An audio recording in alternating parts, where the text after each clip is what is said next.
But these Morgan dollars were struck for commerce. Most would be very heavily bag marked. And as we said earlier, the worst examples, the damaged pieces, were not included in these GSA holders.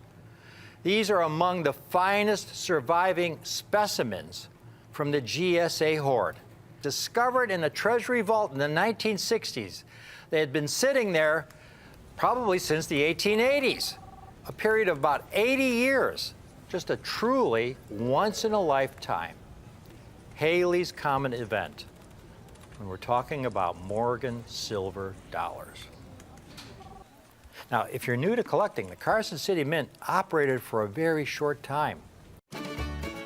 Silver was discovered in Nevada in 1859, and this was monumental, folks.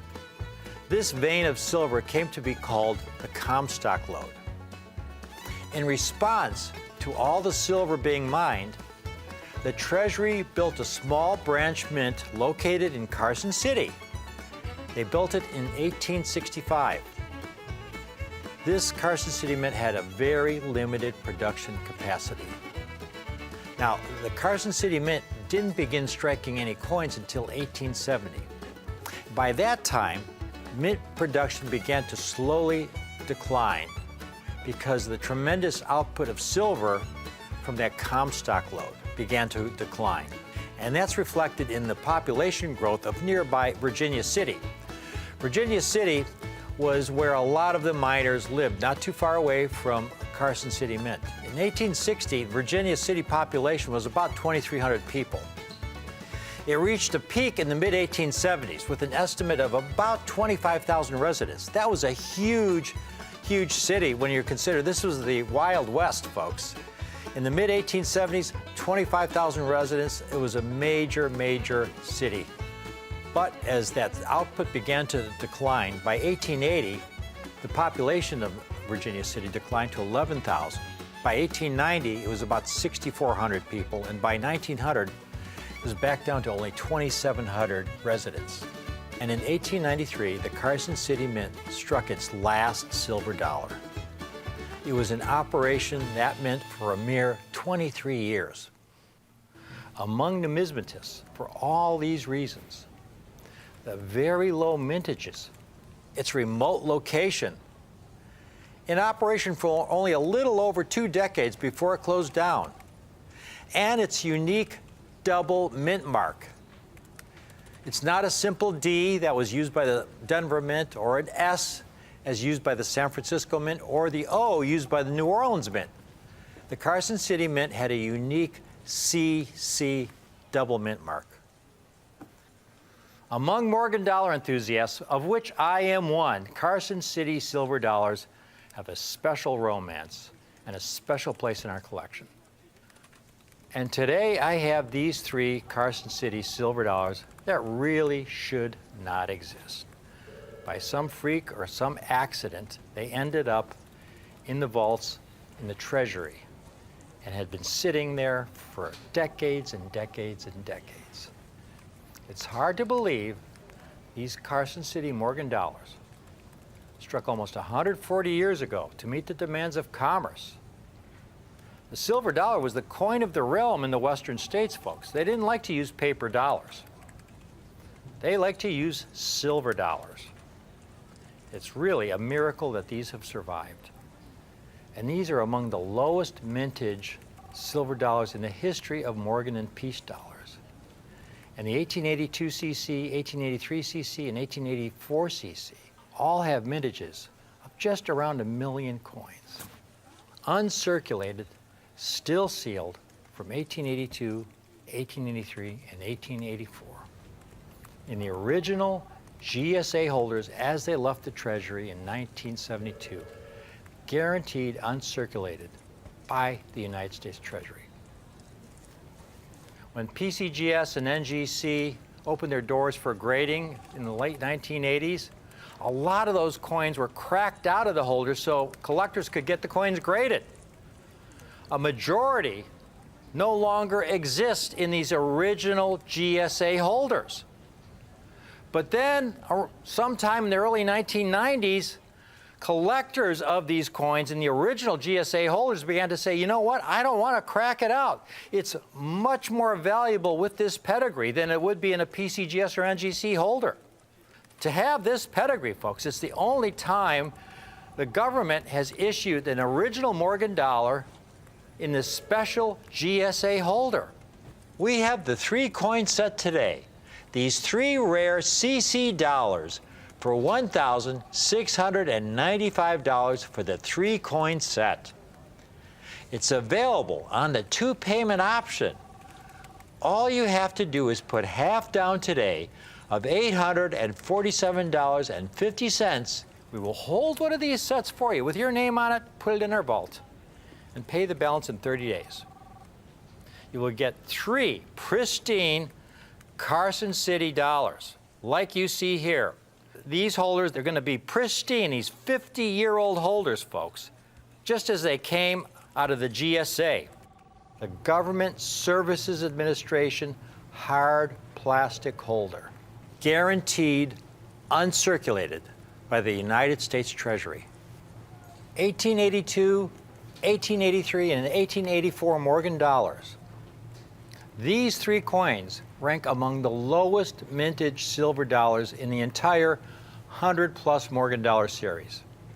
All struck at the Carson City Mint, its remote location, in operation for only a little over 2 decades before it closed down, and its unique double mint mark. This historic coin is a valuable memento of an era in American history when pioneers were challenging the West. The silver in this dollar was mined from the rich Comstock lode, discovered in the mountains near Carson City, Nevada.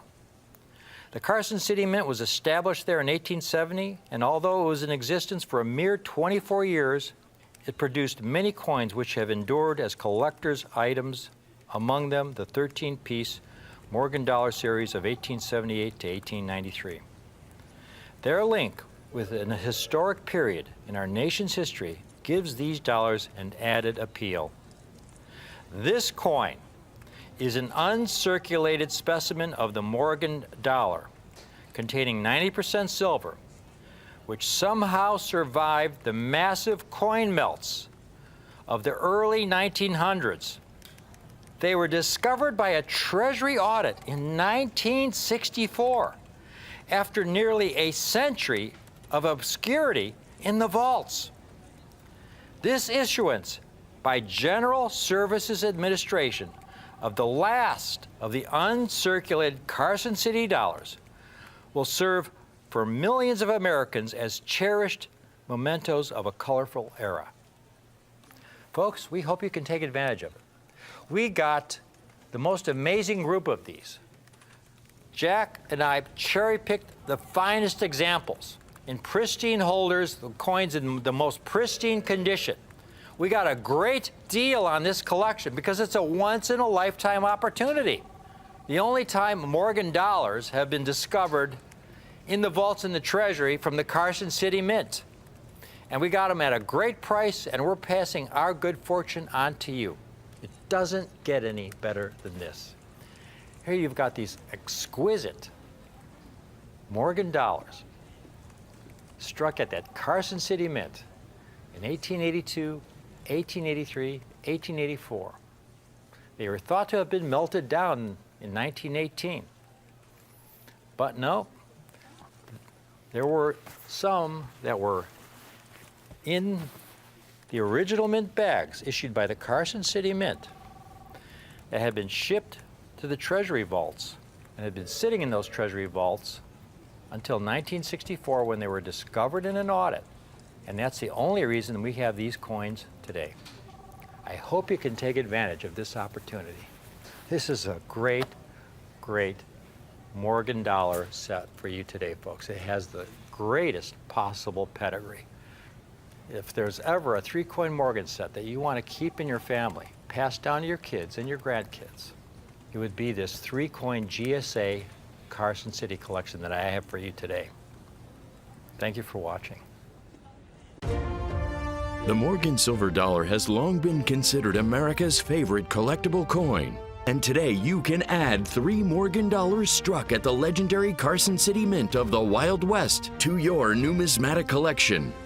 The 1882, 1883, and 1884 C.C. Morgan dollars that Rick is offering today come in brilliant uncirculated condition.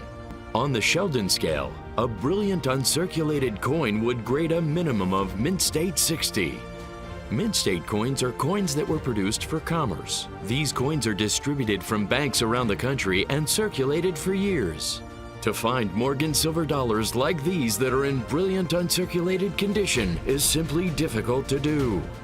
Morgan dollars struck at the Carson City Mint are among the most highly sought after by numismatists due to their low mintages and limited availability. And listen to this. Each of the Morgan dollars you get today will come in their original General Services Administration's packaging. Carson City Morgans that have been preserved in their original GSA packages are the most desirable that a collector can obtain. And now today, you can add this set of 1882, 1883, and 1884 C.C. Morgan dollars to your numismatic collection for the low price of just $1,695. These coins are in limited supply, and this is a limited time offer. And don't forget, you can use our convenient 2-payment plan. Simply put half down now of $847.50 and then pay the balance in 30 days. It's just that easy. And you can order with complete numismatic confidence, as Rare Collectibles TV offers you a complete, full 30-day money-back guarantee, no questions asked. At a price like this, these coins won't last long. Call now. And what I have today, folks, is a 3-coin set of Morgan dollars, 1882, 1883, and 1884 Morgan dollars, all struck at the Carson City Mint in special encapsulated holders issued by the Treasury in the 1970s. These 3 coins rank among the lowest mintage silver dollars in the entire 100-plus Morgan dollar series. Folks, we hope you can take advantage of it. We got the most amazing group of these. Jack and I cherry-picked the finest examples in pristine holders, the coins in the most pristine condition. And we got them at a great price, and we're passing our good fortune on to you. This is a great way to start collecting Morgan dollars or any kind of United States coinage. The preceding was a paid presentation furnished by Rare Collectibles TV, LLC.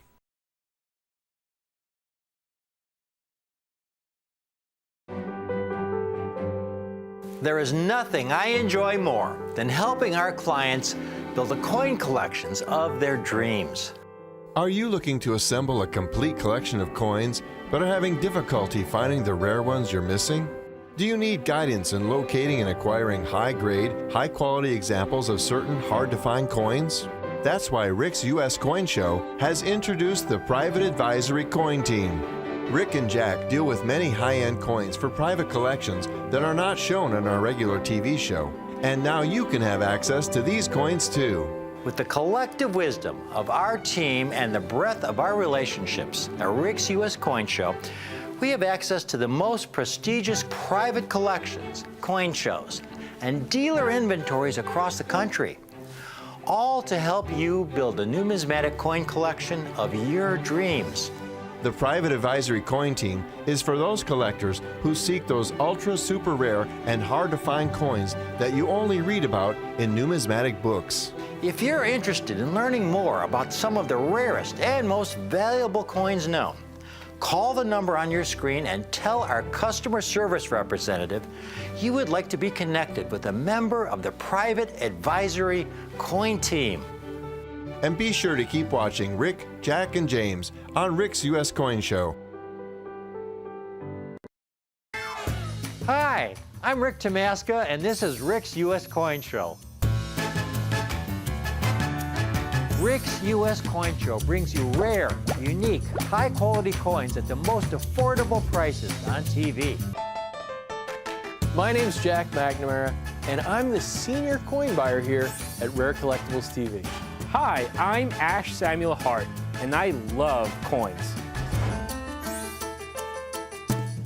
Here at Rare Collectibles TV, we know what kind of coins you want because we're collectors ourselves. I've been collecting coins for over 50 years. I love finding coins all across the country and bringing them to you. Whether you're a new collector or a seasoned pro, we've got the coins that you're looking for. After my first book, dealers began calling me the Cameo King. Coin rarity and quality are what matters most to me.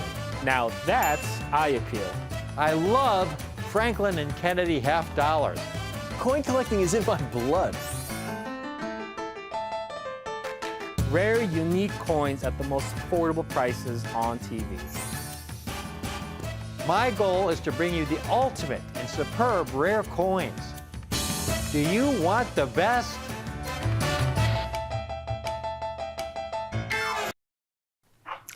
What I have today ranks among the greatest rare coin opportunities in United States numismatics ever offered. The early silver-proof Franklins I am focusing on in this brief presentation.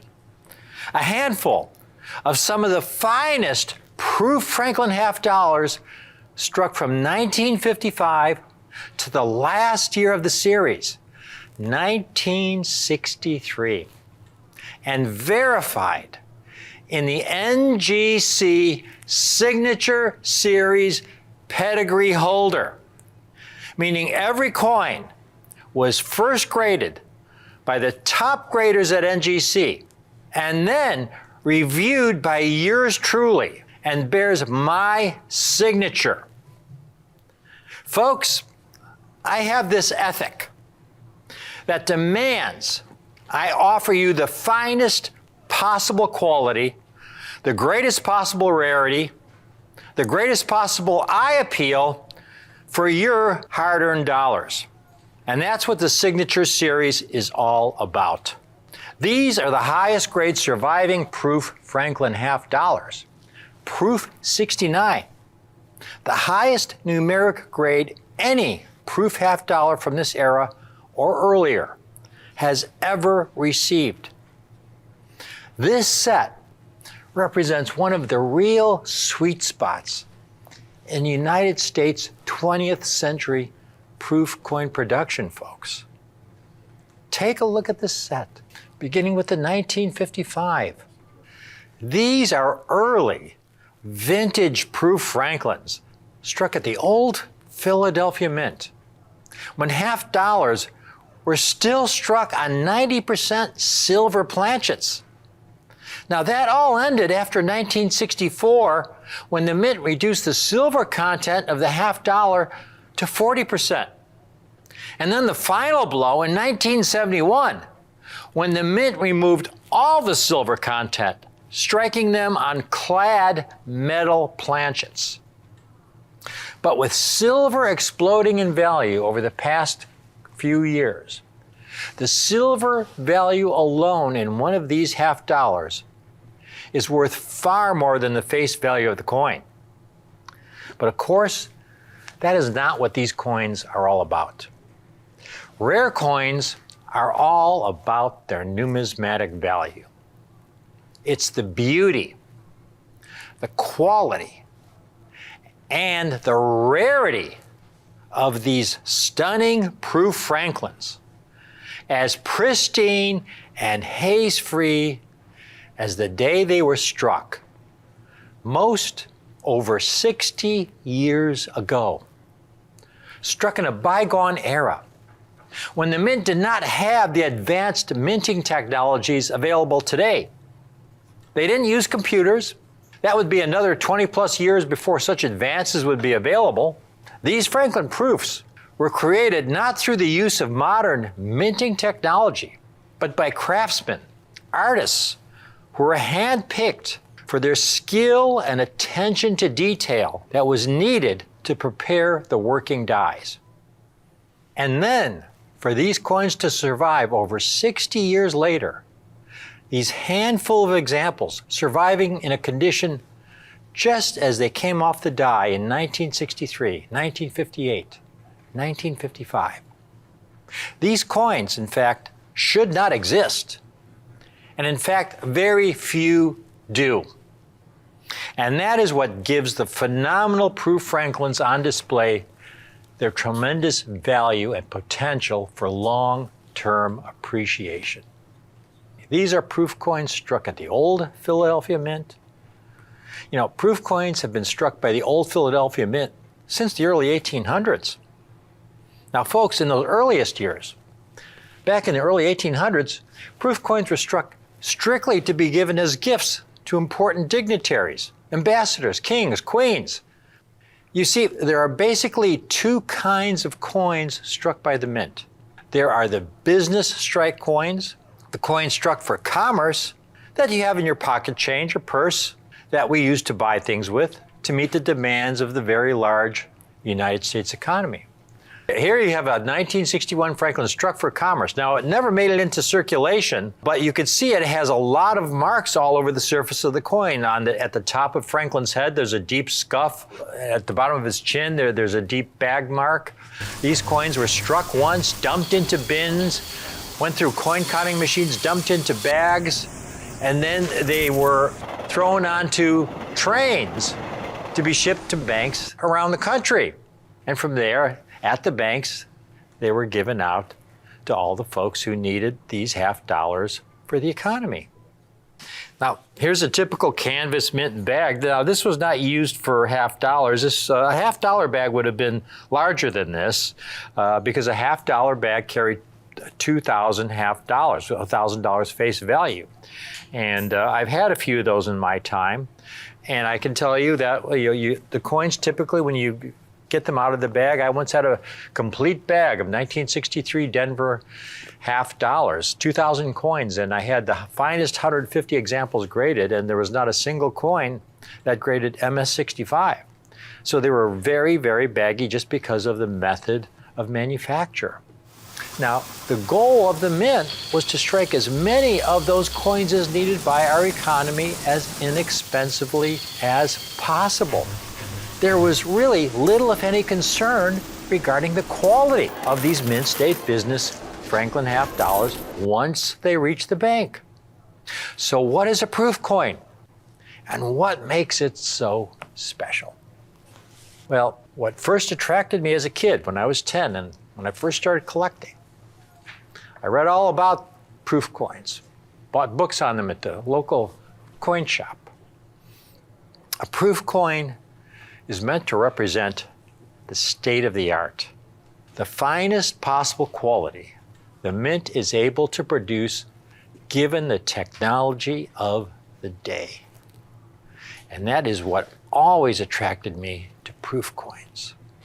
Again, they're the very first coins I bought as a kid when I was 10 years old. It was a 1962 proof set because they represented the finest possible quality. But as I said earlier, in the first decades of our country's existence, proof coins were only given out to important dignitaries as gifts. It wasn't until 1858 that the general public was permitted to actually buy a proof coin from the mint. Now, the making of a proof coin back in this early era was very labor intensive. And the 1955 to 1963 Franklin proof coins I have today represent the end of an era at the United States Mint in Philadelphia in proof coin production. Nowadays, with today's modern technology, when you buy a proof set from the United States Mint, they have the latest technology to prepare the dies, prepare the coin blanks, and state-of-the-art packaging. Now, here's an original 1991 proof set. Original packaging. Take a look at this set, folks. Take a look at the Kennedy half dollar in the set. The black mirrored fields, the frosted cameo portrait. The coin has no marks on it. You know, it's essentially flawless. This is the state of the art in 1991 when they had advanced technologies. It's over 30 years old. But these coins are essentially flawless as the day they were struck. Those coins, if you sent them in, would likely grade proof 69 or maybe even proof 70. Now, proof 70, folks, is the highest possible grade a coin can receive. It represents perfection under high magnification at the grading service. It's essentially the numismatic equivalent that the flawless diamond is to jewelry. Proof coins and mint state coins are graded on a scale from a low of 1 to a high of 70. The higher the grade, the higher the quality. A 1 is a very heavily worn coin where the date is barely readable. 70 represents perfection under high magnification. To get a grade of 70, when the graders at NGC get a coin, they study it under normal magnification. And if it looks flawless under normal magnification, they put it aside and study it under even higher magnification. And if it's still flawless under that higher magnification, the coin gets a grade, that ultimate grade of 70. The highest grade any Franklin has ever received. Again, this was an earlier era. They did not have this modern technology. Proof 69, it was the ultimate. These, in other words, represent coins that are flawless to the eye. They're flawless under normal magnification. I mean, in this earlier era, when proof coins were struck at the old Philadelphia Mint, it really was the era of the craftsman.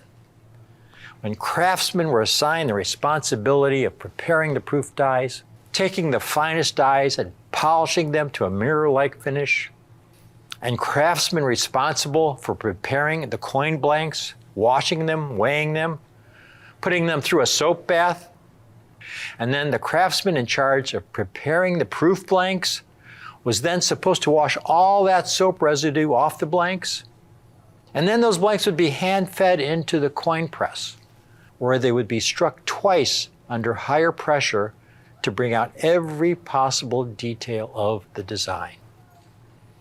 And then once struck, the coins were individually handled. They were not dumped into a coin bin, as a coin struck for commercial use would be. And in this early era, that proof coin was then carefully placed in its own compartment. In this early era of the Franklin half dollar, proof sets were issued in flat packs from mid-1955 through 1964. Here's an original flat pack from the United States Mint. Original envelope, 1958 set. You can see it right down in the lower left-hand corner. You cut it open and you remove the set. And here's the cellophane packaging. This is the original cellophane packaging. And when you take a look at the coin, let's take a look at the half dollar, the primary coin in the set.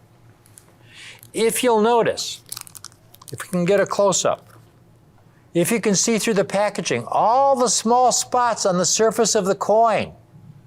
In front of Franklin's forehead there, you could see some very prominent white spots in the field. And you can see a white spot in the middle of his head there. And this is on the obverse of the coin. On the reverse, well, you see a black toning spot there on the A of America, the second A, and you can see a couple more white spots at the very left edge of the Liberty Bell also. There are other smaller spots barely visible. If you would cut this set out, you'd probably find at least 10 small spots on the coin. These white spots are what we refer to as milk spots. Milk spots represent the soap residue that was still on the coin blank as it went into the die for striking. You see, one of the procedures was to wash all those blanks in a soap bath. But unfortunately, again, the craftsmen in that era, there were some craftsmen who were better than others. Typically, not all that soap solution was washed off the blank. And when that blank went into the die, with 200 tons of pressure coming down twice, that soap residue was struck into the coin. Now, you got a letter from the Mint with every set. The Mint had a great sense of humor. Here's what the letter said. Your U.S. proof coins have been carefully inspected before release. If there should appear what may seem to you a defect or a scratch on the coin, it is no doubt a crease in the polyethylene-coated cellophane in which they are encased. We tell you this to save us both unnecessary correspondence. Thank you! Exclamation point. So in other words, don't bother sending the set back to them complaining about the spots. I mean, don't believe your lying eyes, essentially is what they're telling you. But that was a major problem, and I write about it in my 4th edition, which you will get a copy of with this set, by the way. Here's what I wrote for the year 1958. A new phenomenon reared its head in 1958. Milk spots. Many silver proof coins struck between 1958 and 1964 have these spots. White splotches that may be as small and round as a pinhead or large enough to cover half the surface of the coin, and as irregularly shaped and numerous as the Aleutian Islands. The composition of these spots has been determined. The random nature of their appearance and recent evidence from laboratory test results suggest that the spots are a cleaning agent residue left on the planchets as they went to the die press. So, to get these proof Franklins without milk spots, and to get them without small hairline scratches, again, these were in cellophane envelopes, folks. These cellophane envelopes were pliable. The cellophane would regularly rub against the surface of the coin and would often lightly scratch the coin. So you could get a proof coin that had never been handled, but because of that friction would have small light scratches, and as a result would be a flawed coin. Here's a 1962 proof Franklin. No obvious scratches. Under normal lighting, it looks pretty nice. But we're going to put it under a halogen grading light, which is what I use when I study these coins. And the halogen grading light is a very harsh light, and you'll see a lot of hairline scratches in the surface of the coin. Most of these simply came from the cellophane packaging, or mishandling once the coin came out of the packaging.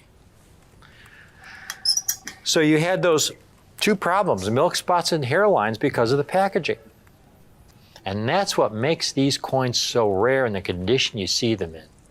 Especially signature series quality, folks, because I review all the Proof 69s that come before me. Here's one that came to me and I got to review.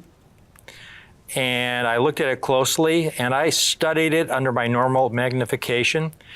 And I just saw a small flaw on it under my magnification, and I felt that it was not signature series quality, so it doesn't go into the holder. Now, first of all, they struck very few proof Franklins. Take a look at this chart, folks. The mid-state Franklins were struck in very small numbers as well. In the entire series for the mid-state Franklins, the U.S. Mint struck only 465 million coins. That's a very low number.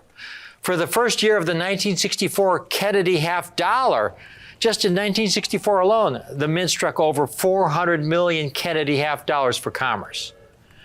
Just about as many as the entire Mint State Franklin series. But look at how few proofs were struck for the entire Franklin series. Just over 15 million proofs. Now, the number of survivors in Proof 69. Take a look at this next chart.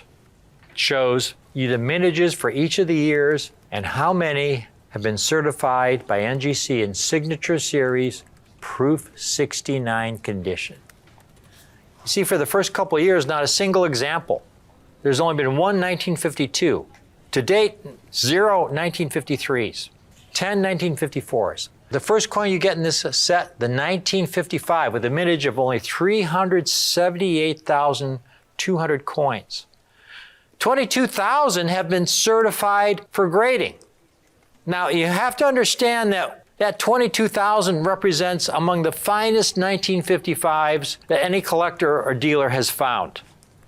because it's not worth it to submit a coin that's of very low quality. So they submit the finest specimens possible. And out of those, only 63 have received my Signature Series Proof 69 grade. Then you have a 56 Type 1, only 18 coins. I don't have any of those. Out of stock. 56 Type 2, 71 graded. 57, only 50. 1958, only 49 coins to date. 1960, only 63. The last year of the series, the 1963, only 99. You get to the first year of the Kennedy series, at the very bottom, there was an improvement in quality at the mint. 617 Kennedys have been graded in Proof 69. But if you add all those Franklins up, folks, for the entire series, that only comes to 611 coins. Fewer than that single year of the Kennedy half dollar. Owners of the really finest Proof Franklins understandably want a fair price for their coins. When they get a Proof 69, they want a fair price. And when you're talking about this kind of quality, this kind of rarity, so here's a 1955.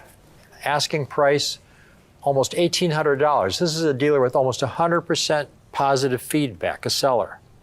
$1,789. Here's another one for $1,825. Another seller with almost 100% positive feedback.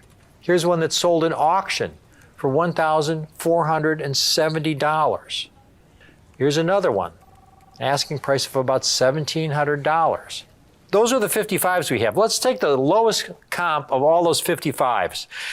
The one that's sold in auction for $1,470, okay? Let's move on to the 1956. Here's a 1956 asking price of $949. Here's one asking price, a dealer, 100% positive feedback, $774. Let's use that one. Let's use the lower one. $774. We're now at $2,244 just for the first two coins. Next date we have is the 1957. Here's one, $1,350. Here's another one, $1,231 with a dealer with 100% positive feedback, thousands of happy customers. Let's use that lower one. That's the lowest one we have, $1,231. So we're now at $3,475 just for the first three coins, and now for the 58.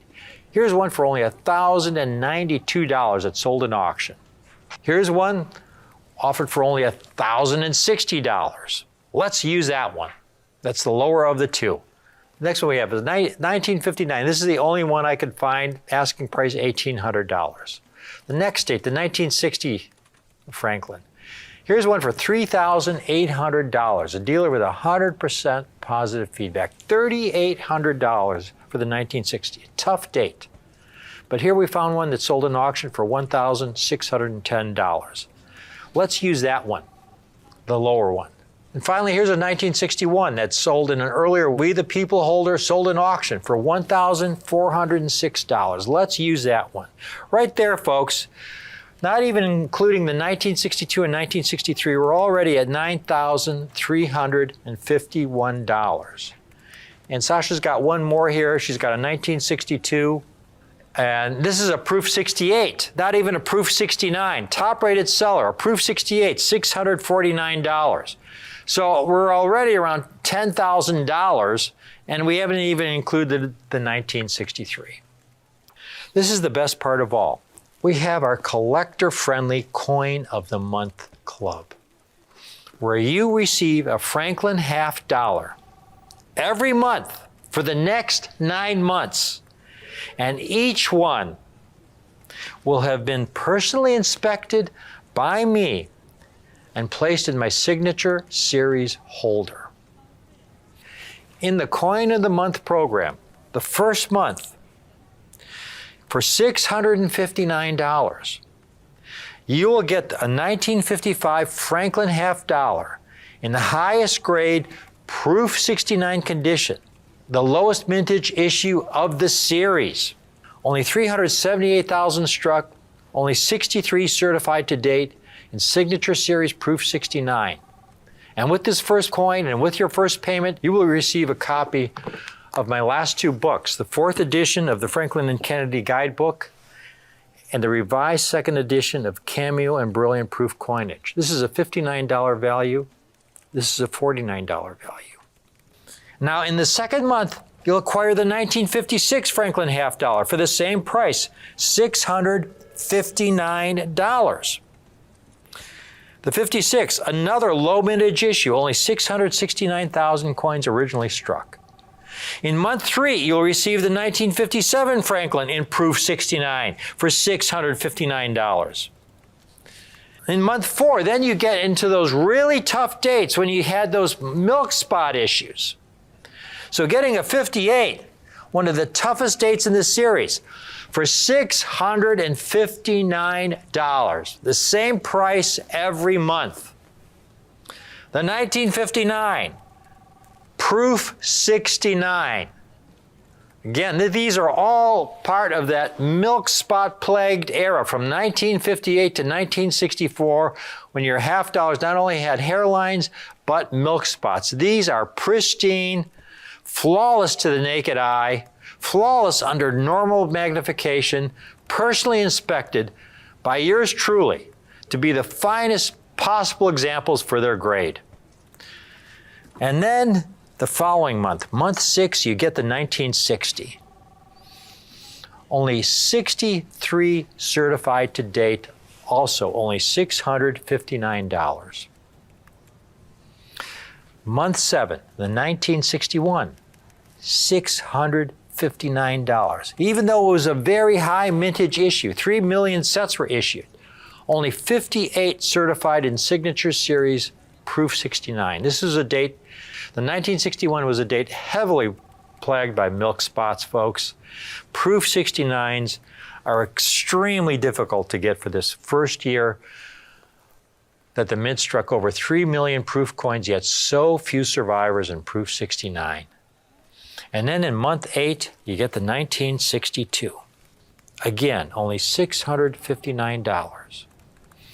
And then month 9, the last year of the series, 1963. Proof 69 condition.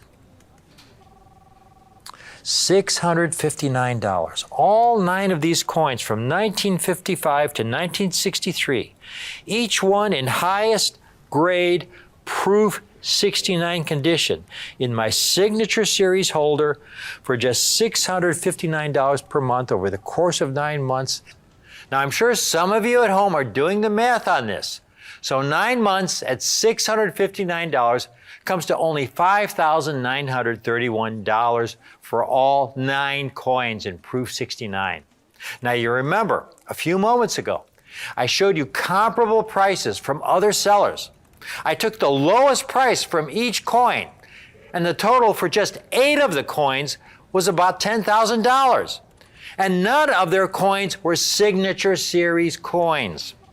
Now, that's how good a deal this is. And again, you'll get a free copy of both of my latest books. You'll get a hard copy version, limited edition of the guidebook of Franklin and Kennedy half dollars, the 4th edition, and you will get my most recent revised 2nd edition of Cameo and Brilliant Proof coinage, a $59 value. This is an amazing book. This is an amazing book. The 2 books together will give you all the information you need on this most important series in U.S. numismatics. You can discontinue the program anytime you please, no questions asked. There's a 30-day, no questions asked, money-back guarantee if you are not 100% satisfied. Call in now, folks. This is a very limited time offer. I acquired one of the finest hand-picked collections from a longtime collector who had acquired these coins decades ago, back in the 1970s, and I submitted the very cherished specimens, the handful of coins, a sample of which you see now. And from the NGC census, you can see how rare they are. Be one of the first to take advantage of this offer, because once this well is empty, that's all there is at the price I have, the ultimate proof 69 silver proof Franklin half-dollar collection for you today. Here's an example of a 1958 Franklin. Now this one is graded Proof 68 Ultra Cameo. This happened to be the plate coin, the cover coin from my first book, and it's featured on the revised second edition. Folks, that coin in Proof 68 condition sold for over $50,000. That will give you some idea of the collector interest and passion in acquiring these vintage, early vintage Proof Franklins. The last half-dollar series struck entirely on 90% silver planchets, struck at the old Philadelphia Mint, using those old-time technologies where craftsmen were in charge of preparing the proof dies, striking the coins, packaging the coins. This was the end of an era, folks. And that's what makes these coins so rare in the condition you see them in. At only $659 a month, this really is a golden opportunity. I truly hope you can take advantage of it. This is the very best I can do in offering you the highest numeric grade Franklin half-dollar struck from 1955 to 1963 that offer you the most exceptional eye appeal, quality, and rarity for your numismatic dollar that you could hope for. Folks, going back to the beginning of my presentation, I have this ethic that demands I offer you the finest possible quality, the greatest possible rarity for your hard-earned dollars. And that's what these Signature Series Franklins in Proof 69 condition represent. We have a limited quantity of these sets. Start now, call in now, while this opportunity is available. Thank you for watching.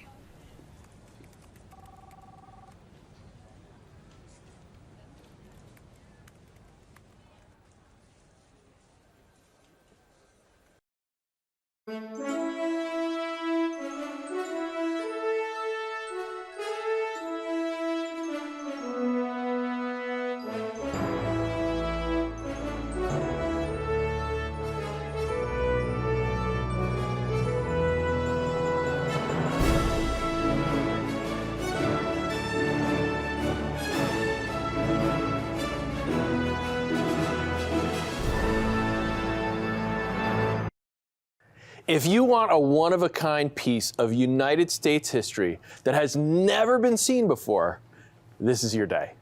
These are historic, first ever coins of their kind produced by the U.S. Mint. This is a complete 6-coin set of 2023 Morgan and Peace silver dollars, all in perfect 70 condition. These coins are flawless. These coins are pristine. It does not get any better than this. And these are among the first coins from either series to ever grade in perfect 70 condition. 4 of the examples in this set are first ever examples produced by the U.S. Mint. The revival of the Morgan and Peace dollar series, this goes back to 2021, when 45th President of the United States, Donald Trump, signed the 1921 Silver Dollar Coin Anniversary Act, reviving the 2 most popular silver dollars ever produced in U.S. history. The Morgan dollar, 100 years after its mintage ended in 1921, and the Peace dollar 100 years after its mintage started in 1921. The demand for these 2021 Morgan and Peace silver dollars was off the charts. This was big news. And to make it even better, these coins were produced in tiny numbers. And because of the cutting edge technology the U.S. Mint uses today, some of these coins are available for the first time ever in perfect mint state 70 condition. In 2022, demand for the Morgan and Peace silver dollars was so high, the U.S. Mint couldn't even supply them. Wasn't possible at that time given the resources available. But there was hope, because the U.S. Mint announced that there would indeed be 2023 Morgan and Peace silver dollars. After a year-long hiatus from producing these Morgan and Peace silver dollars, the U.S. Mint stepped it up. And they took it to a level I never imagined. These coins this is so special. The 2021 coins were already something special. First ever MS-70 example, some of the lowest mintages in their series. But in 2023, they really raised the bar. The US Mint released the first ever Morgan and Peace silver dollars ever struck in reverse proof. Reverse proofs. These stunning classic designs have never been seen with this innovative strike. These Morgan and Peace silver dollars, they look better than ever. And like those 2021 examples, they're available in perfect 70 condition. But that's not all the US Mint did. They also released proof examples of each of the Morgan and the Peace silver dollars. And for the first time ever, there's coins grading in proof 70 ultra cameo condition. Never until this release were there Morgan dollars in proof 70 ultra cameo condition. Never until this release was a Peace dollar ever struck with cameo contrast in any condition, let alone in perfect proof 70 ultra cameo condition like these coins here. And of course, the 2023 examples for the Mint State coin, those are Mint State 70 condition. The 6 coin sets I have here for you today contain all 6 of these coins. And each coin in this set ranks among the lowest mintages of each series. This is history, everybody. There has never before, since the Mint was created in 1792, been a reverse proof Morgan or a reverse proof Peace silver dollar, ever. Now remember, the Mint normally strikes coins based on demand. If they have orders for 10 million coins, they make 10 million coins. But they limited the mintages of these coins, creating instant rarities. They could have easily made millions of these coins. If they only made 1 million of these coins, I would have been ecstatic. That would have been great.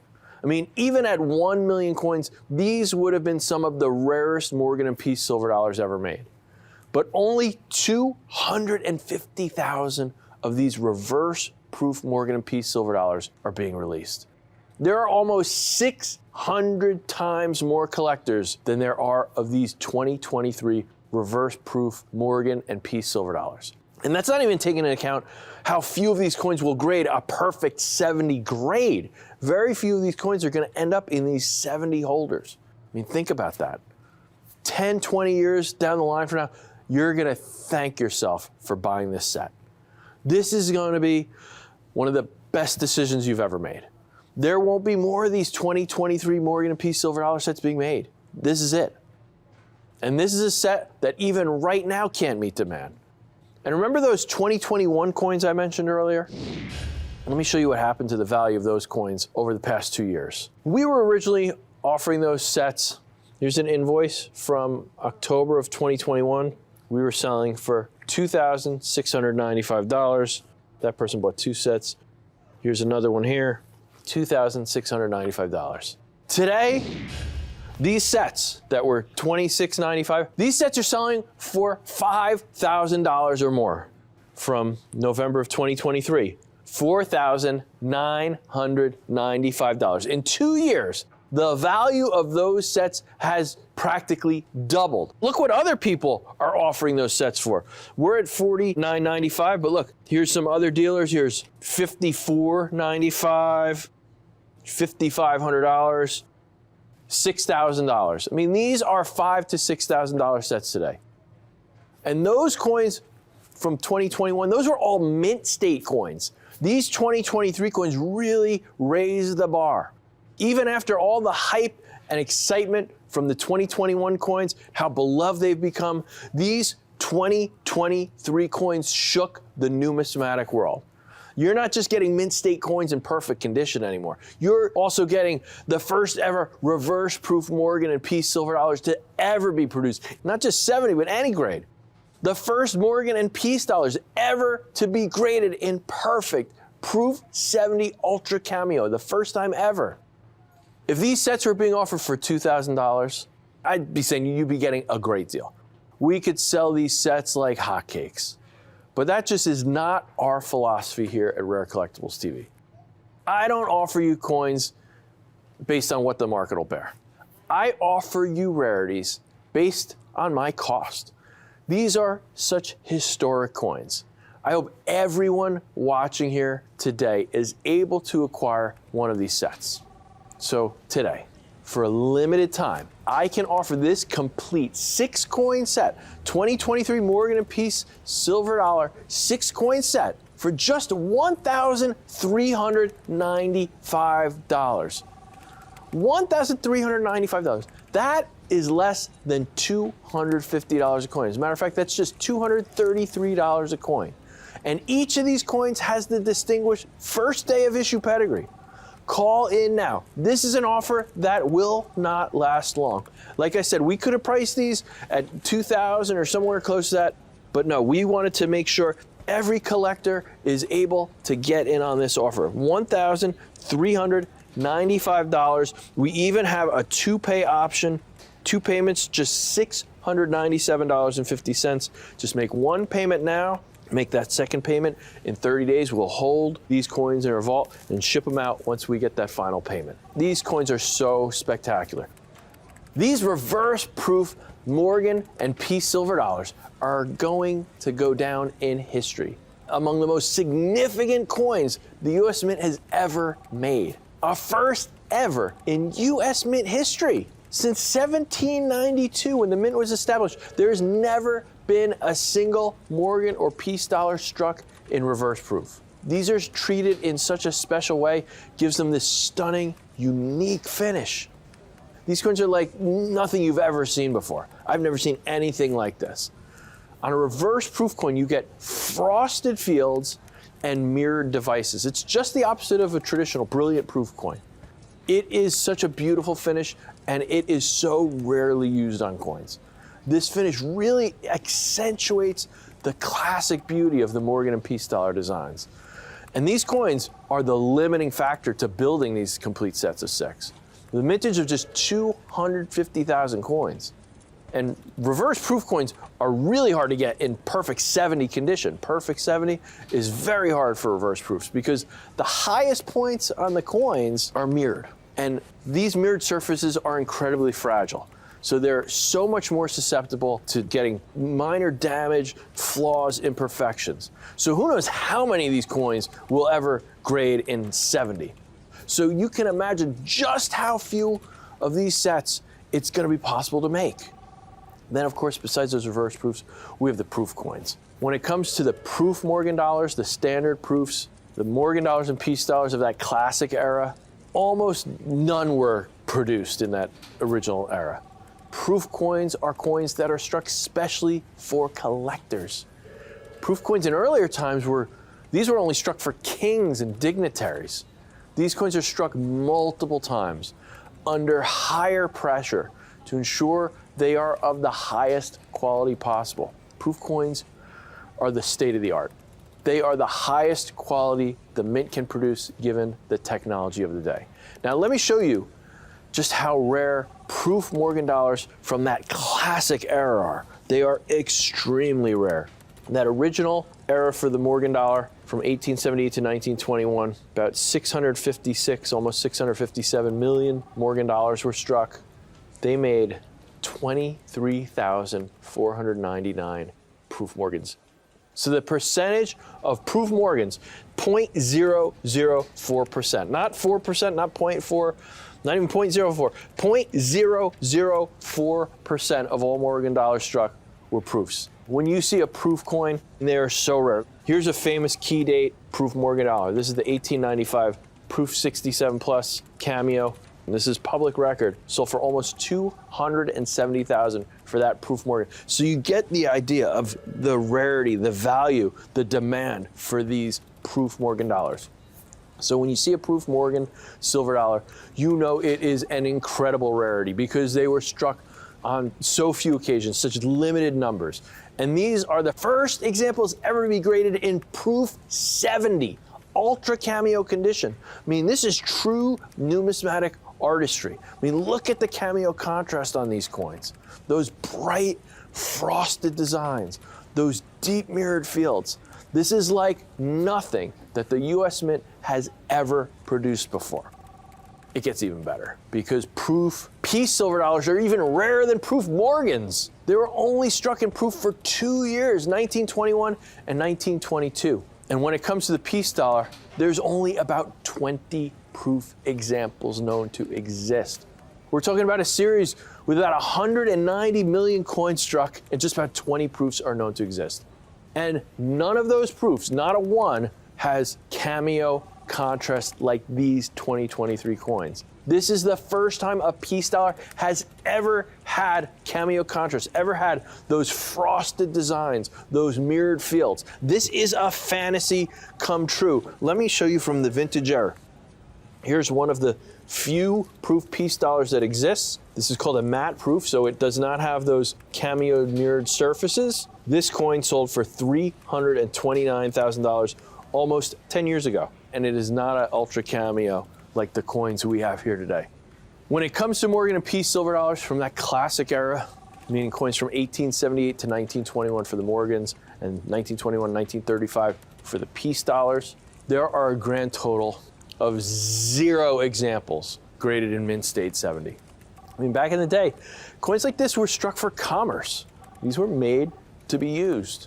When the original Morgan and piece dollars were struck, late 1880s through the early 1900s, they were produced in mass for public circulation. They'd be struck, they'd be ejected from the dies, dumped into bins where they'd collide with each other before going through counting machines, thrown into bags, and shipped across the country, rattling away, abrading with each other on trains.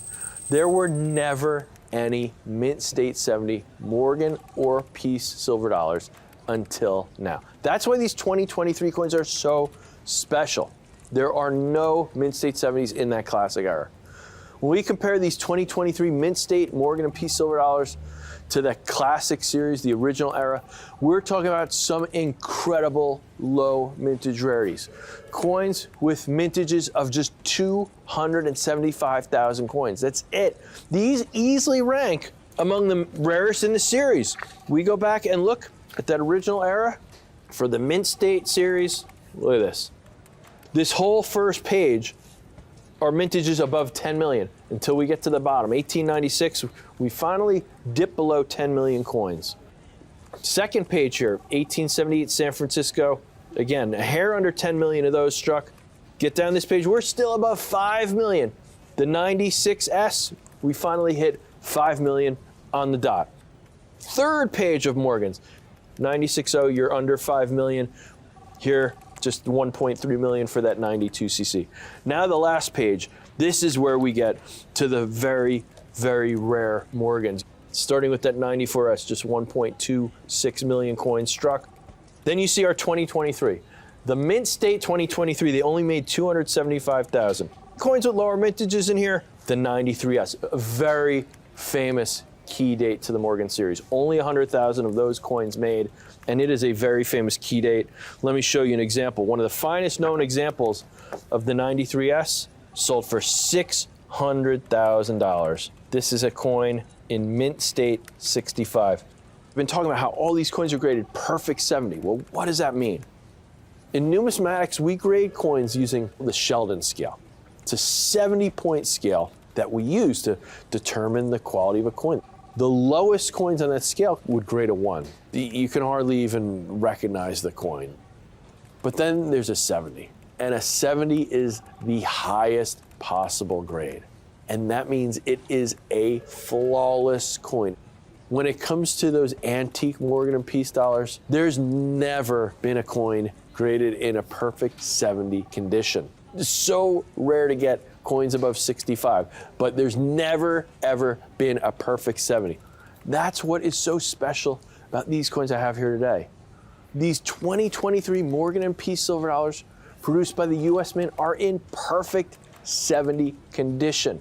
To get that perfect 70 grade, it is a very rigorous process. A grader at NGC's grading laboratory, they'll inspect that coin. They'll look at the coin, and if it looks flawless to the naked eye, then they set it aside. Then the NGC graders go back and they scrutinize that coin one more time, but this time under 5 times magnification. And if they still can't find any flaws, there's still no flaws on that coin, only then is it given the illustrious perfect grade of 70. This set gives you some of the only Morgan and Peace silver dollars to ever grade in perfect 70 condition. This set gives you some of the only Morgan and Peace silver dollars to ever grade in mint state 70 condition. The only Morgan silver dollar to ever grade in proof 70 ultra cameo condition. The only Peace silver dollar to ever grade in proof 70 ultra cameo condition. As a matter of fact, it's the only Peace dollar in any grade to exhibit that beautiful cameo contrast we see on that coin. And the first time ever in history, reverse proof Morgan and reverse proof Peace silver dollars, both in perfect, flawless 70 condition, all with first day of issue pedigrees. Why wouldn't you take advantage of this opportunity right now? And all for less than $233 a coin. If you're seeing this, you're going to be one of the lucky few to acquire one of the most important US Mint coin releases of all time. I mean, remember what happened to those coins? Those 2021 coins? We were selling those 2021 sets in 2021, $26.95 a set. Now we're selling them $4,995 a set. There's other dealers selling them $5,500, $6,000. Please take advantage of this opportunity, everyone. This is US history. This is numismatic history. This is the story of our country. This is a set that I think everyone in America should own, whether you collect coins or not. But so few of these exist, especially in perfect 70 condition. This is a dream come true. Less than $233 a coin. This is simply the greatest event the US Mint has offered in decades. These are coins that truly represent our great country. These are examples that you want to keep in your family. Don't you want historic rarities like this to pass on to your kids and grandkids? I know I do. Make these coins part of your legacy.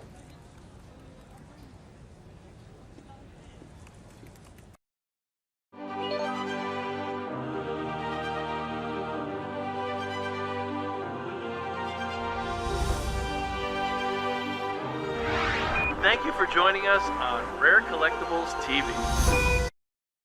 I want you to take a close look here, because what you're seeing right now is the rarest of the rare.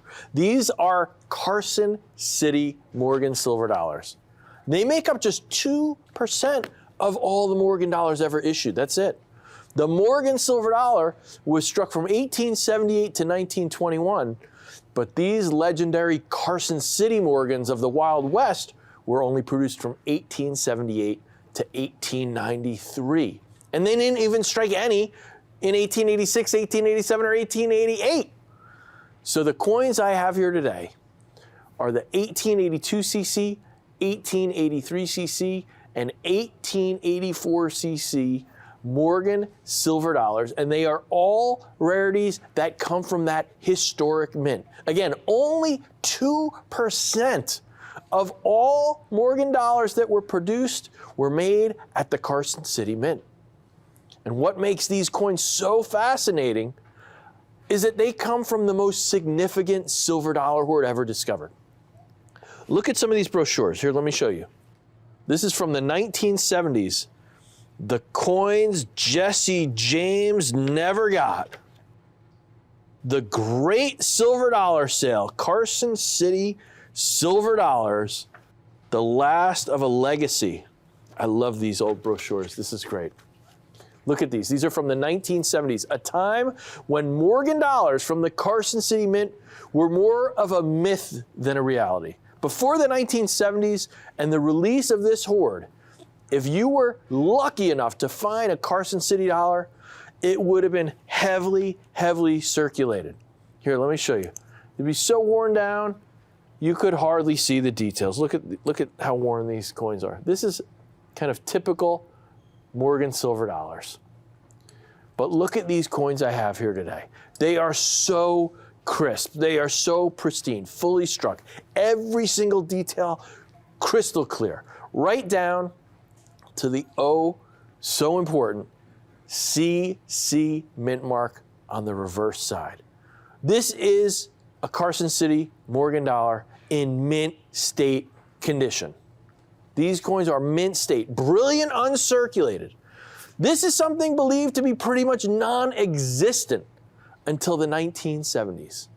And the greatest thing about this hoard, unlike any other, was that these coins were located in U.S. Treasury vaults, government vaults, and they'd been lying dormant in these vaults undisturbed for over half a century. Now let me show you this postcard. What you see in this image is a sight very few people have ever seen. This is the inside of a U.S. mint vault with silver dollars stacked from floor just about to the ceiling. This was a true once-in-a-lifetime discovery. So what I'm showing you here, this is a postcard from 1909 of a treasury vault in Washington, D.C., to give you an idea of how these coins were stored by our government. Now, the extraordinary thing about these silver dollars that I have for you today is they hadn't seen the light of day in over 50 years. Some of these coins for close to 100 years. Because you see, in the 1960s, right before the silver was removed from our coinage, American citizens could actually go to the Treasury and they could trade silver certificates, paper money, for silver dollars. That's because our money is based on silver. Here I have a few of these old silver certificates. So one of these silver certificates equaled one silver dollar. It was an equal exchange. You could go and turn one of these in. And it had been this way for years. But in the early 1960s, there began to be a run on silver. And citizens were lining up at Treasury windows to exchange their paper money for silver dollars at a historic pace. And the Treasury had to act quickly or risk running out of silver coins. In 1964, the United States moved off the silver standard. They suspended the payout of silver, and they discontinued the use of silver in our coinage. So they stopped exchanging paper silver certificates for silver coins, and whatever small amount of silver dollars were left in those vaults stayed there. A methodical inspection of the remaining coins was performed, and what was discovered in the deepest recesses of Treasury vaults was beyond anyone's wildest dreams. An original mint stockpile of some of the rarest of all Morgan silver dollars. Carson City Morgan silver dollars, the symbol of the Wild West, coins that collectors had never imagined existed, let alone had ever seen. Last struck in 1893. And that's how these rare and beautiful Carson City silver dollars came to light. These rare Carson City Morgans that make up just 2% of all Morgan silver dollars ever struck. This shows all the different mints that struck Morgan silver dollars and shows how many they struck. Philadelphia, about 305 million. You see New Orleans, 186 million. San Francisco, 131. Even Denver. Denver only struck coins 1 year. They struck 20 million coins. Carson City only struck about 13.7 million coins. Only 2% of Morgans came from this historic, iconic mint. Now, luckily for us, Treasury officials recognized the importance of these rare and valuable artifacts. They wanted to preserve these very important pieces of American history in the Wild West. They wanted to ensure that these Carson City rarities ended up in the hands of collectors. This was the U.S. government giving collectors one final opportunity to own a piece of history. And so the General Services Administration, better known as the GSA, a branch of the government, they were tasked with putting together mail bid sales.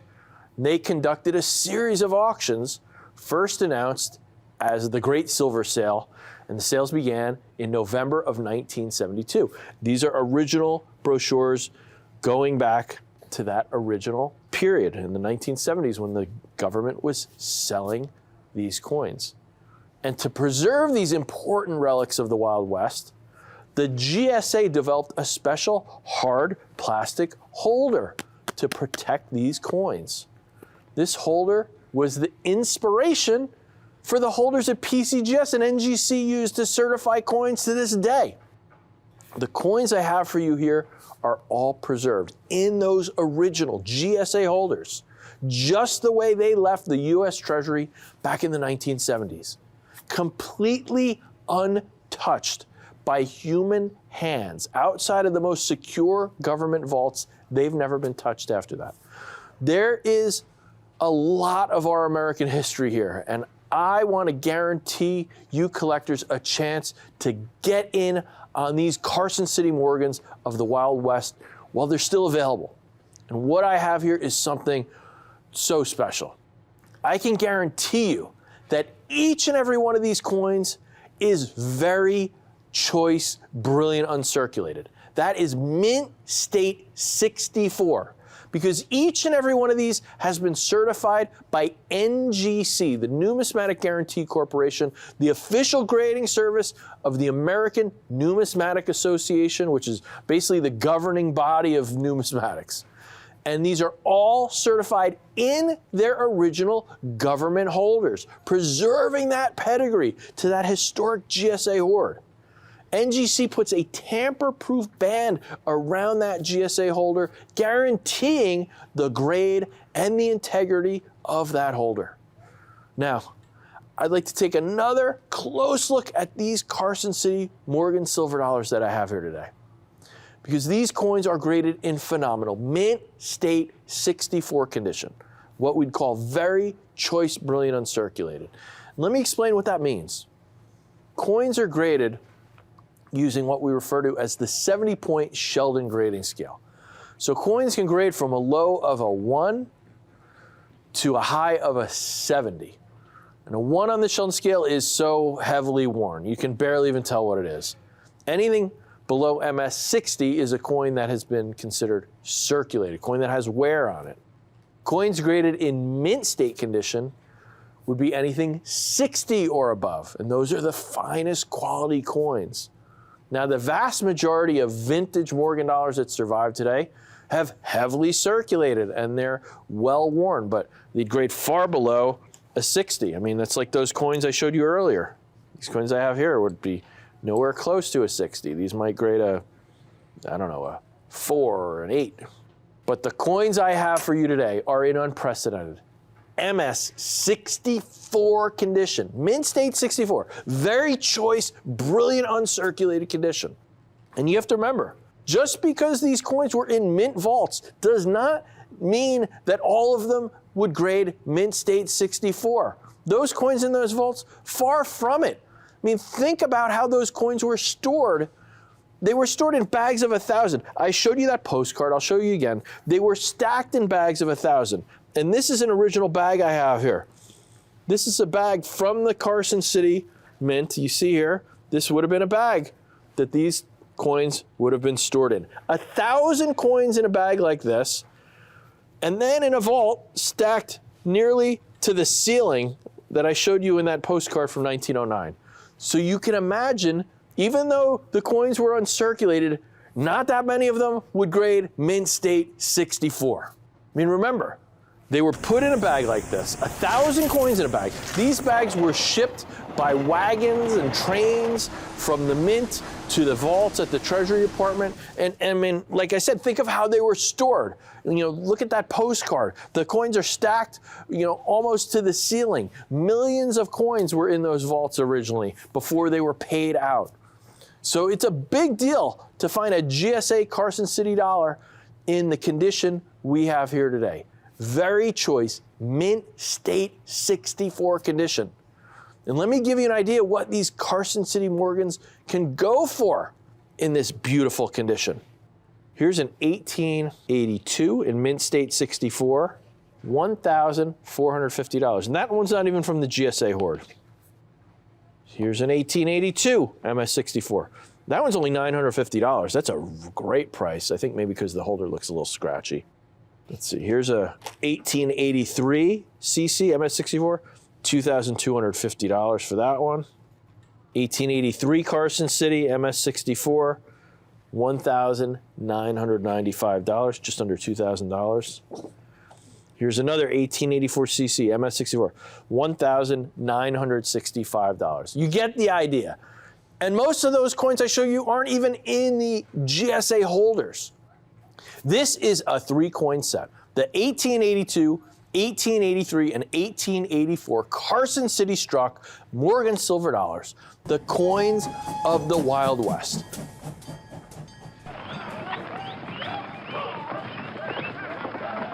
Each in that stunning grade of very choice mint state 64 condition.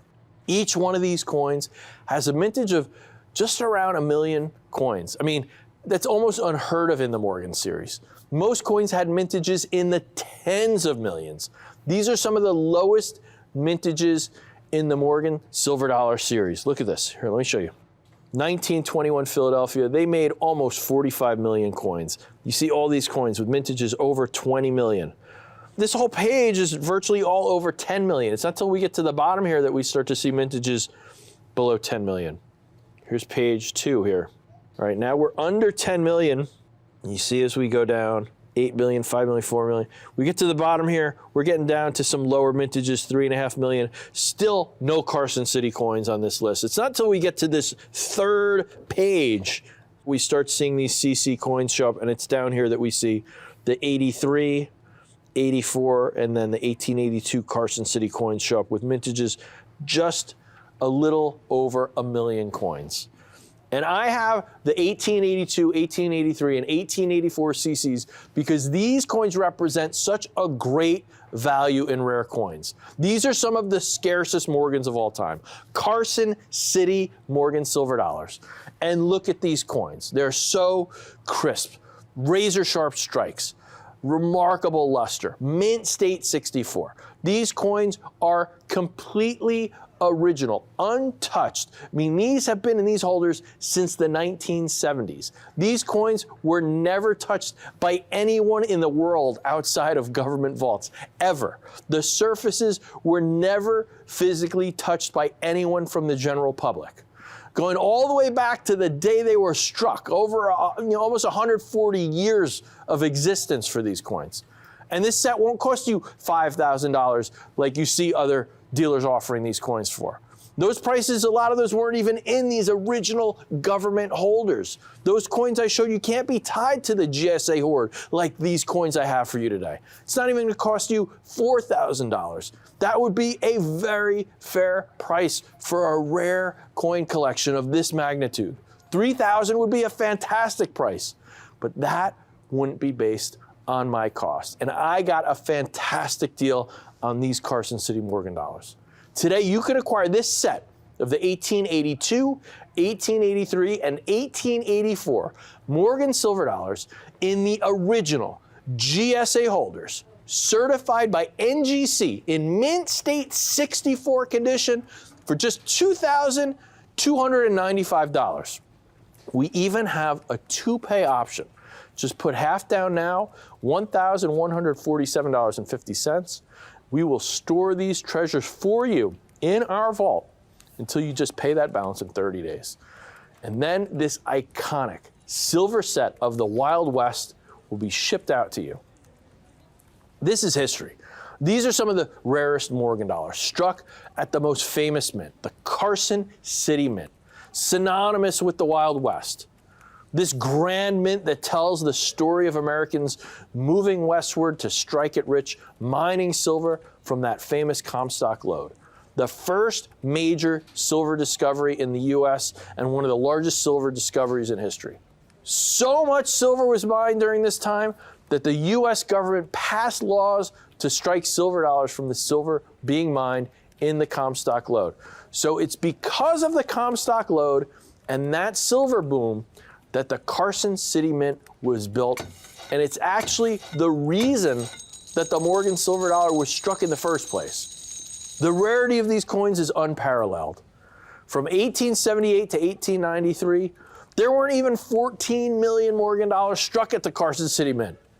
There were only about 1 million each of these 1882, 1883, and 1884 Carson City dollars produced. ranking these among the rarest in the Morgan series. These coins were instant rarities right off the bat. I mean, with mintages that low, these are difficult to find in any condition. And to find them still in those original GSA holders, I mean, that's harder today than ever. Because back actually in the 1970s and 80s and the 90s, a lot of collectors and dealers actually broke these coins out of these holders. Some of them felt the holders were too large and bulky to conveniently store them. Other people wanted to put them in their coin albums back in, when people stored coins that way in their albums. And then with the advent of PCGS and NGC coin grading services in the mid-1980s, still more of the coins were cracked out of their holders to be submitted to the third-party grading services in hopes that they'd get a very high grade that would increase the value of the coins. So regardless of why the coins were removed from their government holders, so many of these coins were stripped of their GSA pedigree. A part of the history was just completely erased when these coins were removed from those holders. It wasn't until 2003 that NGC innovated a way to certify Morgan silver dollars that were still mounted in the original GSA holders. But by that time, so many of them had already been stripped of that pedigree. So on top of the absolute rarity of these coins, these are among the only ones to remain in their original government holders. In spectacular, mint state 64 condition. And they're only $2,295. Two payments of $1,147.50. We're talking about the 1882 CC, the 1883 CC, and the 1884 CC Morgan silver dollars. These are legendary coins. These are coins that were nothing more than a myth until the 1970s. Numismatic experts were all but certain that these coins no longer existed. But these legendary silver dollars of the Wild West, against all odds, were resurrected in this GSA hoard. And the coins I have here are some of the few that remain in their original government holders. The most highly demanded way to collect Carson City Morgans is in their original GSA holders. But so many of these coins were broken out of these holders in the 1970s up until the early 2000s. Thousands of coins forever stripped of their legendary pedigree. And that is why coins like the ones I have right here are so important, and why they are such highly valued and treasured pieces of numismatic history.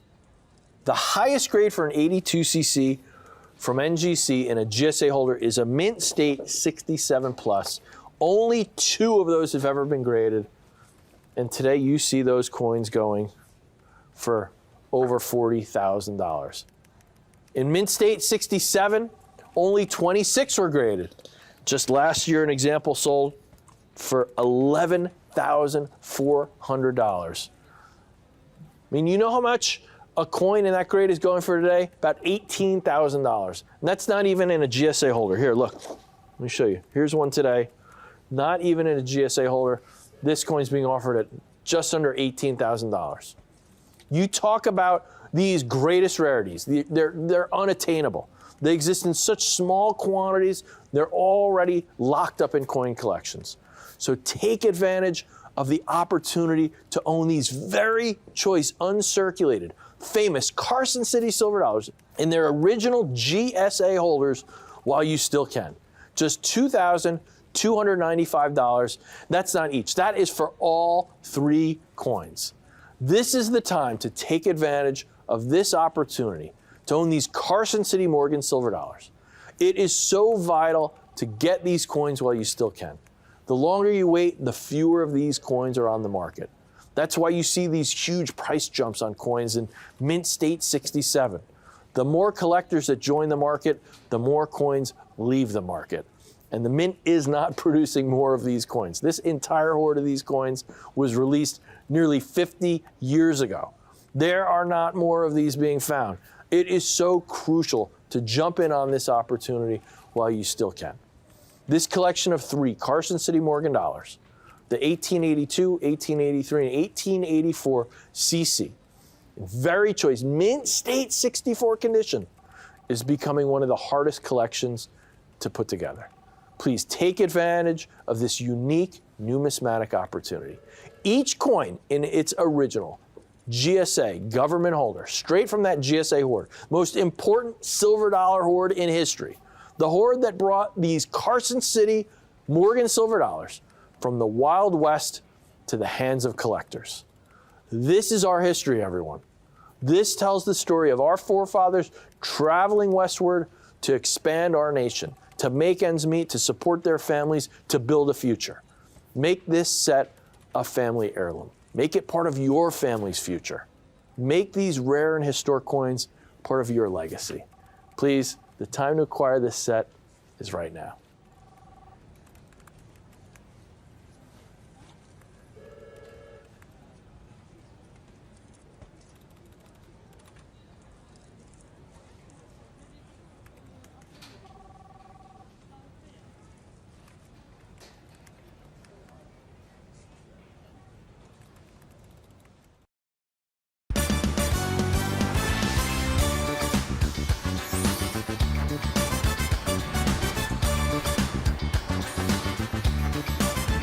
Thanks for joining us here on Rare Collectibles TV.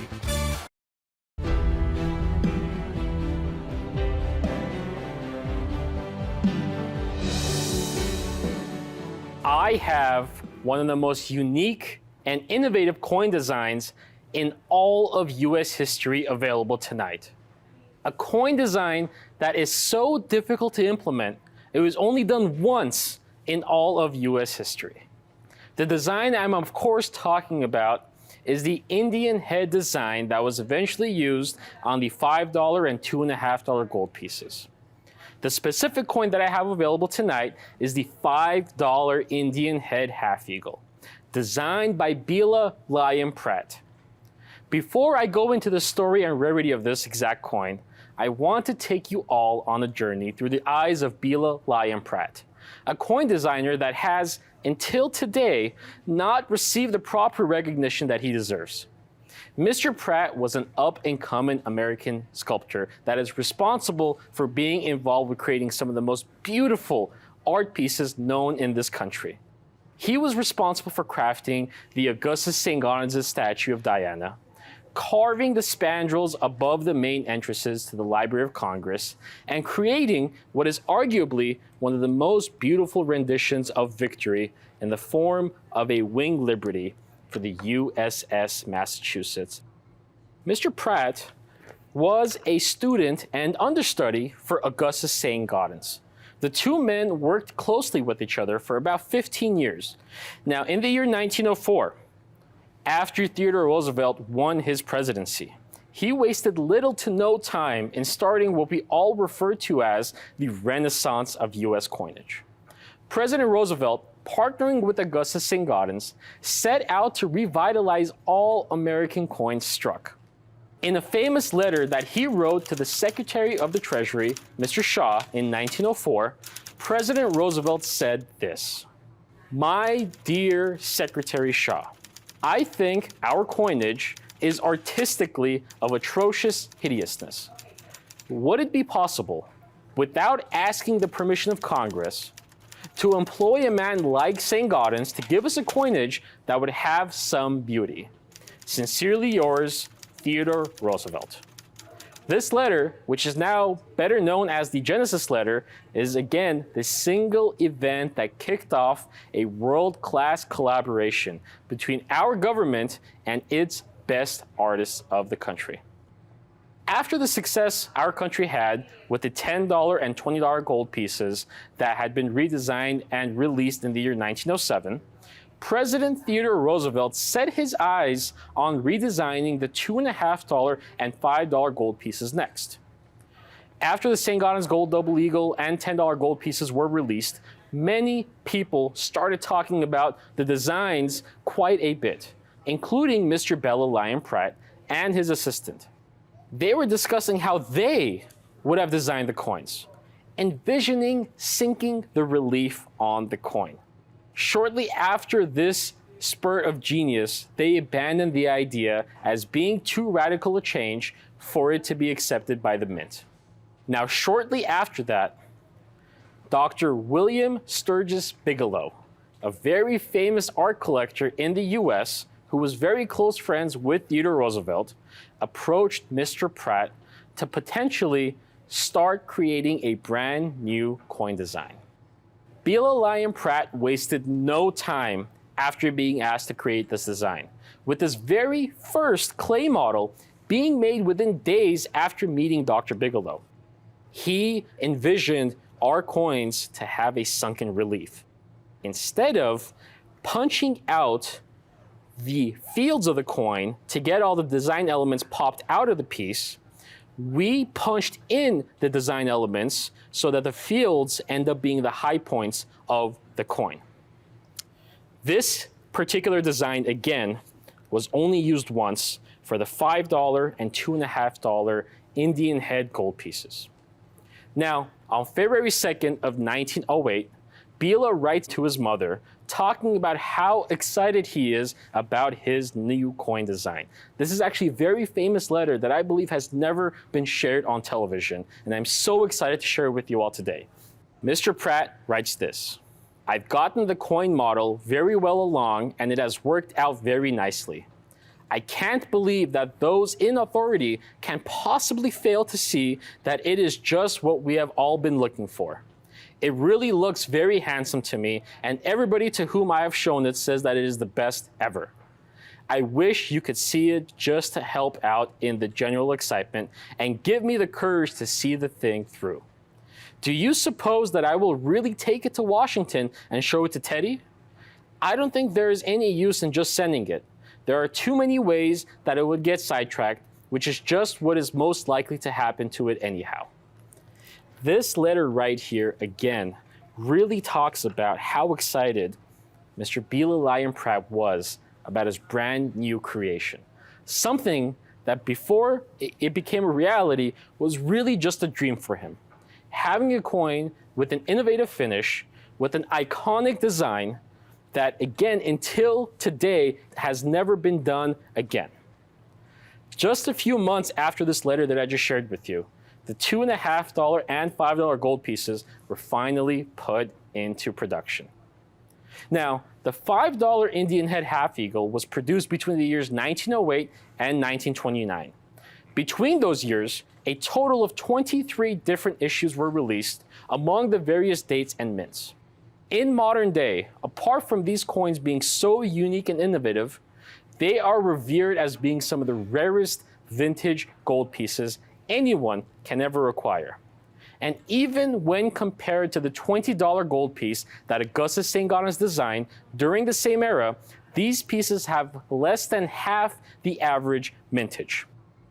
Right here, I'm highlighting the $5 Indian head as well as the $20 St. Gaudens gold double eagle. As you can see here for the $5 Indian head, the average mintage per issue stands at 578,000 examples. And right beneath it, to compare it to its $20 counterpart designed and produced in the same era, the $20 St. Gaudens gold double eagle has an average mintage per issue of over 1.3 million coins. Now, let's talk about the specific piece that I have tonight. The 1915p Indian head $5 gold piece, certified in mint state 62 condition. And this coin is one of the most jaw-dropping examples of a vintage gold piece that any collector can obtain. From the fact that it has that iconic incused finish, to the fact that this is the only coin design that features an actual Native American on the obverse. We've had other pieces that have had Indian headdresses on Lady Liberty, but we've never had a coin to feature an actual Indian design on it. This is the first of its kind. On top of all of that, these coins are so exceptionally rare, especially for the money that you'll end up paying for it. This is a chart highlighting for the entire $5 Indian head series how few of these have survived in mint state condition. So across the 23 different issues in the series, they produced a little over 13 million examples. Of those, between NGC and PCGS combined, in all mint state grades, less than 2% of all coins have survived and been certified in mint state condition. That is ridiculously low. These were all workhorse coins, pieces that people used every single day as a form of currency, where the $20 piece was used more from bank-to-bank transactions. The $5 piece was the common man's currency, something that people kept in their pockets, used in circulation, and for that reason, so few have survived in mint state condition today. Now, take a look at the production of the 1915p Indian, the coin we have tonight. The total mintage of this coin is only 588,000 examples. That's during a day and age where coins made for circulation very often had mintages in the millions, if not tens of millions. And what's even more impressive is the fact that in mint state 62 condition, the current grade, there are only about 5,300 examples that have been certified between NGC and PCGS combined. That is less than 1% of all coins minted that have survived in this condition. Now, I do want to share with you all what a mint state coin is and what owning a mint state 62 means. We grade coins on what is called the Sheldon scale. The Sheldon scale is a 70-point grading scale used to identify the condition of any given coin. On the Sheldon scale, you could get a grade of as low as a 1, which is an example that is so worn out you can even barely read the grade. And then on the higher end of the spectrum, you have a coin that is graded in 60 or better condition. When something gets a grade of a 60 or better, that's an example that has never circulated. Now, a 70 would be an absolutely perfect coin, but coins from this era never survive in 70 condition. After these coins are struck, they're all dropped into bins and bags, all on top of each other, and the clinking and clanking alone results in several marks on the piece that drop it down to very low mint state grades. To get it in mint state 62 condition is so difficult to do. A mint state 62, again, is a piece that has never circulated. It's a coin that has never been inside a bank drawer. It has never been inside a cash register. Something that was stored preciously for collectors to be able to enjoy today. And that's exactly what we have available tonight. This iconic coin design, designed by one of our premier sculptors at the time, Mr. Bela Liam Pratt, in mint state 62 condition. And these are all coins that are so highly treasured, you will not believe the kind of prices that we see for this coin out in the market. I have a few comps I would like to share with you all. Here's an example of a 1915p $5 Indian head certified in mint state 62 condition that sold for $1,725. Over here, not every single auction record has pictures. This particular one, as you can see here, is a 1915 Indian head $5 gold piece in mint state 62 condition that sold for $2,070. Here's an example. Again, an Indian head $5 gold piece from 1915 in mint state 62 condition that sold for just under $3,000. Now for this coin, I'm so excited to share with you all that not only do we have a group large enough for everyone watching to be able to enjoy at least one coin, I'm also excited to share with you all that everyone watching will not have to pay anywhere near $3,000 for this piece. You will not even have to pay $2,000 for this piece. The examples we have available tonight are yours for only $1,395. For $1,395, you can own an example of one of the most iconic and the single most innovative coin designs in all of US history. These pieces are so treasured by collectors, and the fact that we have a group this large for people to enjoy is really difficult to do. While it's available, While you're watching tonight, I encourage everyone to take advantage of these pieces. A sunken relief is, again, a relief where it has the design elements punched into the planchet so that all of the fields of the coin stick out of the planchet. This design was only used from 1908 through the year 1929. And if you take a look at the reverse of this coin, you might notice a very familiar design on the reverse.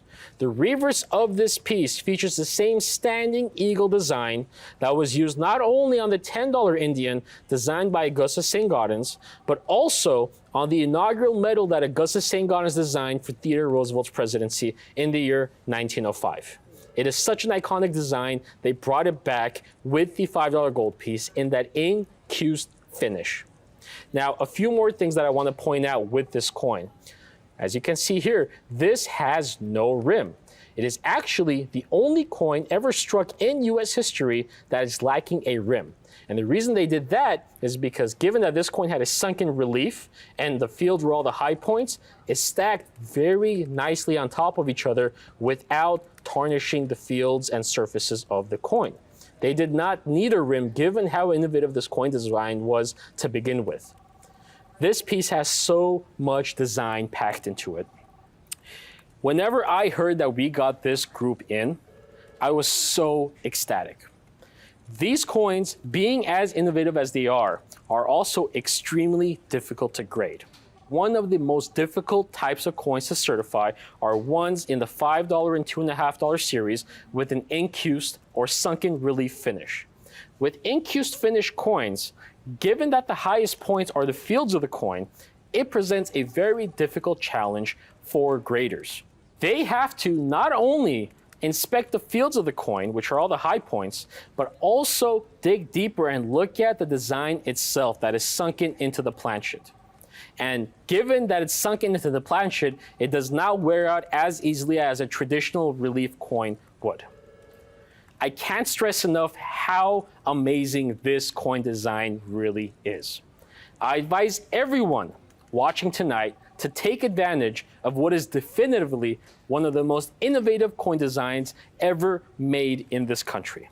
And for those of you who are putting together your legacy collection, like many clients of ours at the advisory team, this is the kind of piece that goes into each and every one of your children or grandchildren's collection.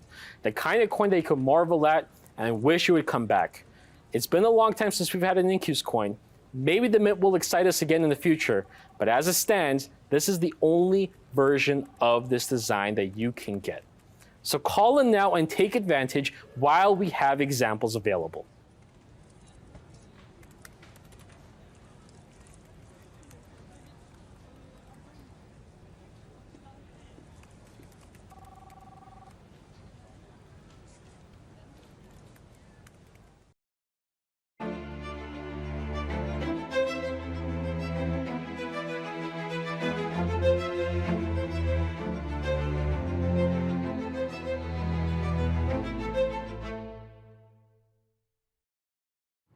I have one of the most famous Lincoln cents. I mean, the Lincoln cent is such a fabled coin among collectors anyway. It's the coin I started collecting as a kid. When I talk to so many collectors, so many dealers, it's the coin they started as a kid, you know, filling those penny books or penny boards, trying to fill all the holes with all the different Lincoln cents, in particular those earlier with the wheat reverse. They were done from 1909 to 1958. Lincoln cent, just one of the most famous coins there is. Right now, I have coins from the very first year of issue, the very first year that the Lincoln cent was made. Now remember, these coins were struck in 1909. This was that Renaissance era where the greatest designers were tasked to redesign our coins. A man named Victor David Brenner had made friends with Theodore Roosevelt. He had designed a medal of Roosevelt celebrating the opening of the Panama Canal, and they became friendly. And knowing that the anniversary of Abraham Lincoln's birth was coming up, they decided it would be appropriate to make a commemorative coin to celebrate Abraham Lincoln. So 1909 was that 100th anniversary centennial of Abraham Lincoln's birth. Brenner had already made some plaques and things, some artwork he had already done of Abraham Lincoln, so it made sense for him to be chosen to design the coin. So 1909 is the very first year of the Lincoln cent. As you can imagine, it was a big deal when these coins were released. People were lining up to get examples of these new coins. Paper boys were selling them for more than face value. It's a 1 cent coin, they're selling them for 5 cents in 1909 when they came out. Now today, most of those coins have circulated. The ones circulated or not are generally toned down to brown. Again, think about coins you get in change. Think about the Lincoln cents you get in change today. Most of those coins are not that bright orange, coppery, mint red color that you see. I mean, the newest coins you get in change, coins from last few years might still be. But when you look at coins that are 10, 20, 30 years old, oftentimes they are brown in color. Now, going back to the first year of issue, can you imagine how few of these have survived in red? You know, it cannot be very many coins that have that red designation. Now, one thing about those very first Lincoln cents that were released in 1909 to celebrate the 100th anniversary of Abe Lincoln's birth, the very, very first coins were released on August 2nd of 1909. Those coins that were released on August 2nd had the designer's initials, Victor David Brenner, on the reverse of the coin. There's a little VDB at the bottom on the reverse of the coin, right there at about 9 o'clock on that coin. When those coins came out, there was a bit of a controversy. There's a little bit of a public outcry. They felt that that was too conspicuous, that the designer was kind of advertising for himself, promoting himself. So there was a little bit of pushback about this VDB on the reverse. So much so that by August 6th, the mint decided to discontinue these VDB issue coins. Like I said, they were released on August 2nd. By August 6th, they had become discontinued because of this controversy. So the coins I have for you today are among the very first Lincoln cents ever produced. This is the rookie card of Lincoln cents. This is the very first coins from the very first year. These were only released for 4 days before they discontinued these coins. Now, very few of these coins, Lincoln cents, have that VDB on the reverse. Let me show you a quick chart. Out of all the Lincoln wheat cents struck from 1909 to 1958, when they changed to that Lincoln Memorial reverse, they struck over 23 billion coins. Of that, less than 0.1% have that VDB set of initials on the reverse. The coins I have here today are just spectacular. These are coins from the first release of the Lincoln cent, a coin that's so beloved that today, in 2023, they have yet to remove Abe Lincoln from the obverse of these. How could you remove Abe Lincoln from the 1 cent piece? I mean, one of the most important people in American history, one of the most important people in the history of the world, Abraham Lincoln, is on the 1 cent coin to this day. These are the very first pennies to have Abe Lincoln on the obverse, not only just from the first year, 1909, but from the very first batch that were released with that VDB on the reverse, the designer's initials, Victor David Brenner. These are Mint State 64, but besides being very choice uncirculated Mint State 64, these are red, not brown, not red and brown, red coins. These are brand new quality coins, but these are coins that were struck in the first initial release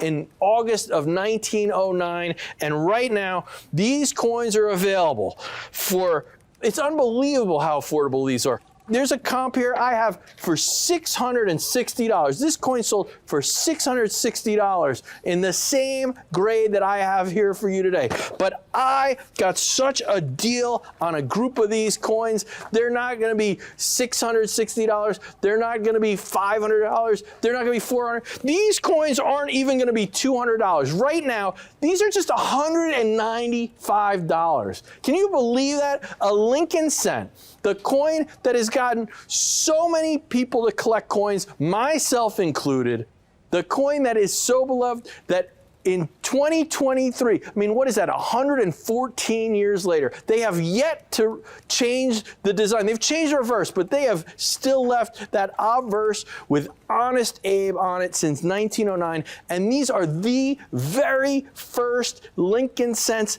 ever to be produced, ever to be released, with that fabled VDB initials on the reverse standing for Victor David Brenner, the man who Theodore Roosevelt personally selected to design these coins.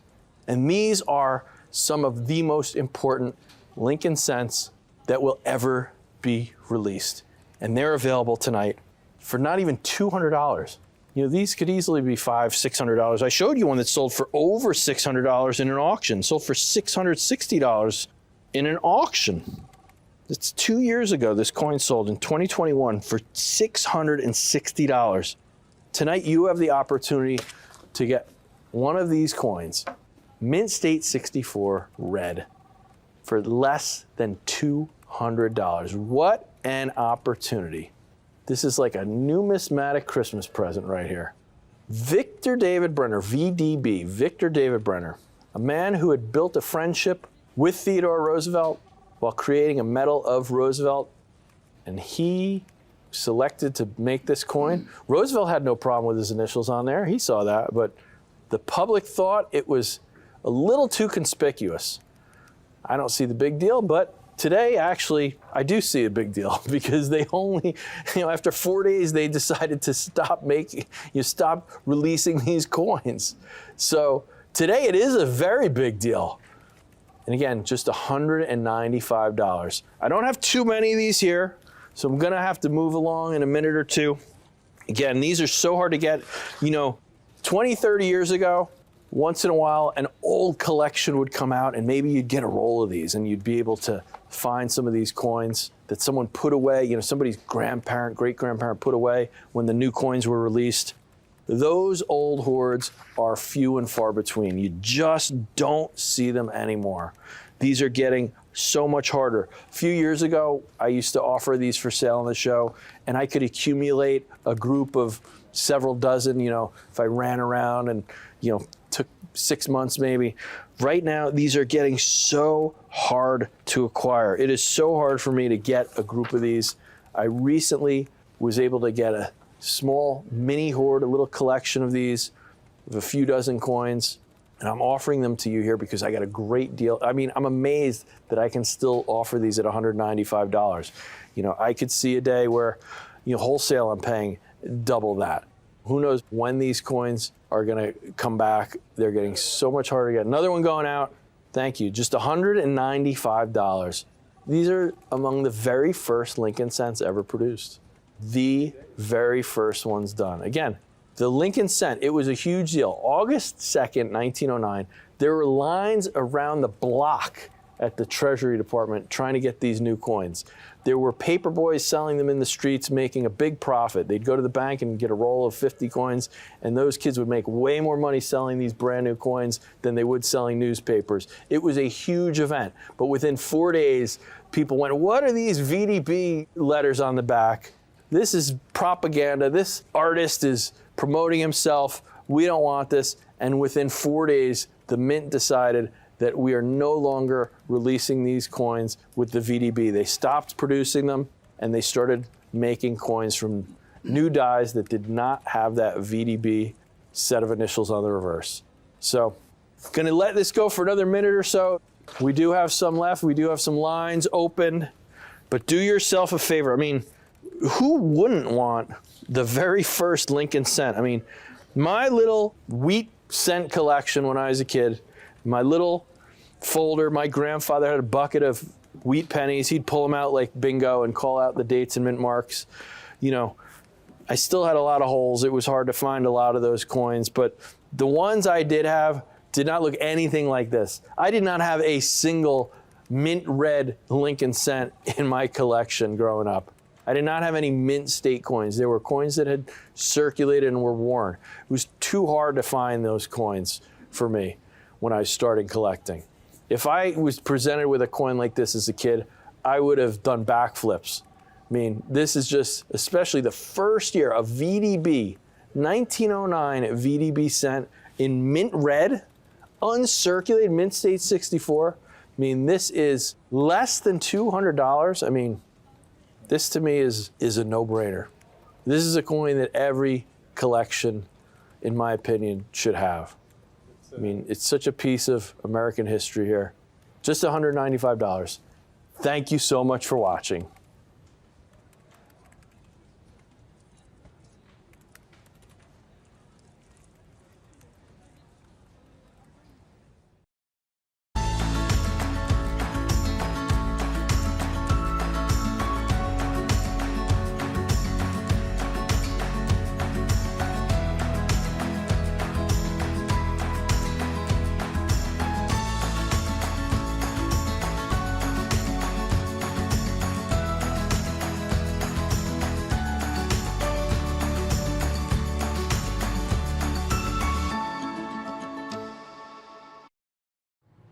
Ladies and gentlemen, what I have here is the most underrated, under the radar set that exists in today's coin market. This is a set of coins that if you put them away right now, you will look back in 10 years and you will think this is one of the best decisions of your life. This is your opportunity to get in at today's ground floor price. Just take a look. Look at these coins. The most beautiful $50 ever produced in American history. The Walking Liberty $50. And right now, I have a very limited number of complete 20 coin Walking Liberty $50 short sets, or as I like to call them, victory sets, in the phenomenal grade of gem, mint state 65. For those of you who collect American Silver Eagles, maybe, you'll recognize this design because in 1986, this design was resurrected as the American dollar coin. Now, whether or not you collect American Silver Eagles yet, it doesn't matter. I have a real treat for you because this is simply the most significant design of the 20th century. This is a historic set right here that this is second to none. This set that I have here beginning in 1941 and ending in 1947, the final year that the Walking Liberty $50 was struck. Now, historically speaking, 1941 was a year that changed the world. 1941, the attack on Pearl Harbor caused the U.S. to join World War II, instantly changing the tide of the war, giving the Allies the undeniable advantage. 4 years later, 1945, America and the Allied powers were victorious, restoring peace and justice to the world. So the Walking Liberty $50 is a coin whose significance is marked in so many ways. It's a coin that commemorates those who fought in World War II. It's a coin that asserts America's power and influence. And it's a coin that celebrates America's role in ending the carnage of that global conflict. Now, designed by Adolph A. Weinman, this coin showcases the pinnacle of American numismatic artistry. And that's because its genesis was during what's called the Renaissance of American coinage. This is a period of time where the greatest American artists to live were commissioned to redesign the entirety of America's coinage. When you see these Walking Liberty $50, they are the epitome of that beauty and artistry. I mean, this is the best of the best, especially when you see these coins in the grade we have here. Absolutely stunning. Mint state 65 condition, gem condition. I mean, this is an extraordinary grade for coins of this vintage. These are coins from the 1940s. These Walking Liberty sets represent some of the only examples of this coin series to survive in this phenomenal grade. Let me give you a little bit of background here about that Renaissance of American coinage I was just talking about. This is a movement that was really inspired and championed by President Theodore Roosevelt in the early 1900s. He believed that America was the greatest country in the world and that our coinage needed to represent that. He also believed that truly beautiful art should be accessible to every single American. Everybody should have access to beauty and beautiful art. So what he did was he reached out to the Secretary of Treasury, Leslie Shaw, with this famous letter. And it goes like this. He says, "My dear Secretary Shaw, I think our coinage is artistically of atrocious hideousness. Would it be possible, without asking the permission of Congress, to employ a man like St. Gaudens to give us a coinage that would have some beauty? Sincerely yours, Theodore Roosevelt." If you couldn't tell from that letter, President Roosevelt was not impressed with the nation's coinage at that time.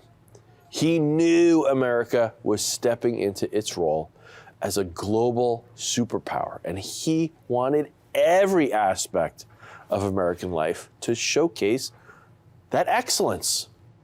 So Roosevelt went on to enlist the renowned artist Augustus St. Gaudens to redesign our coinage. But unfortunately, St. Gaudens was in failing health at the time. He was only able to redesign 2 of the coins before his untimely and tragic death. So the mint started reaching out to other famed artists, the greatest artists of the time. And it was the legendary sculptor Adolph Weinman, who designs not only this coin, not only the Walking Liberty half dollar, but also the Mercury dime. And this is a man whose artwork is featured on the Jefferson Memorial in Washington, D.C. That's right, Adolph Weinman's work is right on the top of the Jefferson Memorial, right on the front and right when you first walk up to it. His work's featured in the Smithsonian Institution. I mean, this is a world-class artist. And that's why it was such a big deal for him to redesign our coinage. And to this day, the Walking Liberty half dollar is considered the finest American coin ever produced by so many. I mean, it is a masterwork. It is beautiful. What we have here, this set, this is the most popular way to collect Walking Liberty half dollars. This is what was historically called the short set, but I like to call it the victory set.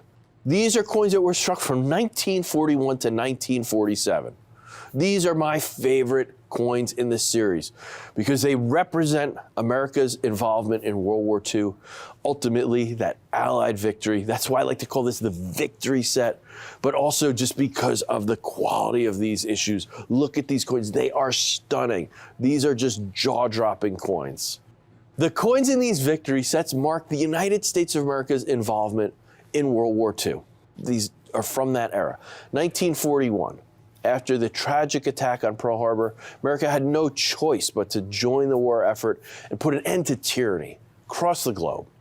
And the very first coins in the set were struck in 1941, the same year that America joined the war. I mean, this is the perfect symbol of American justice and power. And this set offers all of the coins struck from 1941 to 1947, not just some of them. This is every single mint mark during those years. So you have Philadelphia, Denver, San Francisco. This means that every Walking Liberty half dollar struck during our campaign to bring peace to the world. Every one from that era. Coins from 1941 memorializing Pearl Harbor and the U.S. entering the war. Coins from 1942 when the U.S. won the Battle of Midway, showing Japan the strength and power of the American Navy. We've got coins 1943, 1944 when General Eisenhower invaded Normandy on D-Day. Coins from 1945 celebrating the Allied victory. And, so many more coins here, the different mints, mint marks. With the war raging throughout the world at this time, most people didn't have the capability to put coins away. They weren't able to keep coins in pristine condition like these coins. This is so unusual for coins to survive like this. I mean, we're talking about truly hard times. I mean, there were shortages of food and other household goods. I mean, families would have to use ration books. I mean, people weren't saving coins to keep them in the finest possible condition. They were trying to survive. And that's a large part of the reason why these coins in this set that I have for you today are so rare and why so few of them survived. Let me show you what these coins typically look like. I mean, just to give you an idea, MS65 is a big deal. Anything mint state is a big deal, but let alone mint state 65. That is an extremely high grade. Now this is typical walking Liberty half dollars I have here for you. This is what they look like. You know, this is just kind of what you find. If you're able to be lucky enough to find a walking Liberty half dollar, this is what you generally are going to find. Coins in condition like this. It's very unusual to find anything, even in, here's a really nice one. This is a really nice coin, but that's not even uncirculated. That's kind of like about uncirculated at best, and maybe extremely fine, but I'd probably say that's probably about uncirculated right there. But to find an uncirculated coin, I mean, there's definitely none in here. And keep in mind, these are mint state 65. That's not just the base level for uncirculated. These are gem, they're not just uncirculated, they're not just choice uncirculated. These are gem uncirculated coins that I've been able to put together in these sets. I mean, this is a huge opportunity. So let me walk you through some of these individual coins here so you can get an idea of just how rare they really are. Some of these are really rare. You're getting a walking Liberty half dollar from every mint that produced the walking Liberty half dollar from each year from 1941 to 1947. So that's a total of 20 coins. And let me show you how rare these coins are in mint state 65 condition. Now I have a chart here comparing them to some of those famous Carson City Morgan dollars. We all know how rare Carson City dollars are. If you've been collecting coins for a while, they're pretty renowned. Now look at the walking Liberty half dollars in this set. In MS65, some of these very low populations. The 41S, less than 4,000. 42, just over 5,000. Here's 4,200. You see a lot of very low ones. Even at the high points, less than 18,000 of that 1946D. But you compare it to these famous rarities from the Morgan series, the Carson City Mint. In MS65, most of those Carson Cities are actually more common than even the most common on this chart. I mean, some of these coins on here are about 4 times more rare than these famous rare Carson Cities. And you know how much some of these Carson Cities sell for in any condition, let alone mint state 65 like we have here. Let me show you a couple. Here, look at this. Here's an 82cc in mint state 65, same grade we have here. Sold for almost $2,000. And I don't know about that. It's not the greatest eye appeal coin, but still almost $2,000 for that example. Here's an 83cc. Here's a nice, that one looks like it does have nice eye appeal. Bright white coin, but still almost $3,000. And here's an 84cc, 1,750 for the 84cc. Actually, that one's only an MS63. That's only an MS63. That's not even an MS65. And that coin is over $1,700. So you get the idea. These Morgans are, can be $2,000, $3,000 coins. And these walkers, we have every single one of these 20 coins is more rare than these coins here. I mean, you see how much they bring. And some of these walkers can bring some big money too. Look at, here's a few. Here's a 1942S that's graded MS65. That's actually not by NGC or PCGS. The coins we have are all NGC and PCGS, the two most popular and widely accepted grading companies. This is a different company, but still, $2,000 they're asking for that coin. Here's one that's sold in auction, a 1944S. This is graded by PCGS. $1,840, so over $1,800. Here's a 1947 MS65. It's actually got a star, so it's it's premium quality coin. Still, $920. Everyone, this is a set of 20 that I have here. This is a set of 20. You're looking at individual coins in this set that are being offered for thousands of dollars. I mean, just 3 walking Liberty half dollars that I just showed you, they came to almost $5,000 for just 3 coins. with comparable rarity, actually even rarer than the Carson City Mint Morgans I just showed you. Those 3 Carson Cities I showed you, those prices added up to over $6,500. And that's just 3 coins. Today, you can acquire this complete victory set of 20 coins, walking Liberty half dollars. That's 20 coins, all in mint state 65 condition, gem quality, and it's not going to cost you $6,000. I mean, that'd be a great price. $5,500 would be a phenomenal price for a 20 coin victory set in mint state 65. $5,500, I'd say, see if you can buy 2 or 3 of these sets if you can swing it. But my pricing is based on my cost, and I managed to acquire a fantastic deal on these victory sets that I have here today. So for a limited time, while the supply lasts, while I can get these sets, I can offer you this complete Walking Liberty half dollar victory set, mint state 65 condition, for just $4,795. That is less than $240 per coin.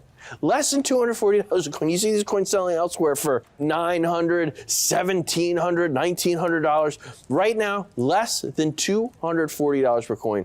You can even use our 2-payment plan. Just put half down now. That's just $2,397.50. We will store one of these treasures, one of these victory sets in our vault for you. Just pay that balance in 30 days and we will ship your Walking Liberty victory set out to you. It's that easy. We want to make this as easy as possible, everyone, because these sets are hard to put together. Once I run out of this small group I put together, I don't know when we're going to have these again. So I want to make this opportunity available to as many people as possible. If you're new to numismatics, I just want to explain. I've been kind of harping on that MS65 grade. Let me explain exactly what that means and why. I mean, it's really important, but let me explain why it's so important.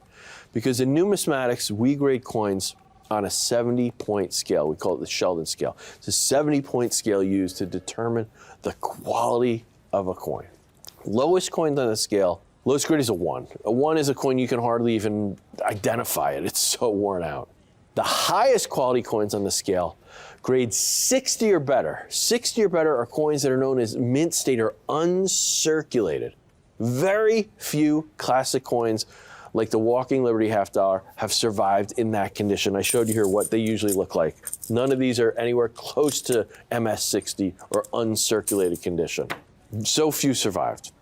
When I was young, before numeric grading was really widely used as it is today, the ultimate coins were the coins that weren't just uncirculated, but gem uncirculated. Those were like an uncirculated coin that was just mind-boggling how nice it was. Today, using the Sheldon scale, when we use that 70-point scale, a gem coin, coins that are the best of the best, those are considered MS65. MS65 or better is what we call gem. That's what we have here. So you can imagine how rare these coins are in this MS65 grade. And look, it makes sense why. I mean, think about it. When these large silver coins were struck, they were produced in mass. These were produced for circulation. They're produced to be used. These coins are struck from the dies, from the minting press. They get ejected from that coining press into these giant bins. You get thousands of coins falling from that press into the bin, colliding with each other. It's like a demolition derby. These coins just colliding with each other. Metal on metal contact. So there's some real damage, dings, nicks, marks that happen to these large coins just by the way they're being produced and being ejected into this bin. And then that's just the beginning of it though. These newly struck Walking Liberty half dollars, they go through sorting machines, counting machines. They're dumped into bags of 2,000 coins before being thrown onto trains shipped to banks around the country. So along this whole ride, on trains, on wagons, these bags of coins are abrading against each other, in the back of a truck. These things are banging around. Through all of that, very few Walking Liberty half dollars have survived in any sort of excellent condition, high grade, let alone mint state 65, gem, brilliant uncirculated that we have here. When it comes to vintage coins like the Walking Liberty half dollar, it is incredibly rare to find mint state examples. I showed you what they typically look like. The coins I have here, though, these aren't just mint state examples. These aren't MS60 or MS61 or MS62 even. Those would be great coins. I mean, those would be spectacular coins, falling clearly in that brilliant uncirculated category. These aren't even mint state 63 or 64. Those are some absolutely stunning grades. You know, those are coins we'd call choice or very choice, brilliant uncirculated.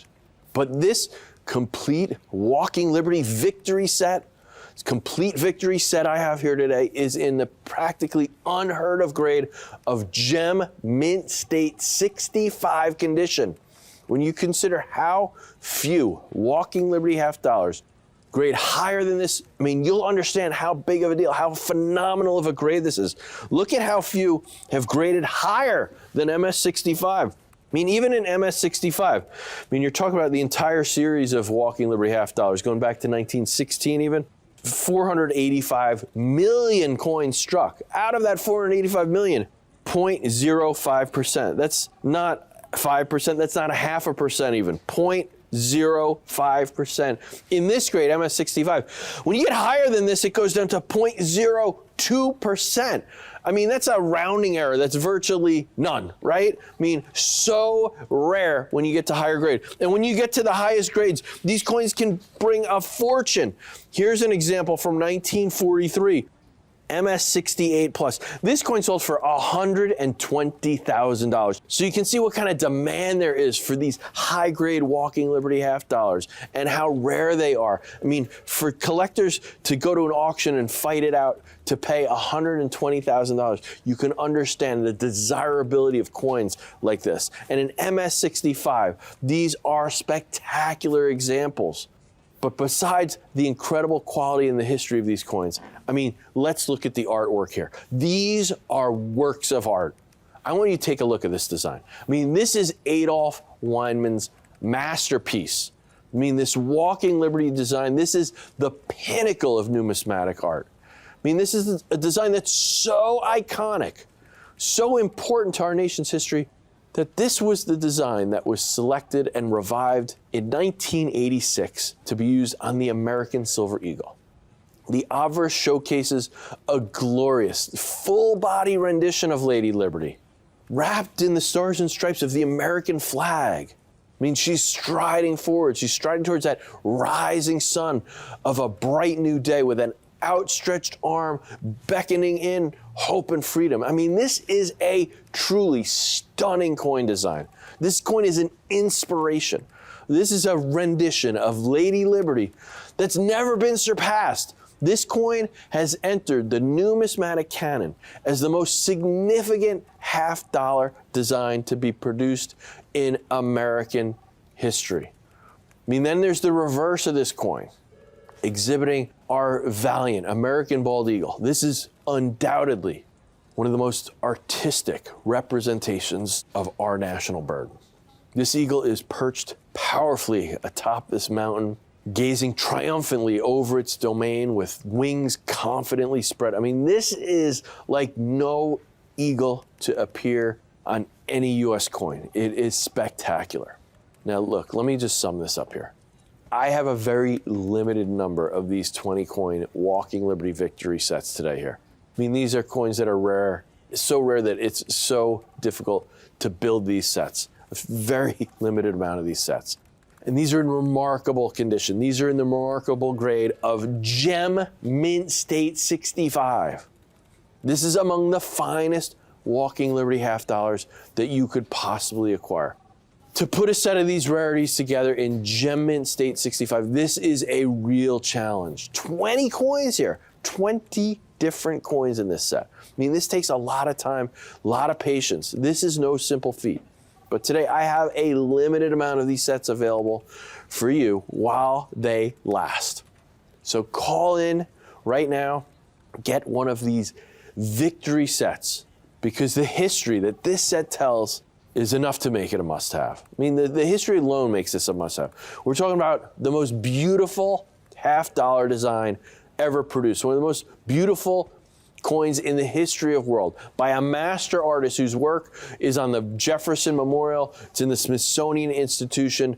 This is a world-renowned artist, and these are 20 miniature works of his art. The most important design of the 20th century, the design that revolutionized numismatics. I mean, a design whose artistry so well revered that it was revived in 1986. Coin collectors couldn't live without this design. They brought it back on the obverse of the American Silver Eagle, where it's still used to this day. This historic victory set tells the story of World War II and how America's involvement ultimately led to an Allied victory and restored peace. This victory set commemorates some of the most important, most significant dates in American history. 1941, year the U.S. joined World War II, shifting the tide of the war, changing history. 1942, when the Battle of Midway took place, America showed the Japanese Navy we were a force to be reckoned with. 1943, Eisenhower was selected as the supreme Allied commander in Europe. You have coins from 1944, when we invaded Normandy on D-Day. Of course, 1945, the year of the Allied victory and the end of World War II. Then you have the low mintage year, 1946, a low mintage year. Harry Truman signed Proclamation 2714, officially ending the hostilities of World War II officially. And then, of course, you have that final low mintage year in this series, 1947, commemorating the peace that followed the war. And when it comes to history, when it comes to rarity, when it comes to beauty, when it comes to quality, this 20 coin Walking Liberty half dollar victory set is pound for pound the greatest set you could acquire, the greatest set you could put away. But you have to act fast. It takes a lot of time and effort, a lot of patience to put a set like this together. It's taken a long time to build these. In Mint State 65, these are among the finest Walking Liberty half dollars that exist. It's just so rare to find silver half dollars from this era in this condition. I mean, you're talking about coins that are over 75 years old. Everyone, please take advantage of this opportunity to acquire this set of American treasures. If you can put away more than one, you can put away 2 or 3 for your family, for your grandkids. I strongly advise it. This is history that you can hold in your hand. This is the story of America. This is the story of justice, the story of peace. This set just so perfectly memorializes and commemorates one of the most consequential times in history. This is the type of set, like I said, you're gonna wanna purchase this, you wanna keep this in your family. The kind of set you're gonna wanna pass down to your kids and to your grandkids. This is a set of coins that if you put them away now, you'll look back in 10 years and you'll think this is one of the best decisions of my life. Because these are sets that don't come around often. A complete 20 coin Walking Liberty victory set in Mint State 65. I mean, this is the pinnacle of numismatic artistry. I mean, the most beautiful coins you're gonna find anywhere. These are the best of the best right here. So please take advantage of this offer while you can.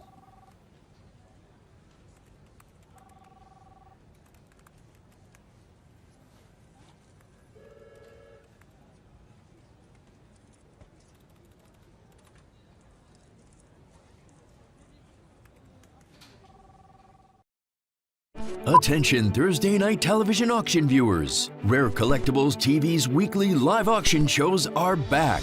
Our next live television auction show will be Thursday, April 18th. Join numismatic author and coin expert Rick Tamaska for 2 hours of auction fun, excitement, stunning coins, and super auction deals. Get ready to see a unique collection of rare coins that Rick believes to have incredible numismatic potential. Like this stunning 1882S Morgan silver dollar in Mint State 66 proof-like condition, one of only 171 graded by NGC, with just 31 finer known.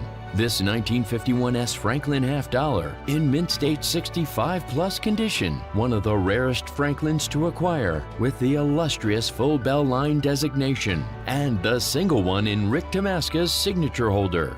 A 1950 proof Washington quarter struck in phenomenal proof 67 star condition, Just 37 of these coins exist in this grade, and this is one of only 2 that have been placed in Rick's signature holder. And this 1966 Kennedy half dollar, showcasing the famous and rare doubled profile variety. Rick has only deemed 2 Mint State 67 Plus examples worthy of his signature series holder. You won't want to miss this. To learn about all the stunning auction coins we have selected for our April 18th Thursday live show, go to rarecollectiblestv.com and click the Auction Coins button.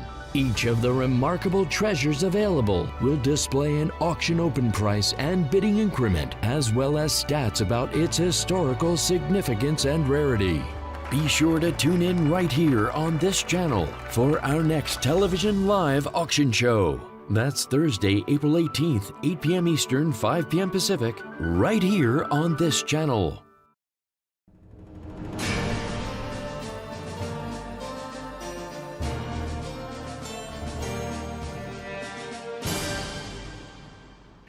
If you're tuning in for the first time, well, you've got an impeccable sense of timing. Because what I have for you is what will rank as among the most important collections of the last 100 years of United States minted coins. Now, in terms of their historical significance to our country, their incredible beauty. Without question, one of the most beautiful coins ever struck by the United States Mint. And the dimensions of the coin. It's the largest silver dollar ever struck by the United States Mint. And it's not struck in clad metal like all the other coins you find in your pocket change today, but struck in pure silver mined in America. Traditionally, this was the largest silver coin ever struck by the U.S. Mint, and we refer to it as a Morgan silver dollar. Most of you have handled one of these sometime in your life. It's a huge coin, and it's 90%, 3/4 of an ounce pure silver. It's always been the standard for what a large silver coin should be. Now here is the American Silver Eagle. 1 ounce pure silver mined in America. Look at the size. It's a huge coin. It's the largest coin ever struck by the United States Mint. And it's 1 ounce pure silver, full ounce. But when you look at this particular example on the left, this is your typical American Silver Eagle, especially during the early years of the series. They had a lot of production problems, a lot of spotting on the coins, so that when you bought one of these from the United States Mint, you'd see the spotting like you see on this 1992. That's what makes the set I have for you today so special. The future potential of this set for you, your children, your grandchildren. I have a limited number of these sets at the price I'm able to offer them at. It's a limited time offer. These sets I have for you today are literally the perfect grade for you at this perfect price point. Every coin, essentially flawless to the eye, folks. 40 coins from the first year of the series, 1986, to the most recent, struck in 2024. MS 69 condition, which means they're essentially flawless to the eye. None of that spotting you saw on that specimen that we had, that sample. No marks. The highest possible grade, folks, you can get is MS 70. An MS 70 is a coin that's flawless under high magnification. MS 69 is one step below MS 70. It's basically flawless to the eye.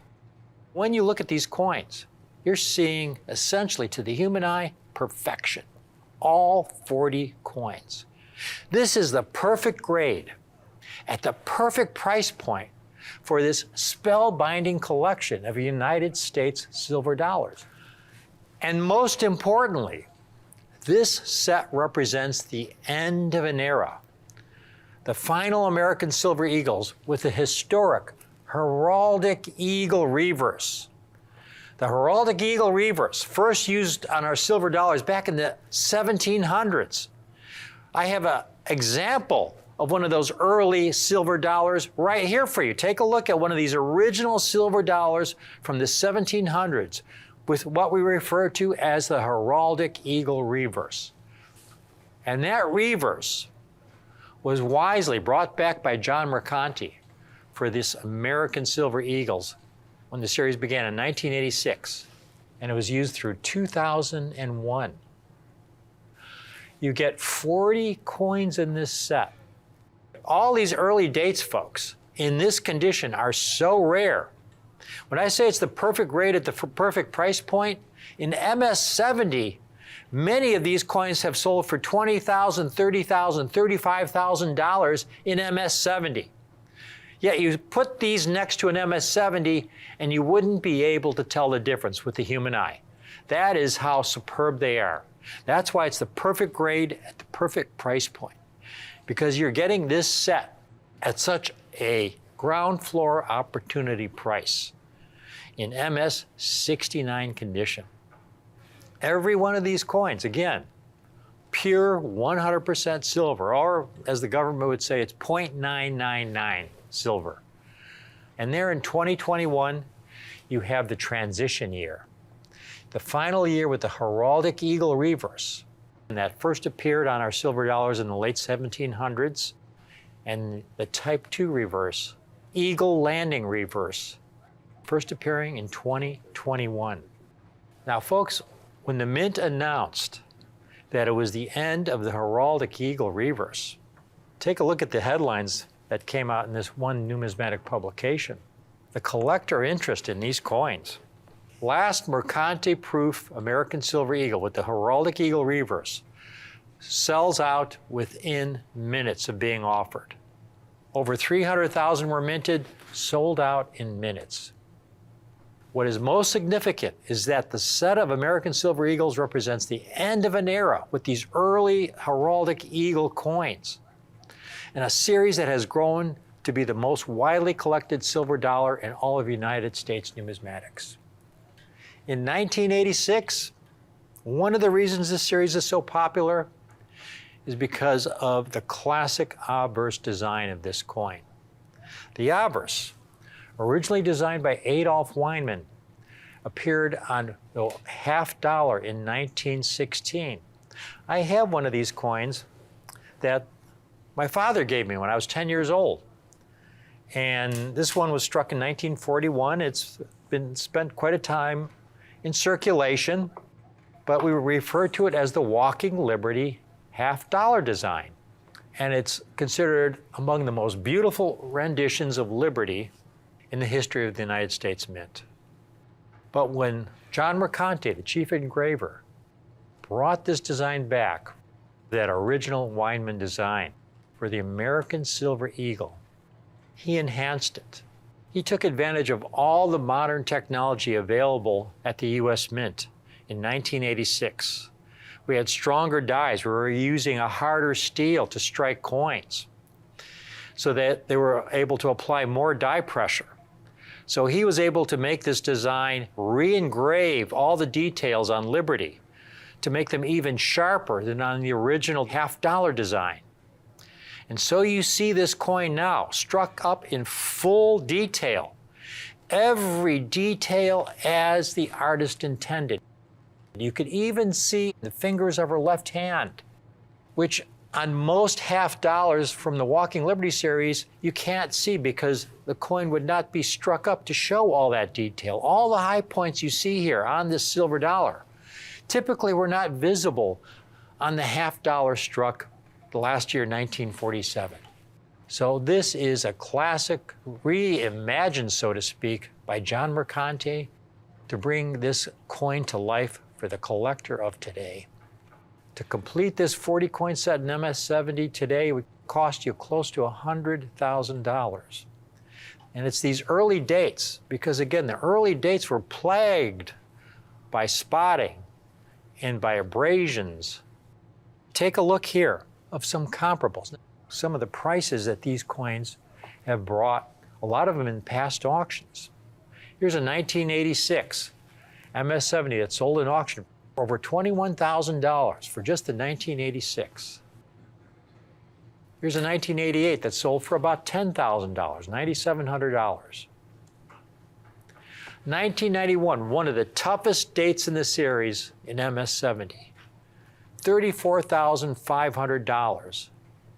1992, $16,500. 96, $21,850. Here's another 96, $27,600, almost $30,000. And here's a 99, $28,000. The 2000 sold for over $10,000. Another 2000 sold for almost $30,000. Now, when you get into the later years, the quality really improved at the mint. But to get these early years, the 1991, you'll recall, sold for about $35,000 in MS-70. Take a look at this 1991.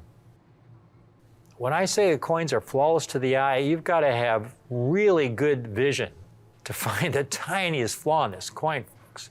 Take a look at this coin. No marks, full strike, as flawless as the moment it left the die, and with no spots on the planchet. It's absolutely sensational. How a coin this large could survive without marks. Now, in the early years, these American Silver Eagles weren't considered collector coins. They were considered bullion coins. And so dealers would just throw them in rolls where they would abrade with other coins and accumulate bag marks. There's an original roll you see here. This is the kind of tubes that they came in from the mint. It had to be a custom tube because of the size of the American Silver Eagle. It was larger than a Morgan dollar, so it was a custom tube created by the United States Mint, and then she's got just a few examples to show you of the typical kind of marks that it would accumulate on these coins because of the handling. And there you can see some serious marks above "In God We Trust" there that are really obvious, and also about 9 o'clock by the rim. And on the sun itself, you can see a lot of abrasion on the sun, and there's a small white spot just above the date. And here's another. And you can see, again, some marks above "In God We Trust." Very, very obvious. Here's one more. This example, you can see, again, a mark above "In God We Trust," and a lot of light abrasion on the sun. And yet, this is a pretty good condition for the American Silver Eagle, but it's nowhere near MS-69 quality. It's these early American Silver Eagles with the heraldic eagle reverse from 1986 through 2021 that all these collectors of today and future generations are going to find that these coins are the key dates in the series, the hardest coins to acquire, folks. This is a series that is still being struck today. The Mint is not about to discontinue the American Silver Eagle series. It is more popular than ever. It's growing in popularity with every passing year. Take a look at the mintages from the first year these coins were struck up to the present. 1986, they only struck 5.3 million, 1987, 11 million. And you see most of the years, in those early years, the mintages were under 10 million. In 2008, you had a record high, 20 million struck. And that was over 20 years later. And now in these final 10, 11, 12 years, you could see 30, 34 million, 40 million, 33 million, 47 million in 2015, the Type 2. 2021, 14 million. And then we have the 22, 23, 24. These coins are growing in popularity with every passing year, and it's these coins in MS-69 condition, folks. Because I have this entire set for you today. You can shop around and find these coins in MS-69, folks. These American Silver Eagles generally sell somewhere between, sometimes you'll see them as low as $150, but usually they're in the $200 to $400 range.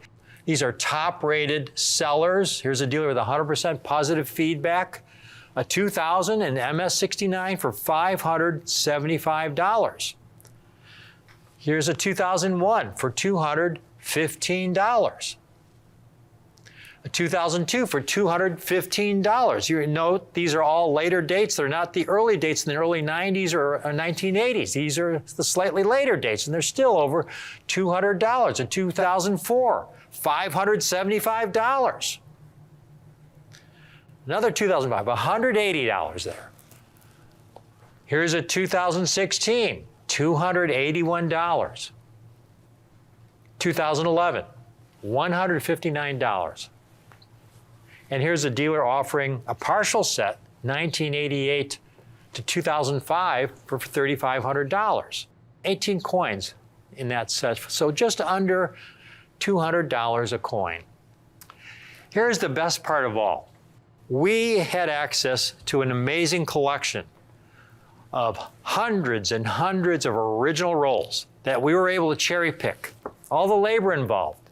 And we got some MS-69s, and we have this set offered based not on what the market will bear, but based on our cost.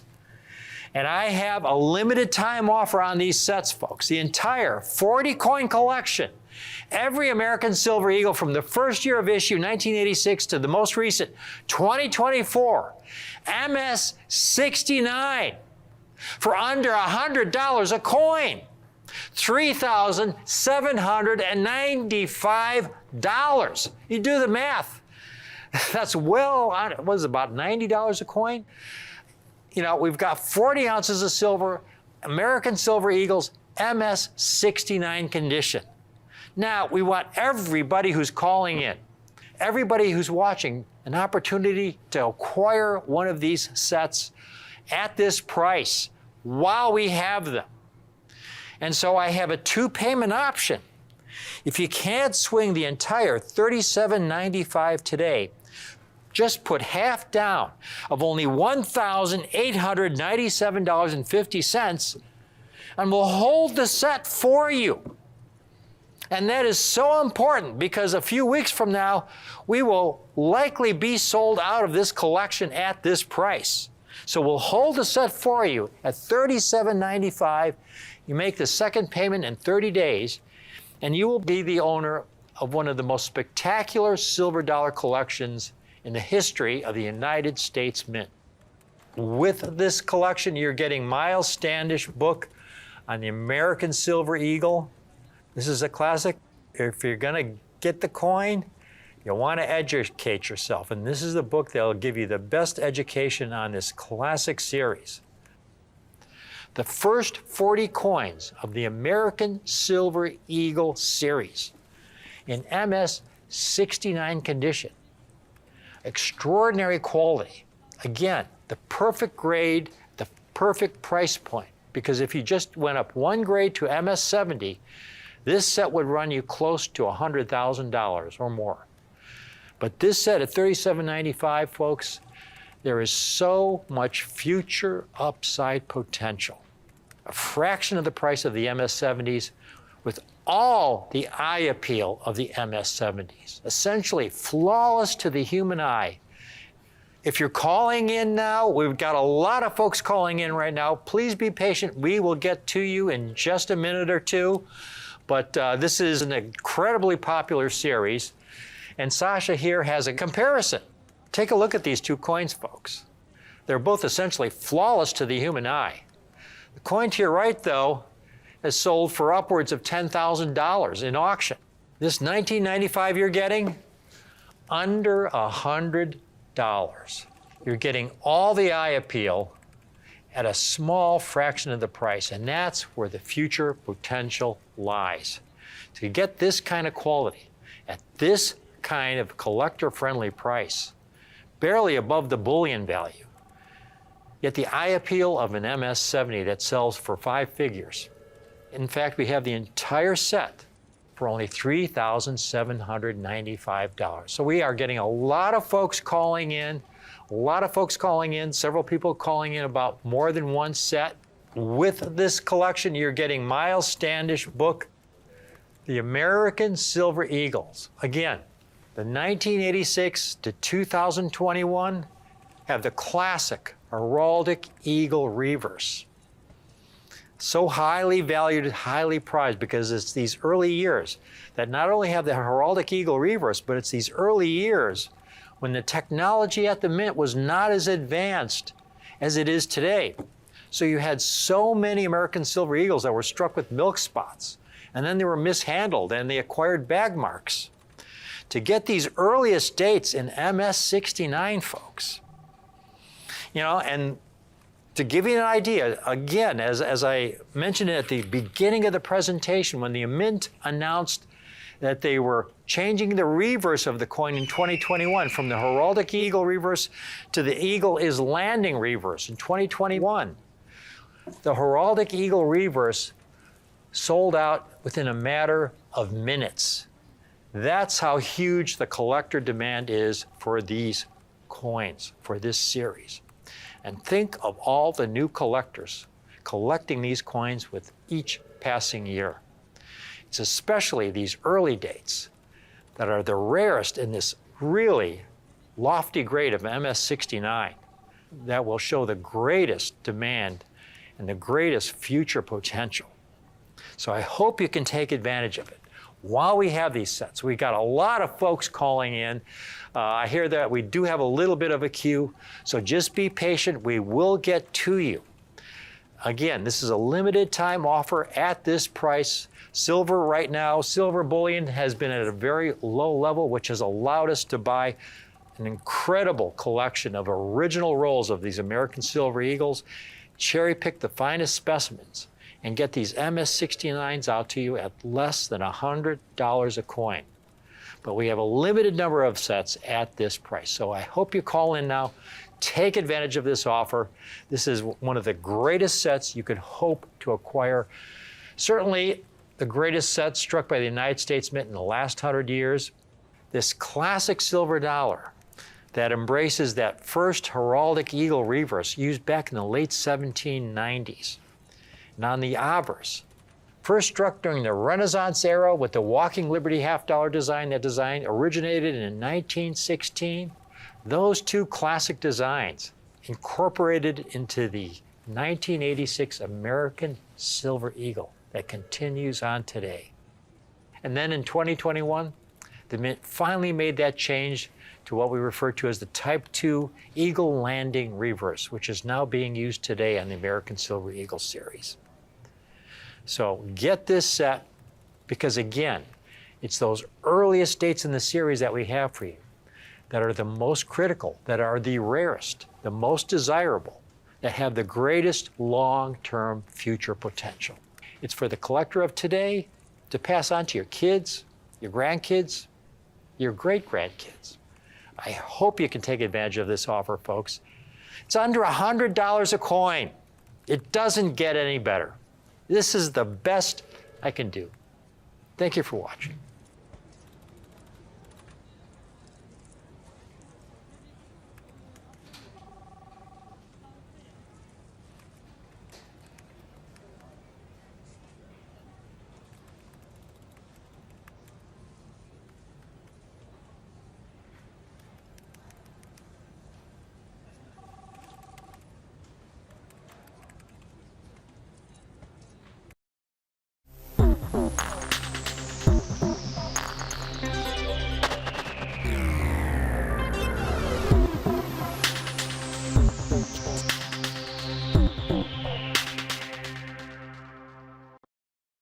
I am thrilled to be able to offer you the most beautiful coin ever created by the U.S. Mint. And look, I know that beauty's in the eye of the beholder, but when you see this coin, I think most of you are going to agree with me, because as a matter of fact, when asked, most collectors and numismatists will tell you that the most beautiful coin of all time is the St. Gaudens Gold Double Eagle. And this coin was the crowning achievement of 26th President Theodore Roosevelt and the greatest artist of the day, Augustus St. Gaudens. And you see, when Roosevelt became president, the redesigning of America's coinage became his personal mission. And this was a pet project, if you will. And this mission grew into what we now call the Renaissance of American coinage. And this era began with President Theodore Roosevelt's famous letter to Secretary of Treasury Leslie Shaw on December 27th, 1904. And the letter blatantly states, "I think our coinage is artistically of atrocious hideousness. Would it be possible, without asking permission of Congress, to employ a man like St. Gaudens to give us a coinage that would have some beauty?"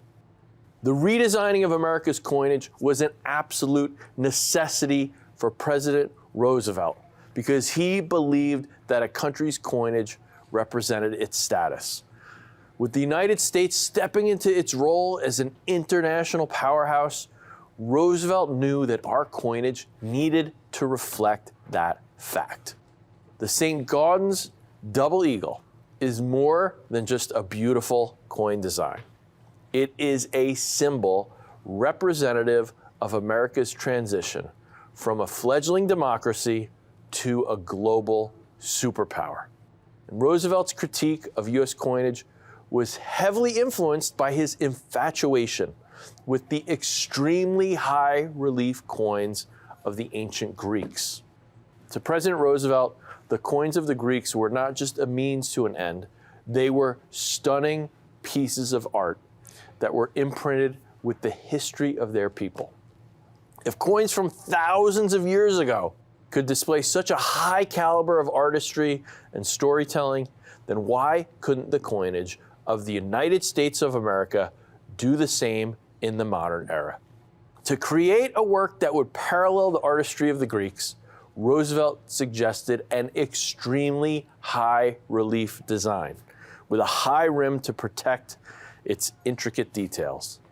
Augustus St. Gaudens wholeheartedly agreed, and after convincing Shaw that this high relief design was plausible, Roosevelt wrote to St. Gaudens saying that Shaw likely thinks him a crack-brained lunatic on the subject. But regardless, the design was approved.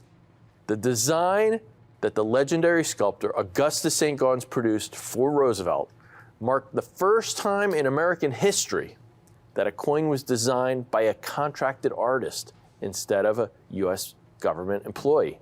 And it's no coincidence that the resulting coin is now known as the most beautiful piece of U.S. coinage to ever be struck.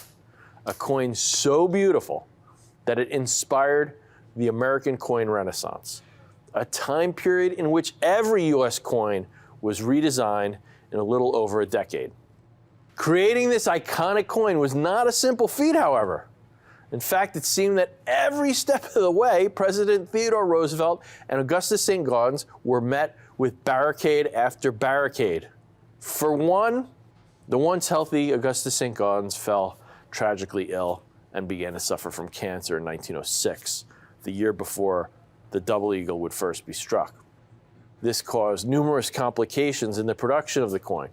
And St. Gaudens' health was not the only obstacle that posed a dilemma for the production of his double eagle.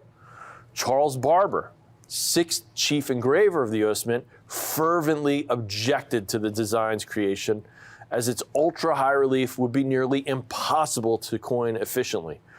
And Barber famously declared that he was just as certain that the relief of St. Gaudens' eagle will never coin as he was certain that the sun will rise each morning. In the end, the ultra-high relief design was attempted in 1907, but proved so immensely difficult to strike that the opposition by Barber ultimately prevailed, and the relief of the St. Gaudens double eagle was drastically lowered. But not before about 20 ultra-high relief examples were made. And today, those extremely high or ultra-high relief coins sell for millions of dollars. And you can see why. Look at how dramatic this coin is. Here's an example of one. You can see just how dramatic that is, how high the design is raised from the fields of that coin. Has a very raised rim, and it's kind of dished out, and you see Lady Liberty there in the center, rising so high above those fields in the background. And again, the reverse, same thing. You have those deeply concave fields with that very high relief, that ultra high relief of that eagle in the center. It is just such a spectacular coin. Now, believe it or not, there was actually a version even more dramatic than the ultra high relief variety. The coin I show you was struck on a planchet the same size as a normal $20 double eagle. But a planchet that size isn't thick enough to truly be ultra high relief. As you see, originally, experimental pieces were made with a relief so high that they were struck on a smaller diameter but much thicker planchet.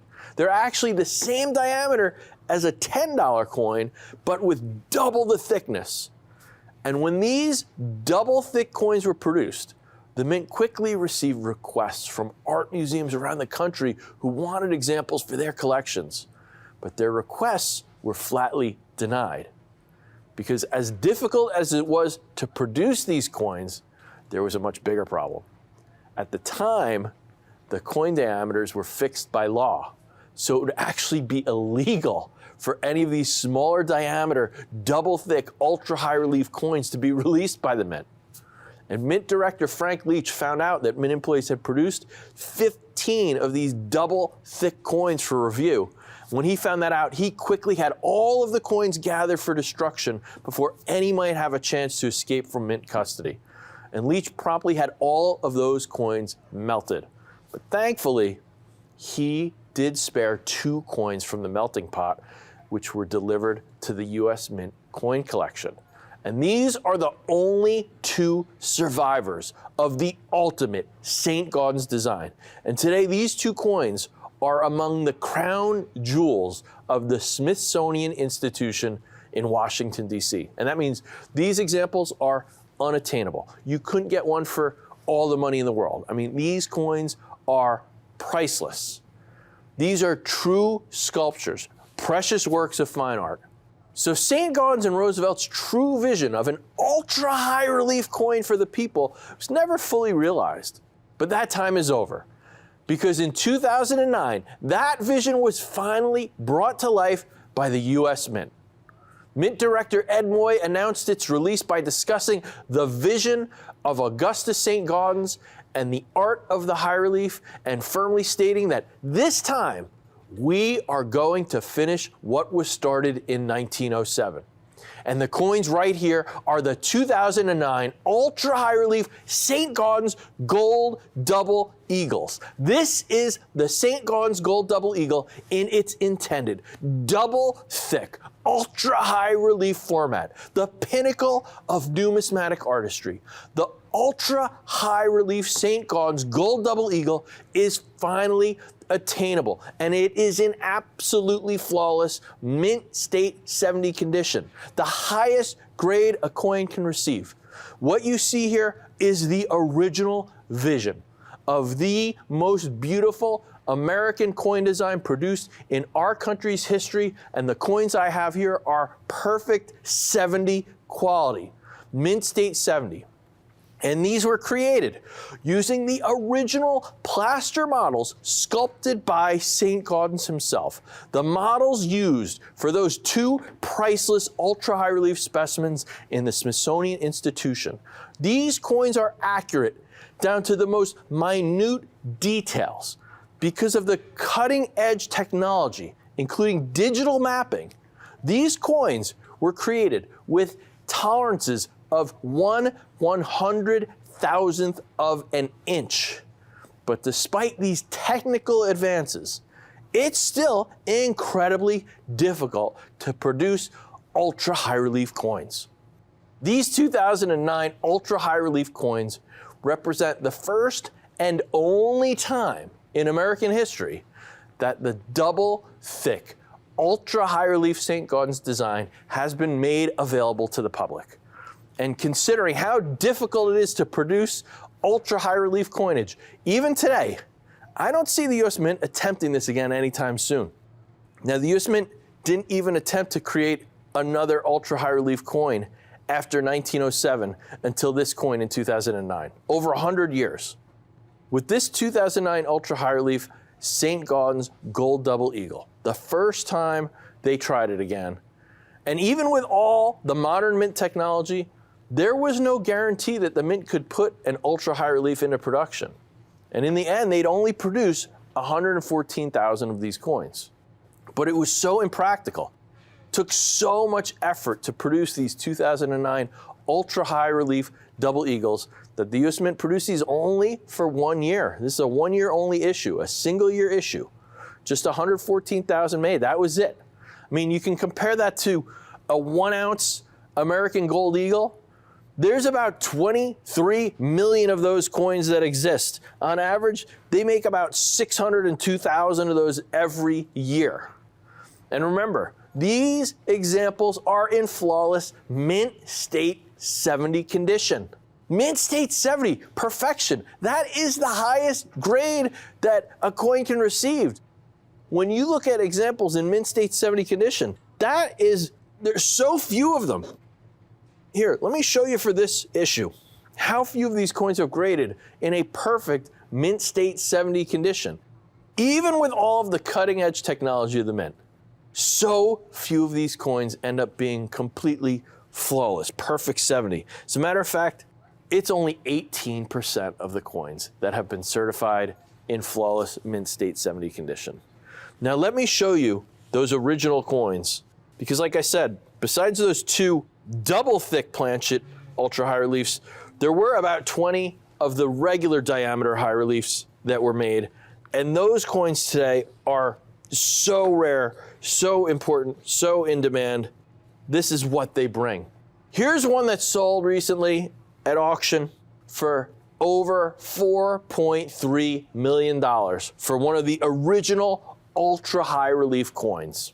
Now, even when they lowered the relief, they made then what they call just a regular high relief. Those coins are extremely elusive, and the highest grades, here's one that sold for $336,000. Even a damaged one is close to $20,000. Here's one that's being offered for $17,800. That coin is damaged, it's cleaned. So just to give you an idea of what the normal high relief, not even an ultra high relief, just the regular high relief, the much more lowered version, can bring. Now let me show you the coins I have today. These 2009 coins, these coins can bring quite a bit elsewhere. When you look, actually there were a few of the earliest strikes that came out with a proof-like finish. There's one that brought $17,600. Here's one that was over $21,000 because it not only was a 70, but it had a proof-like finish. Here's an MS-70 with a star designation, brought over $14,000 at auction. And then the MS-70 coins, the coins I have today, even without a designation, here's one, $5,900 that coin's being offered for. And here's one. This is exactly the coin I have here today, the 2009 Ultra High Relief Mint State 70 grade. Here's one that brought $5,640 at auction. Today I have these one-of-a-kind 2009 Ultra High Relief St. Gaudens Gold Double Eagles, the only examples that you could possibly acquire struck on that double thick planchet, the same way as it was originally envisioned, that ultra high relief format, in perfect mint state 70 condition, the catalyst of the renaissance of American coinage. It's not going to cost you millions of dollars like those other ultra high relief coins. It's not even going to cost you $6,000, $5,500 that you're seeing these coins offer elsewhere. $5,500 would be a phenomenal price. But my philosophy here at Rare Collectibles TV is to find you the best deals possible and give you guys a price based on my cost. When I get a deal, I make sure to pass those savings on to you. So today, while supplies last, you can acquire the 2009 Ultra High Relief St. Gaudens Gold Double Eagle, the double thick planchet in perfect mint state 70 condition for just $4,695. We even have a convenient 3-payment plan. Just put down a third now, $1,565 today. We will lock one of these treasures in our vault for you. Then you just make those next 2 payments in the following 60 days. We will ship this iconic gold treasure to you. Now, some of the earliest coins struck actually had proof-like finishes. I showed you a couple of comps. Those are extremely rare. I'm always looking for those. They're so rare. Normally, I'm lucky if I find one or two at a time. If you're interested in one of those, let your operator know. We'll see what we can do. We might have some. I'm always trying to find one or two. Now, I keep talking about how beautiful this design is, but I also want you to know about what this represents, because this isn't just a beautiful coin design. It truly represents American values. You see Lady Liberty standing tall, marching forward, draped in her Greco-Roman gown, and that gown represents Western values. It symbolizes the concepts of liberty and democracy that started in Greece and Rome.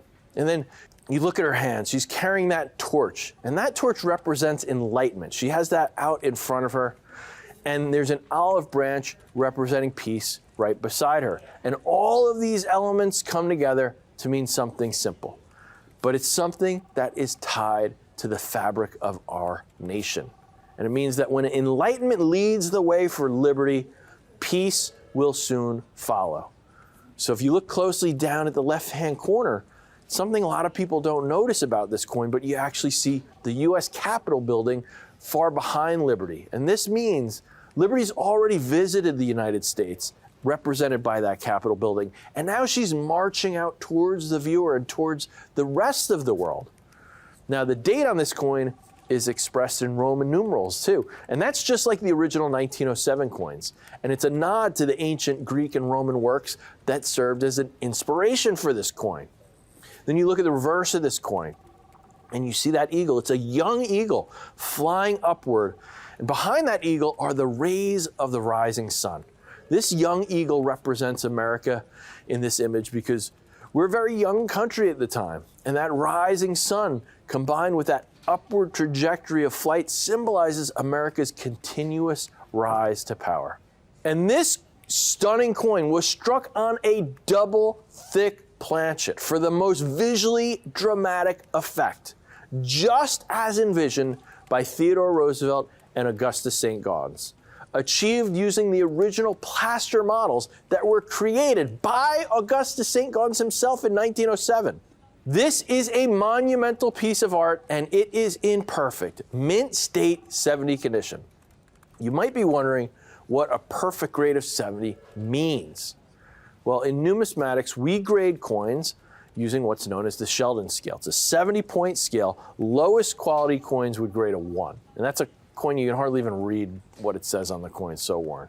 The highest quality coins, the best coins, would grade a 60 or better. This is what we would call uncirculated or mint state. For a coin to grade in a 70, it is a very rigorous process.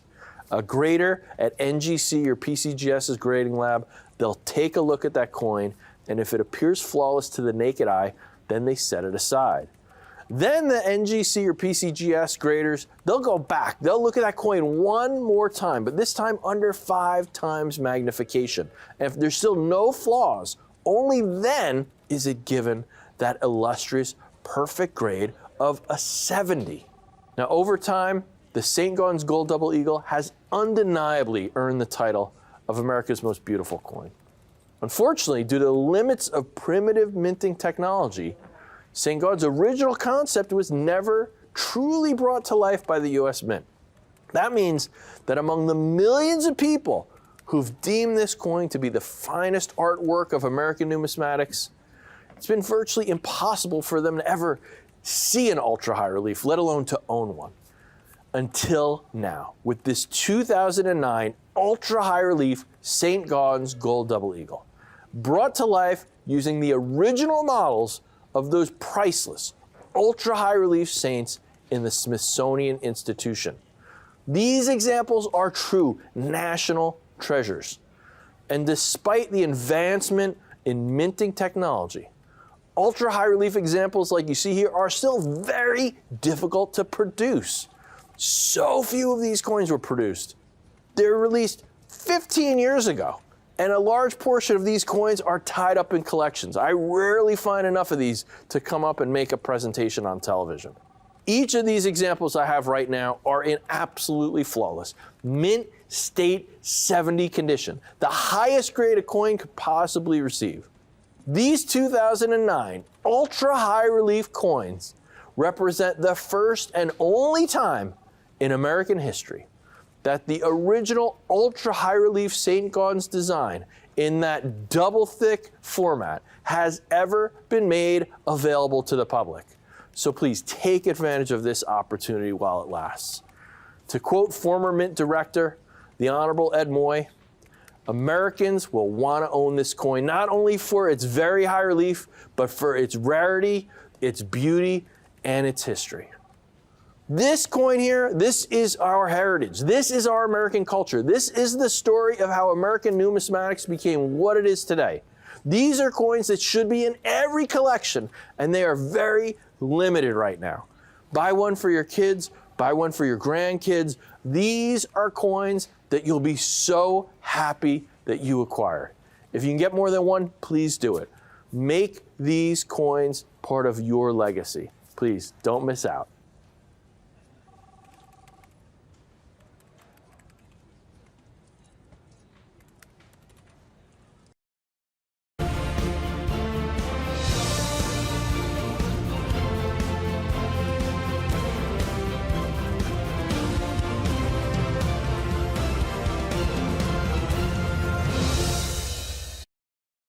Hello, welcome to Rick's U.S. Coin Show. Rick Tomaska and Kimberly Tomaska here, folks, and have we got a collector special for you. This is a collector special of collector's specials. This is, first of all, it's a very important series in U.S. numismatics. It's one of the centerpieces of my next book, which I've been really resumed working on.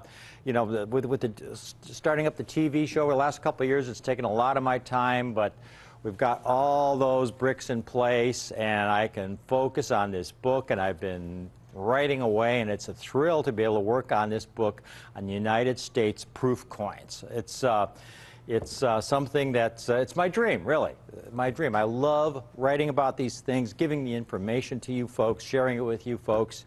It's what collecting is all about. The collector's special I have for you today, folks. First of all, to appreciate the rarity of these coins. These were proof coins struck at the Old Philadelphia Mint. These are the last coins struck at the Old Philadelphia Mint. Proof coins are meant to represent the state of the art. They're meant to represent the finest possible examples of a coin that the Mint's able to produce, given the technology of the day. And I emphasize that last phrase, the technology of the day. Because the technology of the day is extremely important when it comes to appreciating the quality of the proof coins I have for you today. Now, again, you've got commercial struck coins, coins struck for commerce, the kind of coins we used to buy things with. And here's a chart that shows you the mintages of the coins we have today, which are Washington quarters in proof condition. The Washington Quarter Series in proof condition. And you could see in proof condition how many fewer Washington quarters were struck in proof than struck for commercial use, especially when you get down into the 60s.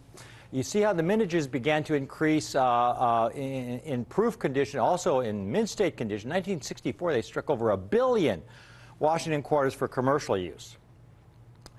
In proofs, they struck almost 4 million, which was a large number for proof coins. But you go into the 50s and earlier, the numbers were 1/10 of that when you get to 1955, and that is primarily because of the economics of the time, folks. If you know your history, you know we were coming out of World War II. We had a lot of young families that were just accumulating wealth, and they didn't really have money back then in the early mid-50s to spend on their passions, on their hobbies. But as you got into the late 50s and early 60s, as this middle class became established, you saw people buying TVs, you saw, owning 2 cars in a lot of cases, color TVs, home ownership. And so many collectors, were able to afford their passion, which was coin collecting. So that's where you saw the mintages for proof coins increasing in the late 60s. Now the thing is, though, the technology back then, these coins were struck at the Philadelphia Mint, these proof coins. Again, these proof coins are struck off of highly polished dies. They're individually fed into the dies. They're double struck under higher pressure. Then they're individually handled. They're not allowed to braid with any other coins when struck. While commercial strikes, the dies don't receive any kind of special treatment. They're struck once struck, they're dumped into bins where they braid with other coins. So there's a big difference in the quality. Now these Philly coins, though, folks, I mean, first of all, take a look at a modern proof set, which Kim has here. This is, I think, a 1991, Kim, 1991 proof set that you have. Nowadays, folks, these the proof coins are struck at the San Francisco Mint, and the technology today is state-of-the-art. You know, when I say the proof coins represent the finest possible quality given the technology of the day, well, the technology of the past 30+ years is state-of-the-art, and these coins are state-of-the-art. You are guaranteed, when you buy a proof set, you are guaranteed of getting 5 superb proof coins in high grade. These probably grade proof 68, proof 69, maybe even proof 70. You might even get a proof 70 in there, which is the highest possible grade.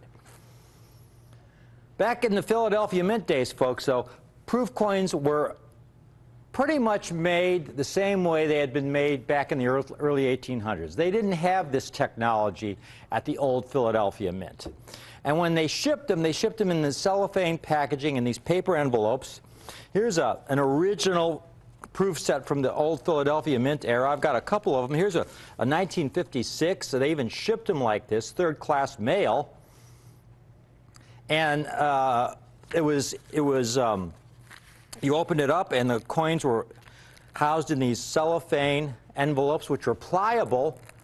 And you could see being pliable, that meant the cellophane could abrade against the coin, which meant it could hairline the coin, which lowers the grade of the coin. So that was just one of the problems. But even these sets, folks, have gotten so scarce. I've got here, here's an original 1959 proof set in an envelope. This is how they're supposed to look. But even these sets, as damaged or impaired as they are, as you can see, this $50 has some serious toning issues on it. Even these are rare. Nowadays, I'm seeing more and more of these kinds of 1959 proof sets. You take a look at these here. Take a look at this 1959 set. It says Treasury Department, 1959 in the corner there. It looks pretty much the same. The words are the same. But compared to this original, how come the paper has such a different color? How come this looks so much fresher? Does this look like a 55-year-old plus envelope? And the answer is it's not. Nowadays, they make so many of these sets, and they're basically counterfeit sets, where they make it to look like an original mint product. And you see these offered a lot on eBay a lot of times. And even the inside, whereas an original 1959 set has a certain kind of cardboard with a letter that comes with it. And here's the little note that comes with it.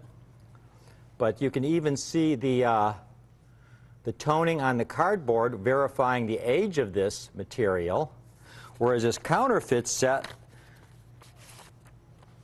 has just this, cutout cardboard, which is obviously not a mint product. And then when you get the cellophane envelope, this is easy to see that it's not an original mint cellophane envelope. The corrugating, the texture of the seal around here is not original mint. This is a counterfeit set. Now, why do they do that is the question. Why would they do that? These are actually original proof coins. These are proof coins. But why would they take the time? Why would they take the time to make them into a look-alike set? Well, the answer is simple. Is because these particular coins are very low grade. Now they look nice. They look nice, but I'm going to cut I'm going to cut the 59 half out because it's the biggest coin in this set. And right here in front of your eyes. Why would it be in this envelope? And when we look at it, I'm going to do it even without a halogen light. If I could tilt it at the right angle, you'll be able to see all kinds of scrapes in the field that in the envelope weren't really that obvious. Take a look at this. You could see in front of his face, in back of his head. Now I just cut this out of there. Now that is why these coins were encased in these envelopes, because they're very low quality. This is probably about a proof 63. Okay?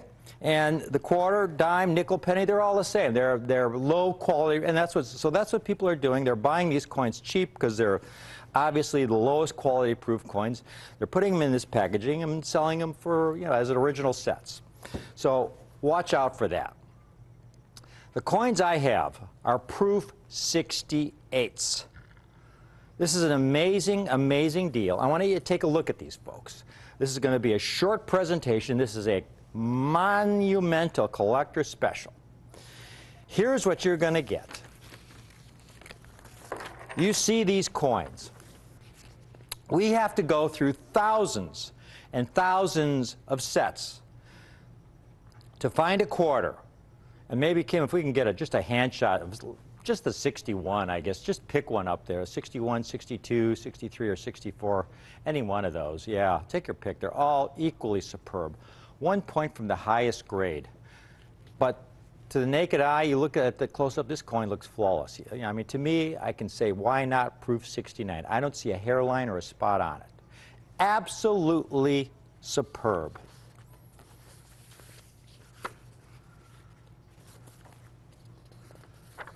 Now, understandably,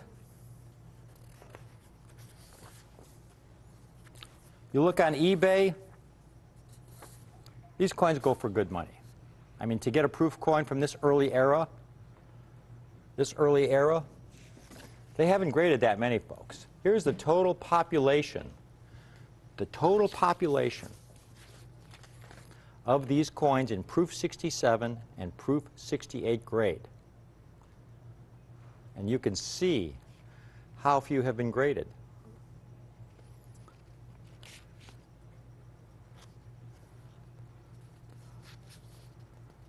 '64, you get an improvement in quality, and there you could see the proof 68 number jumps from 1,300 the previous year to 3,500 for the '64 year. That was the last year these coins were struck at the Philadelphia Mint on a 90% silver planchet. That's the other thing that's important to understand. These are the last of the proof Washington quarters struck on 90% silver planchets at the old Philadelphia Mint. Now, you see a few of these. Here's a '64. I'm searching around, looking all over on eBay for these. Here's one that was in proof 66, the most common date up there. There's one for $61. Here's one in proof 67 in an Anax holder.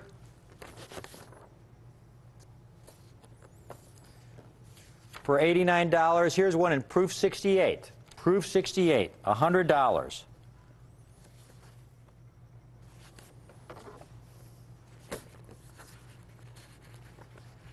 You go to the next earlier date. Here's a 63 in proof 67. Just in proof 67, a tougher date than the 1964. All the dates, the 64 is the easiest of all these dates to get in high grade. 63 and earlier, they get considerably tougher. Here's what I got for you folks. Take your pick of these. Take your pick of these. The 1961, the 1962, the 1963, or the 1964. Take your pick. You can own any one of these. Again, the 1964, you see dealers selling them for $100. 61, 62, 63 might be $150, $200. Take your pick. Again, we do all the work. We find the coins. There are no middlemen here. I don't buy these already graded from some dealer who bought it from another dealer. Okay, we did the work and submitted the coins ourselves to cut out all the middlemen to give you these kinds of prices. This is where we get a lot of dealers calling in on these, because these are, in fact, what you could say below wholesale type prices. But this is my specialty. This is why I write books on it. This is why I'm working on another book on these coins. $35 a coin. Pick any one of those Washington quarters, 1961, 62, 63, or 64, only $35 a coin. And if you want a second piece, you get a different date.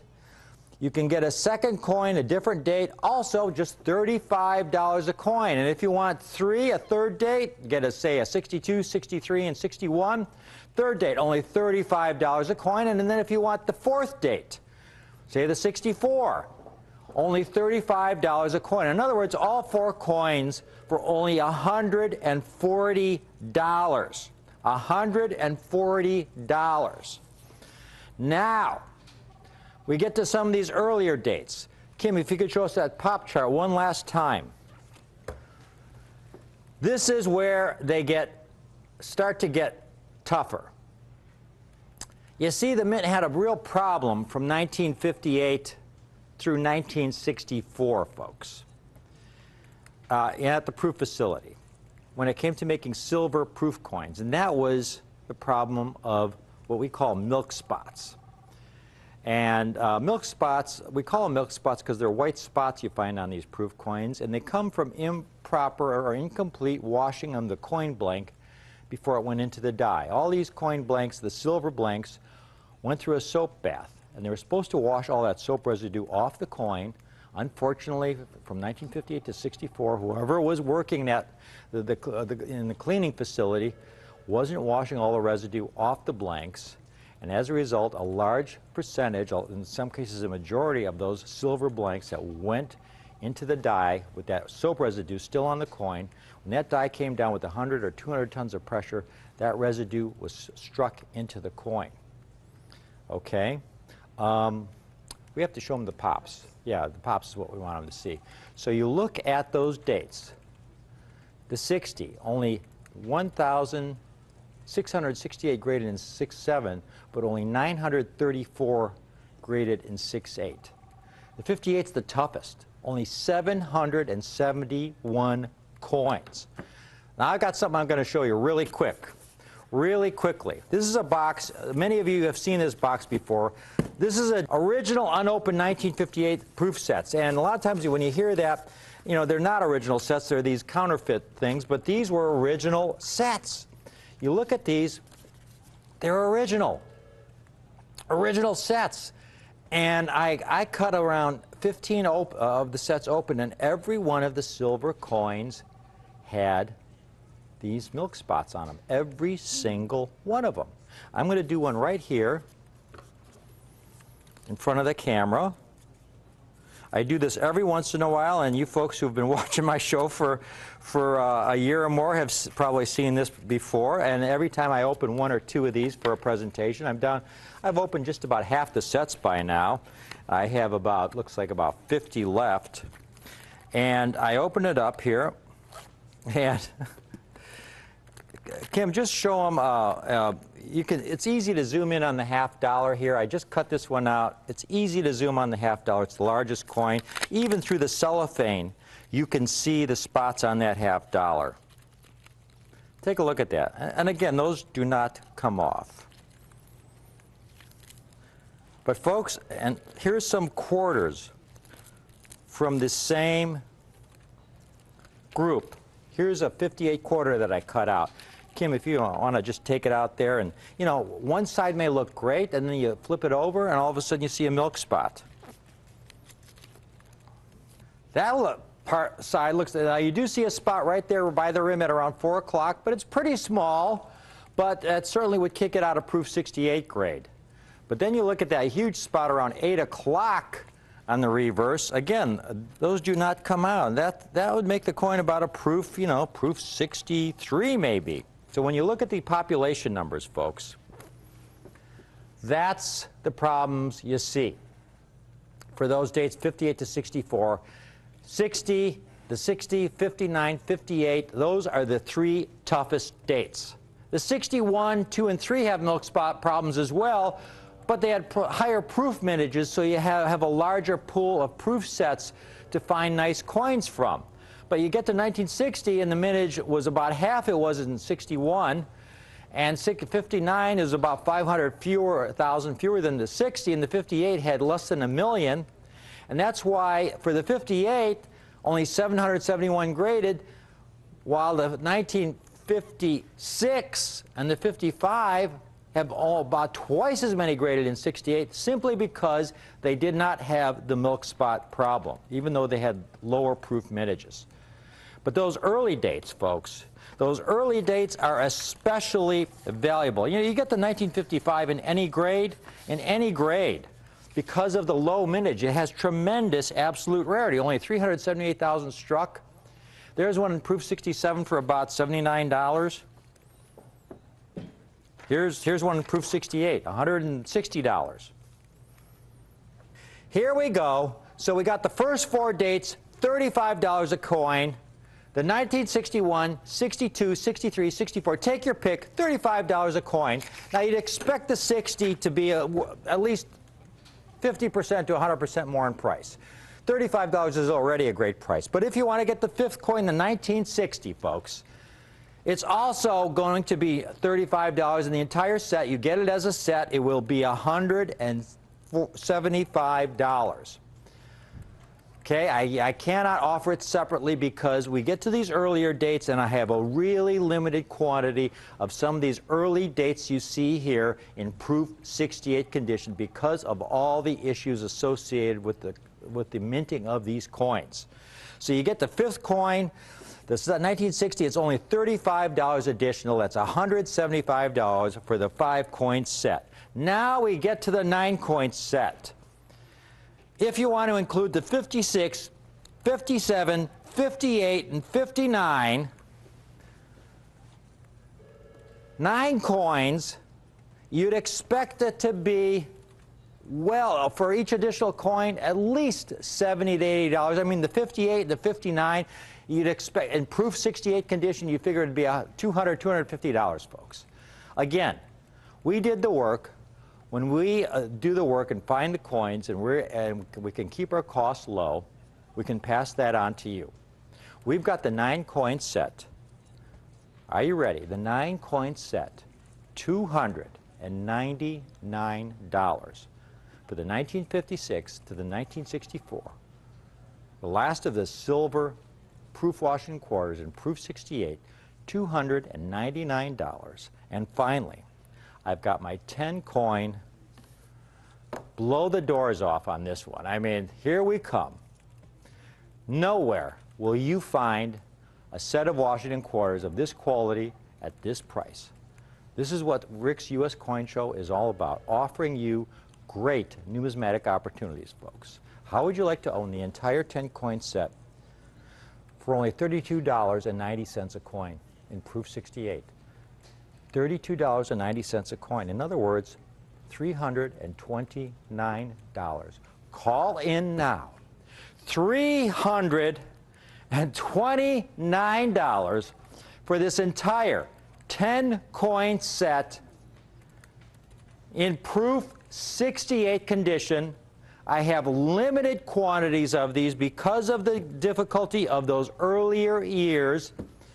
The earlier years being 1960 and earlier in this kind of extraordinarily high-grade proof condition.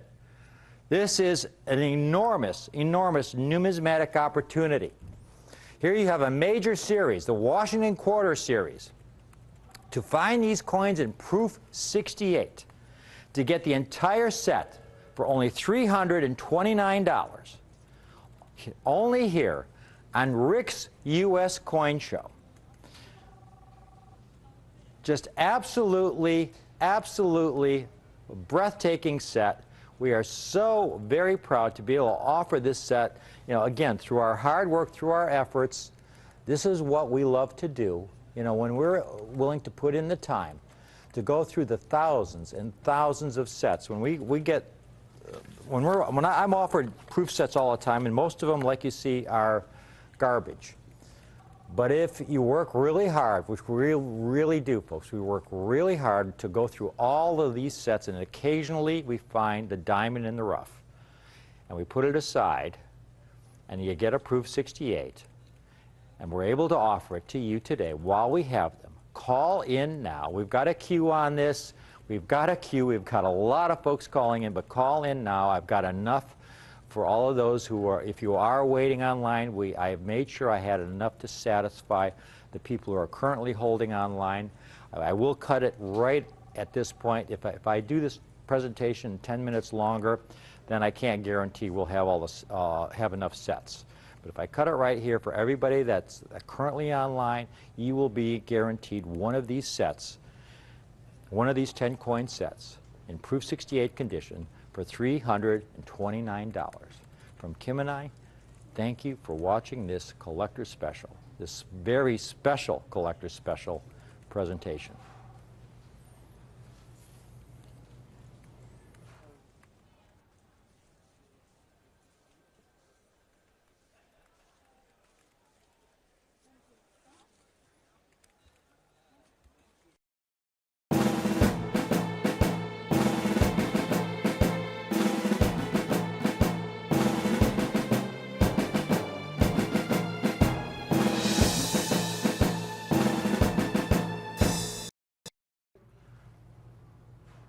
Hello, fellow collectors. Welcome to Rick's U.S. Coin Show. Rick and Kimberly Tomaska here. If you've just tuned in, we just had a presentation on the 1955 to 1964 Washington quarters, where we offered individual coins and the entire set, 10-coin set in proof 68 condition for $329. Now, in that presentation, I explained what Washington quarter or what proof coins are. And this series is such an important series. It's going to be one of the central series to the next proof book I'm working on. This next proof book is going to pick up where my first proof book left off. It's going to cover not just the 1950 to 1970 coinage, but it's going to go all the way through the Eisenhower dollars. It's going to go back into the Walking Liberty half series, the Morgan dollar series in proof. It's going to include, you know, we're going to go back to the Civil War era when we're talking about proof coins, especially, particularly, we're going to focus on the silver proof coins from the U.S. Mint. And this exciting, to be able to offer this kind of Washington quarter set for that kind of price, folks. Again, I had to emphasize the only way we're able to do this is through our hard work.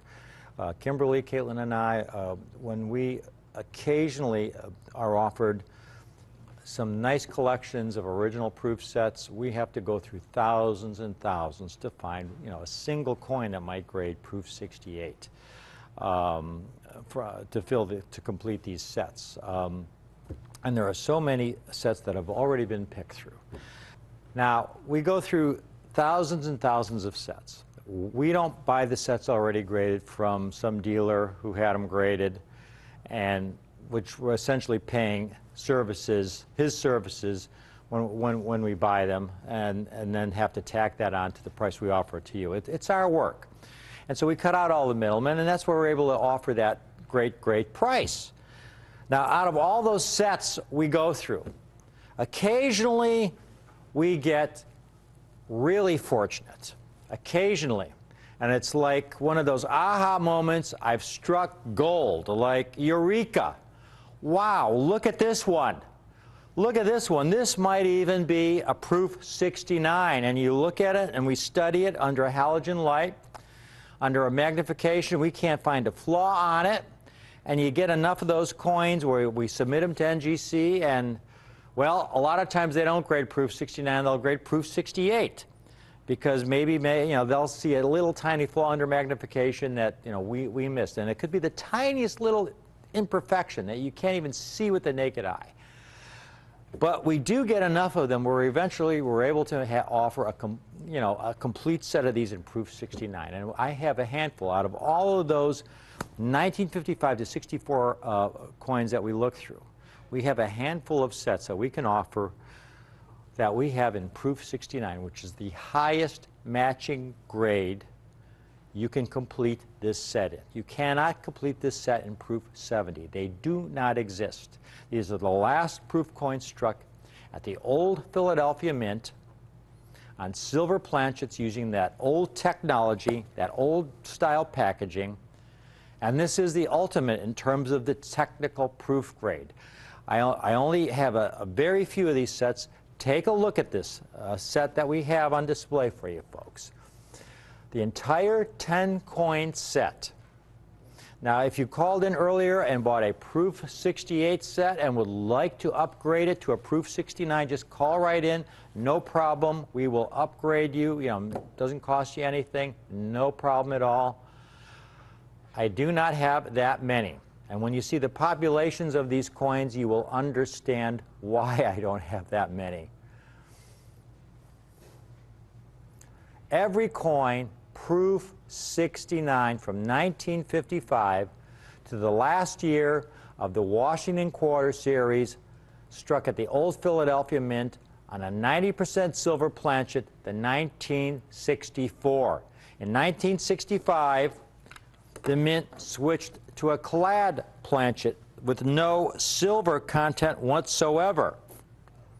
And in fact, I have a 1965 quarter. It happens to be a special mint set quarter, but Kim is going to put it in front of the camera for you to see the difference between that coin. It has a slightly different, it's got a kind of a grayish cast to it.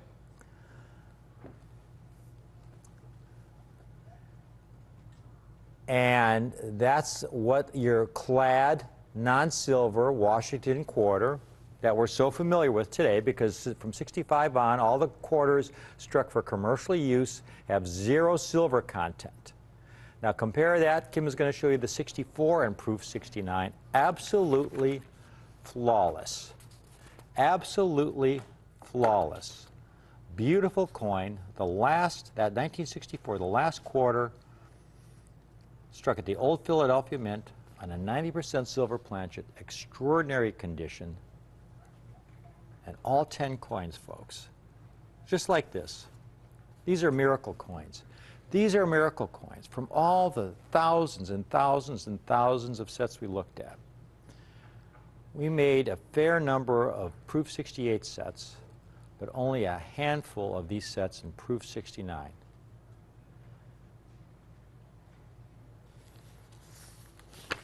And Kim's got a pop chart showing you how rare these coins are.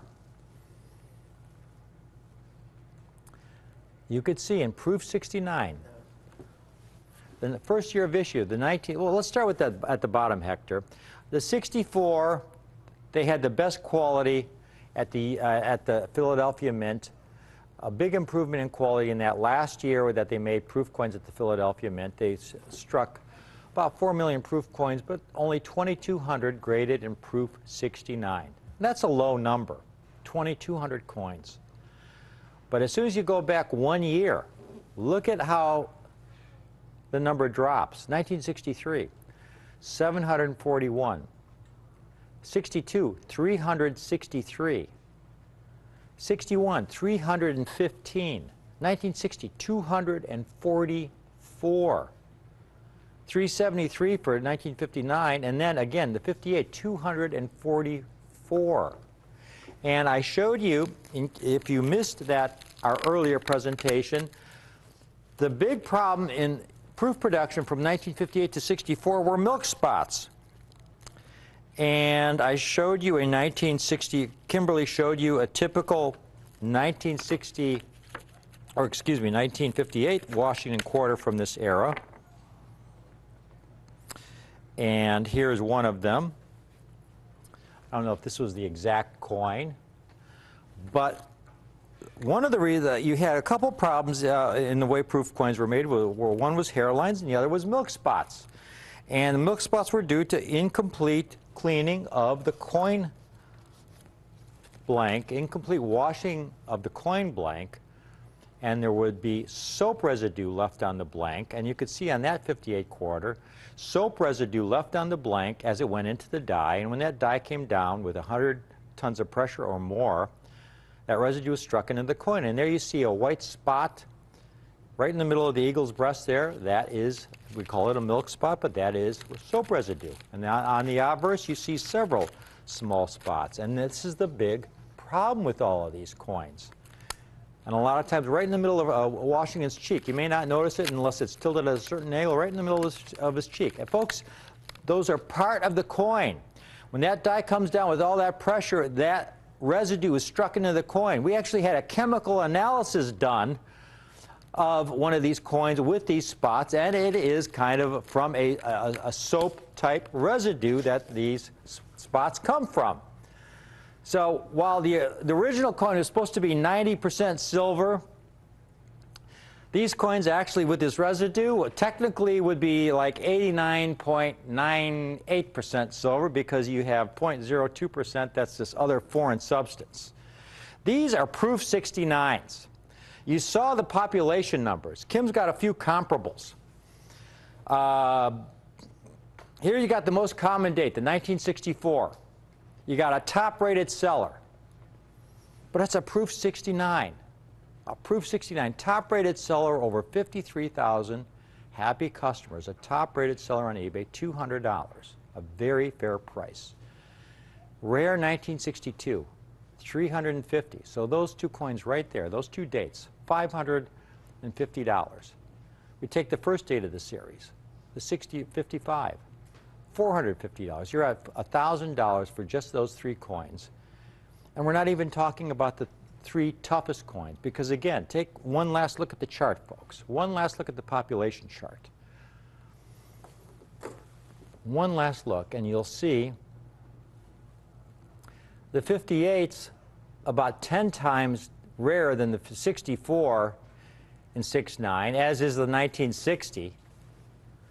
And the 59 and 61 are right behind.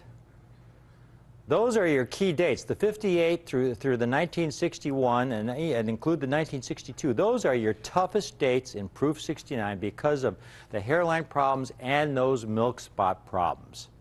And here you're getting the key dates. When you've got other dealers just asking $400, $450 for dates that are tough dates, but not the rarest dates. The 55 is a tough date. 400 coins, that's a tough date.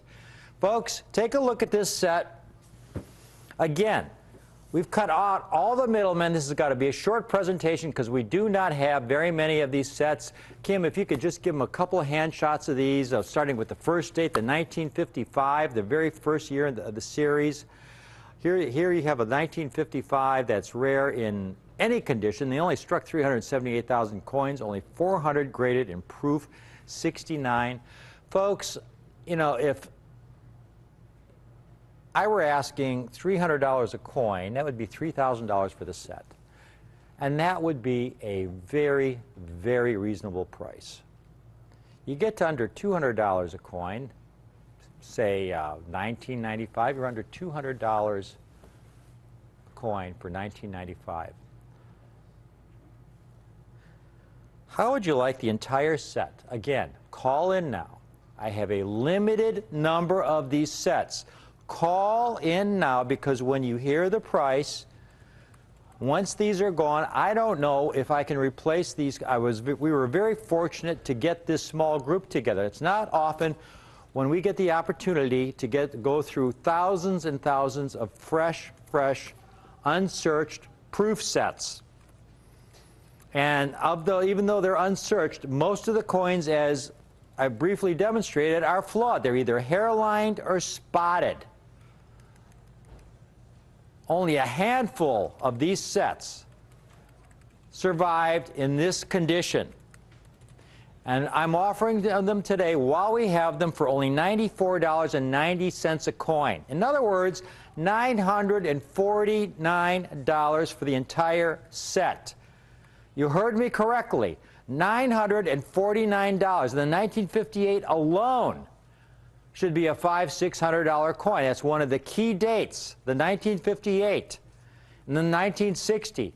Really, really difficult. Only 244 graded in proof 69. And you're getting the entire set while we have them for only $949. ultimate highest grade proof coins for less than $100 a coin.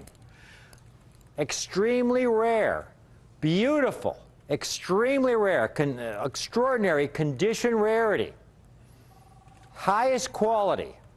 The three legs of the stool, folks, in spades. I always talk about the three legs of the stool to get coins with exceptional eye appeal for their date, exceptional quality, and the most rarity possible for the best possible price. And here you've got that in spades. You've got this 10-coin set, the highest matching grade possible of some beautiful, extremely rare coins for under $100 a coin. We've got a bunch of people calling in right now. I'm going to cut this presentation right here because if I carry this presentation on for 5 minutes longer, we would have people calling in. It looks like we may even have a queue. We will have people calling in and we won't have any sets left. And again, I have a limited number of these sets, so I got to cut it right here. I want to be able to offer everyone a set who calls in now to take advantage of this opportunity. And again, if I carry it out, if I do this for 5 minutes longer, we'll be beyond sold out, and I can't get any more sets at this time. So this is your chance. Please take advantage of this. If you want to own something really, really special, you'll only find this kind of set here in this kind of quality at this price here on Rick's U.S. Coin Show. From Kim and I, thank you for watching.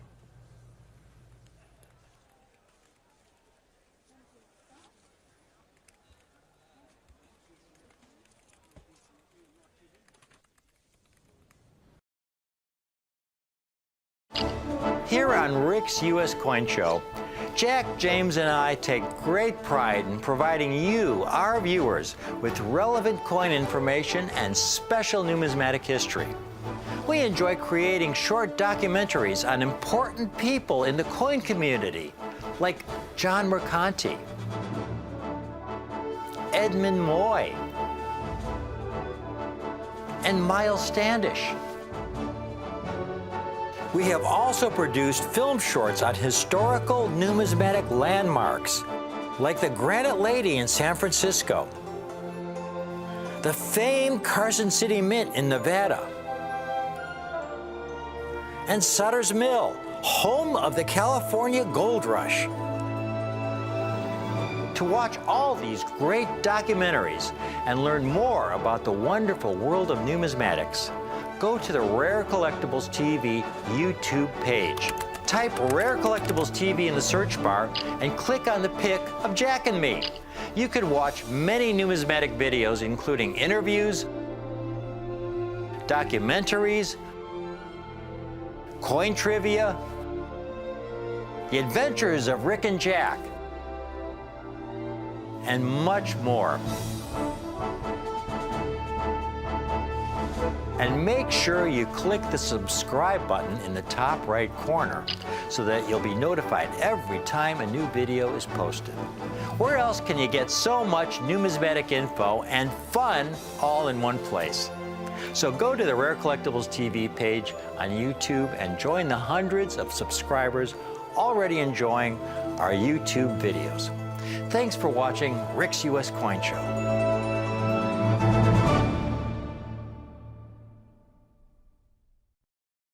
I never, in my wildest numismatic fantasies, and I have had dreams, folks, coin dreams, but I never imagined the United States Mint would be so bold and think so out of the box. But then again, it's in the tradition of the revolutionary spirit that made this country. What did the United States Mint do? The United States Mint made the bold decision to resume minting a silver dollar that they had last struck 100 years earlier, back in 1921. When I first heard this rumor, I thought, no, that's just one of those rumors. They're not going to bring back the iconic Morgan silver dollar, last struck in 1921. They're not going to do that. But they did it. They actually did it, reinstating resuming the minting of a silver dollar, a legal tender silver dollar that had last struck 100 years prior in 1921, the Morgan dollar. Now, folks, I have specialized in the finest Morgan dollars for almost 40 years. Here's a picture of one of those coins I placed with one of my clients. This is one of the two finest, highest grade Morgan dollars in existence. There's only two in this condition. Both of them belong to my clients. So I know my Morgan dollars. Morgan dollars, I believe, are the single most widely collected coin on the planet. And you go into any coin shop, attend any coin show, almost every dealer will have some Morgan dollars in their display. But this set of 2021 minted Morgan dollars that I have today, I think this is the greatest set of coins, these 5 Morgan silver dollars, of extraordinary appeal, extraordinary rarity, and desirability. The greatest set that the United States Mint has struck in my lifetime. Take a look at this set. All 5 mints that struck Morgan dollars are represented in this set. You've got the Philadelphia Mint. Now, usually the mints will have a mint mark on the reverse of the Morgan dollar, but the Philadelphia Mint, since it was the original mint of the United States, does not have a mint mark on the reverse. So when you look at the reverse of the Philadelphia minted Morgan dollar, below the eagle's tail feathers, just above the D&O, around 6 o'clock there, it's blank. Now, if it was struck at another mint, you'd have like an S for San Francisco or an O for New Orleans. But it's blank here because it was struck at the Philadelphia Mint, so you know it was struck at the Philadelphia Mint. Now, the second coin struck at the San Francisco Mint. And you see that S mint mark, 6 o'clock on the reverse. That's the indication, that's the mint mark from San Francisco. Third coin was struck at the Denver Mint. And you look at the reverse and you see the small d for Denver. But it's the final 2 coins, folks. The final 2 coins in this set where the United States Mint really went above and beyond the call of duty. Never in a million years would I have anticipated this. But as a Morgan dollar collector, I am absolutely thrilled they did it. Offering a Morgan dollar with a New Orleans Privy Mint mark. Take a look at this, folks. A Privy Mint mark. You see the oval-shaped O for New Orleans. Now, folks, the New Orleans Mint last struck United States coins back in 1909. But the United States Mint went out of the way, and at the Philadelphia Mint, they had this Privy Mint mark for the New Orleans Morgan dollar, for the 4th coin in the set. And then the 5th coin in the set, the Carson City Mint. The Carson City Mint was the smallest mint of the 5. It's a diminutive 2-story building. By mint standards, it's a tiny mint. The Carson City Mint last struck coins in 1893. And again, this set includes the Carson City Privy Mint mark Morgan dollar with those famous double C's on the reverse. Now, what's most interesting about the Morgan dollars, there were over 650 million Morgan dollars struck. Take a look at the mintages by mint. Philadelphia Mint struck the most Morgan dollars, over 305 million. Morgan dollars were struck from 1878. That was the first year of the series. The last year of the series was 1921. New Orleans came in second, 186 million Morgan dollars. San Francisco was third with 131 million. The Denver Mint, only 20 million, but that's only because the Denver Mint, again, they didn't open up until 1906. And no Morgan dollars were struck between 1905 and 1920. So the Denver Mint only struck Morgan dollars in 1921, the last year of the series. And in that one year, they struck over 20 million coins. Now, the Carson City Mint struck Morgan dollars on 13 different dates. But again, it was a tiny mint. And they only struck a limited number of Morgan dollars each of those years. So it's 13.8 million total out of those 13 dates. Now, when we look at all the Morgan dollars struck at the Philadelphia Mint, we have a chart to show you all the Morgan dollars from the highest mintage Morgan dollars at the Philadelphia Mint to the lowest. And you can see the highest mintage was that last year, in 1921, they struck over 44 million Morgan dollars. 1889, 21 million. But you go down to the lowest mintage, 1894, only 110,000 Morgan dollars. And then when we look at the San Francisco issues, the highest mintage year was the 1921S, 21 million. And you go down to the very bottom, the lowest mintage was the 1893S, only 100,000 coins. Incredible rarity. It's a coin that's rare in any condition.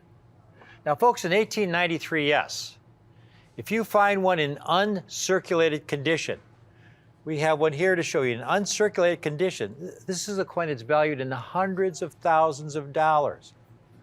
Here's one in mint state 63 condition for over $400,000. This is a dealer with 100% positive feedback. Here's one in circulated condition, AU58. It's still over $100,000. But here's the thing, even if you find one in heavily circulated condition, here's one heavily circulated, it's even been cleaned, and it's pretty unattractive, and it's still $8,000. The New Orleans Morgan dollar struck between 1879, and the last year they struck them for the Morgan dollar was 1904. Here are all the New Orleans minted Morgan dollars. The highest mintage was the 19010, 13 million. The lowest mintage is the 93.0, 300,000 coins. Here's one of the finest known 93.0s. Rare date. It's over $500,000. It's a very rare coin. It has tremendous condition rarity. Again, a dealer with 100% positive feedback. So we have all 5 mints represented in this set. But then there is the condition. I'll tell you, this 2021 Centennial Morgan dollar set is the greatest gift the United States Mint could have offered us collectors. In our 8 years we have been on the air, I've never offered a United States coin that had such an enthusiastic response among our viewership as this 2021 Morgan collection I have for you today. Now, first of all, if you're brand new to numismatics, a lot of folks probably have never even heard of the word numismatics. It's a fancy word for coin collecting. Your typical Morgan dollar looks like this. Here's an 1886 Morgan dollar. This was actually struck at the New Orleans Mint. It's heavily circulated. These coins were used for commerce. And you flip it over and you see the O Mint mark at the bottom for the New Orleans Mint. Now, a coin like this, if this were high grade, uncirculated, like those Morgan dollars that we showed you comparables of, this coin would be worth in the tens of thousands of dollars. But because it's circulated, I was able to buy this coin for about $30, $35 in a coin shop. All 5 of these Morgan dollars, these 2021 Morgan dollars in this set are in the most extraordinary high grade condition. Jack and I review every Morgan dollar in every one of these sets. Jack and I guarantee every Morgan dollar in your set will grade at least mint state 68. Now, the highest possible grade any coin can receive is mint state 70. Mint state 70 is perfection. Mint state 70 means the coin is taken at the grading service and inspected under magnification. If it looks flawless, they put it aside and study it under even higher magnification. If it still looks flawless, they give it a grade of mint state 70. No Morgan dollar struck from 1878 to 1921 has ever graded mint state 70. They don't exist. These coins will grade at least mint state 68. Now, again, Morgan dollars were used for commerce.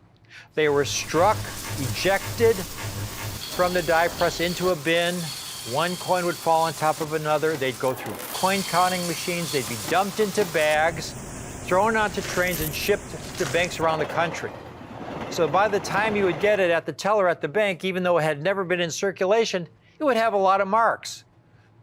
Of the over 600 million Morgan dollars struck, very few survived in mint state 68 grade. Take a look here. The Philadelphia Mint. All those Philadelphia Morgan dollars, over 300 million struck. The two major grading services have only certified 111 examples in 6/8 condition, none higher. Total population of the New Orleans Morgan dollars in mint state 68. They struck over 186 million coins. Only 31 examples have ever been graded in mint state 68, none higher. The San Francisco totals, they struck over 131 million coins. San Francisco Mint had the best quality of all the mints. The 1879S, 1880S, 81S, 82S, the finest quality Morgan dollars in existence. 1,900 graded in 6/8, and then you see 15 have been graded in 6/9 from the San Francisco Mint. That's the best quality Morgan dollars are generally from the San Francisco Mint. But then we have the next mint, the Denver Mint. They struck over 20 million Morgan dollars. Only one has ever been certified in mint state 68. Over 20 million Morgan dollars struck. And then finally, we have the Carson City Mint. 33 examples certified in 6/8, none higher. And here we have this set. You take a look at these coins, folks. Every one of these, essentially flawless to the human eye. Jack and I inspect every single coin to make sure you are getting at least a mint state 68 coin. You can't find a flaw on them, on the obverse or reverse. And there were flawed coins coming from the mint. These are perfection to the naked eye. They're just extraordinary. We hand select every single coin. We have a couple examples to show you of many of the coins coming from the mint have flaws, many of these Morgan dollars. Here's an example, a very light scratch you see coming from Liberty's lips to the star, and there's also a spot right above her nose. This does not go into the set. This is not MS68 quality, folks. Might be 6/7, but it's not 68. Here's another one we rejected. Take a look right below the E in E pluribus at around 9 o'clock in front of Liberty's nose. Reading marks, in other words, the rim from another Morgan dollar nicked this piece, and you see those reading marks in the field. You won't find that kind of coin in these sets. Here we've hand selected the finest 2021 Morgan dollars from each of the 5 mints. But what really has me most excited about this 2021 Morgan dollar collection, it's not just the amazing quality. Most important of all was the United States Mint's motivation, their intention when they struck these coins. You see, the United States Mint knew from all the surveys they took, the questionnaires sent to collectors and dealers, that this 2021 Morgan silver dollar set would be a huge hit with collectors. The enthusiasm and demand would be greater than any coin they had struck in many, many decades. And if the United States Mint had been motivated purely for profit, they knew they could sell tens of millions of these sets and make an extraordinary profit. As for example, when they issued the 90% silver Statue of Liberty commemorative dollar in 1986. They received 6,414,638 orders for this coin. It was incredibly popular for that day. And so the mint struck 6,414,638 coins. The only problem with that formula is collectors end up owning a coin with limited future potential because they were struck in such large numbers. There is no rarity. So, what course of action did the mint take for this once-in-a-lifetime 2021 Centennial Morgan Dollar Collection? The Morgan Dollar, the single most iconic, widely collected coin on the planet. The United States Mint wanted this historic 100th anniversary continuation 2021 Morgan Dollar set with all 5 mint marks. They wanted this set to rank among their crowning achievements in their 230-year history. And they wanted these 2021 Morgan Dollars to be among the most highly prized Morgan Dollars in the years and decades ahead for the collector of today, but even more importantly, for all those collectors of future generations. They wanted this set to be a high watermark in the history of not just United States coinage, but a high watermark in the great story of our country. So the United States Mint made a historic decision. Rather than to strike as many of these sets as they would receive orders for, striking 25 million, perhaps even 30 million sets, they went against that tradition and decided to honor this historic Centennial 2021 5-coin Morgan collection as a limited release, announcing beforehand that the total number of sets struck would not be based on the number of orders received. They were going to restrict the total mintage of these coins. And they announced the total number of Morgan Dollars struck from each mint would be not 25 million coins or 10 million or even 1 million. 1 million, which would have been a very low mintage. I would have been very impressed if the mint had limited the Morgan Dollar mintage from each mint to 1 million coins. 1 million 2021 Morgan Dollar sets would make these scarce coins in relation to most other Morgan Dollar dates in the series. Folks, take a look at the mintage of the 2021 Philadelphia Mint Morgan Dollar.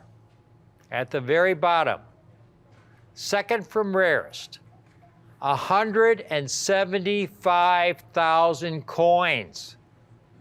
175,000 coins. Next to rarest in the entire Philadelphia Mint series for Morgan Dollars. The next mint, the New Orleans Mint. 2021 New Orleans with the Privy Mint mark, 175,000 coins. The lowest mintage New Orleans Mint marked Morgan Dollar by a substantial margin, 175,000 coins. The San Francisco Mint, you had that 1893S, which goes for hundreds of thousands of dollars in mint state condition. It's extremely rare in mint state, but in circulated condition, I could find those coins in abundance. I could fill the display case with circulated 93S Morgan Dollars that sell for $5,000 to $10,000. Here you have the 2021S, second rarest Morgan Dollar at the San Francisco Mint, 175,000 coins. And then we have the Denver Mint. Again, they struck over 20 million coins in 1921. In 2021, 175,000. And then finally, that tiny Carson City Mint with those low mintages. Well, up until now, the lowest mintage Carson City Morgan dollar was the 1885, with only 238,000 coins struck. Well, the 2021 with the Privy Carson City Mint mark is the new low mintage Carson City Morgan dollar. Now, what are these coins being offered for on the market? Here's a Philadelphia issue, $425, MS-70. Again, every one of the coins we select, folks. Jack and I hand select these coins to make sure these are exceptional quality. This is just one coin, folks, and it's $425 just for the one coin, the 2021 P. The next coin, the New Orleans with the Privy Mint mark, $499. So we're at about $900.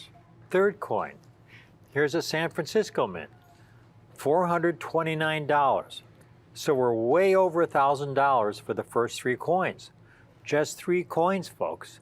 We have a 5-coin set. And then we have a Denver Mint, $550 for a Denver Mint. And then finally, the Carson City, that incredible Carson City, a dealer with 100% positive feedback, original government packaging, $1,700. That's over $3,600 for the 5 coins. The price I have this set at. This is a limited time offer, obviously. Now, $3,900 would be a really good price. $3,500 would be a great price. It would be below what a lot of other dealers are asking for these coins. $29.95 would be an amazing price, a truly buy it now price. But it wouldn't quite be our best price. Whatever success we have had over the years that we have been on the air is due to our standard of offering you the best possible customer service. So our price is never based on what the market will bear. It's always based on our cost. Today, if you are tuning in for the first time, we've got this entire set hand-selected. $399 a coin. $1,995 for the entire 5-coin set, folks. These extraordinary 2021 Centennial Morgan dollars, hand-selected, guaranteed minimum MS-68, among the finest Morgan dollars in existence, for $399 a coin. This is a very, very limited time offer. If you've just tuned in, the Mint only issued 175,000 of these sets. And when we reject a large percentage of them, because they're not the quality, they're not the standards that we want for you, they're not MS-68 quality, minimum. These are minimum MS-68s, folks. This is a limited time offer. We are selling out of these sets at a very, very rapid pace. If you have never seen our show and are watching for the first time, what you need to know, the key to our success over the past 8 years, is that when we get a great coin or collection of coins to offer you, our viewers, like I have today, our price is not based on what the market will bear. And when we are very proactive and get out ahead of our competition, as we did on this set, and when we're first in line in acquiring these historic, classic 2021 Centennial Morgan dollar sets, as a result, we get these coins at the lowest, best possible price. We pass our good fortune on to you. This Centennial 5-coin Morgan dollar collection, hand-selected. We cherry-picked the finest of those. There are no coins with bag marks. There are no coins with spots. Again, most of these Morgan dollars of the 175,000 were in exceptional condition. But here you have an example, and when we tilt it, here's a typical small flaw. It's a very tiny flaw, folks. You know, I mean, this is still an exceptional Morgan dollar, but it's not MS-68 quality. These coins are guaranteed. We have kicked out all the coins with all these small flaws. You're getting a set that's going to grade minimum MS-68 for $399 a coin. 2021 historic Centennial Morgan set, incredibly low mintage. Only 175,000 struck of every one of these coins. You take one last look at each of these. We're going to have to close this presentation out. This is amazing quality to find Morgan dollars. This flawless, historic set, Philadelphia Mint, the Denver Mint, the San Francisco Mint, the New Orleans Mint Privy Mint mark, and the Carson City Privy Mint mark. We call it the Privy Mint mark because those mints closed over 100 years ago. And to make this complete 5-coin set, the Philadelphia Mint took the historic step of creating a mint mark for the New Orleans Morgan dollar in this set and the Carson City Morgan dollar in this set. The response of this set among the viewers has been extraordinary. This is the kind of set you put away and pass down to your kids, your grandkids. This is part of our history. This is the past brought to the present. The Mint recreating the Morgan dollar series, restarting the Morgan dollar series, a coin last struck in 1921. And now again, resuming the Morgan dollar series in 2021 with this historic set, keeping the mintage, restricting the mintage to only 175,000 coins. And we were first in line, and we bought every nice example we could find. And we got them at a great price. We're passing our good fortune on to you today and offering this set for only $399 a coin, $1,995. This is a set you want to pass on to your kids and your grandkids. This is a set that will be very, very good to you, folks. This is a true treasure. I'm so grateful that the Mint not only chose to strike these coins, but that they restricted the mintage to only 175,000 coins, guaranteeing that you will have a tremendous rarity in the years and decades ahead, among the most desirable of all the Morgan dollars struck. And again, that Jack and I have hand-selected these coins to ensure you get the finest possible examples of those 175,000 coins originally struck. It's a great opportunity. I truly hope you can take advantage of this, folks. This is the greatest set of coins the United States Mint has offered in my lifetime for the collector of today. It's truly, truly historic. It's a real thrill to be able to offer this set to you today. Thank you for watching.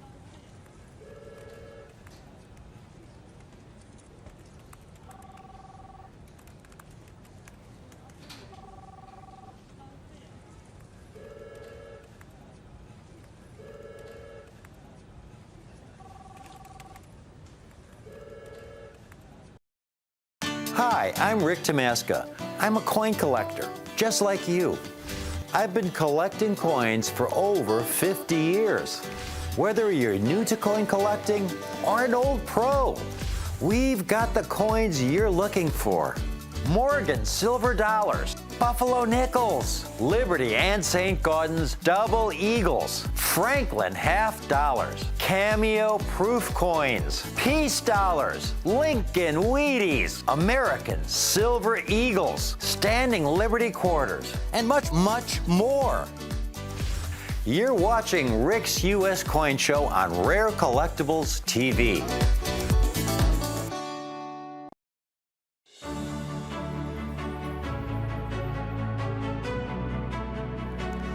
Thank you for joining me here today on Rare Collectibles TV. I have an incredible set of Morgan silver dollars that I am offering today that have been carefully hand-selected to give you the maximum value for your numismatic dollar. Whether you're new to coin collecting or an old pro, you're going to love this set, and you're not going to believe the price. What originally attracted me to Morgan dollars when I first started collecting was the fact that they were old, big, beautiful silver dollars. They dwarfed the largest coin I would get my change back then when I was a kid, the Kennedy half dollar. I mean, Morgan dollars are huge coins. And if one did a little research like I was doing, one could often acquire some very rare examples at an affordable price. And I became a specialist in these coins. Well, that's when I was in my early 20s, and I found that I had a very good eye for nice Morgan dollars. When I had my first full-time job, my coin budget was, about $100 a month. So you have some idea of what my parameters were for affordable at that time. So I looked for the finest quality Morgan dollar possible for a given date that I could afford. And again, I became a specialist. What I quickly learned when I first began my study of Morgan dollars, and what I understood from the books I was reading on Morgan dollars, like this excellent book over here by Wayne Miller that came out in the early 1980s. What I quickly learned is that mintages have nothing to do with the Morgan dollar's rarity and value in uncirculated condition. Uncirculated condition, meaning it was a coin that was never cleaned. It was a coin that never saw the bottom of a cash drawer. It never went into circulation. It was never used for spending money. There are literally thousands and thousands of bags like these and larger of Morgan dollars across the country. Thousands of bags of circulated Morgan dollars. There are around over 300 million Morgan dollars still in existence that have survived to this day, the great majority of which are circulated. Here is a great example. This one here, it's an 1896 O. And it's an O, meaning it was struck in New Orleans. And when I turn it around, you'll see an O mint mark at the bottom there, below the eagle's feet around 6 o'clock. O for New Orleans. Now, I picked this 96 O up for under $40.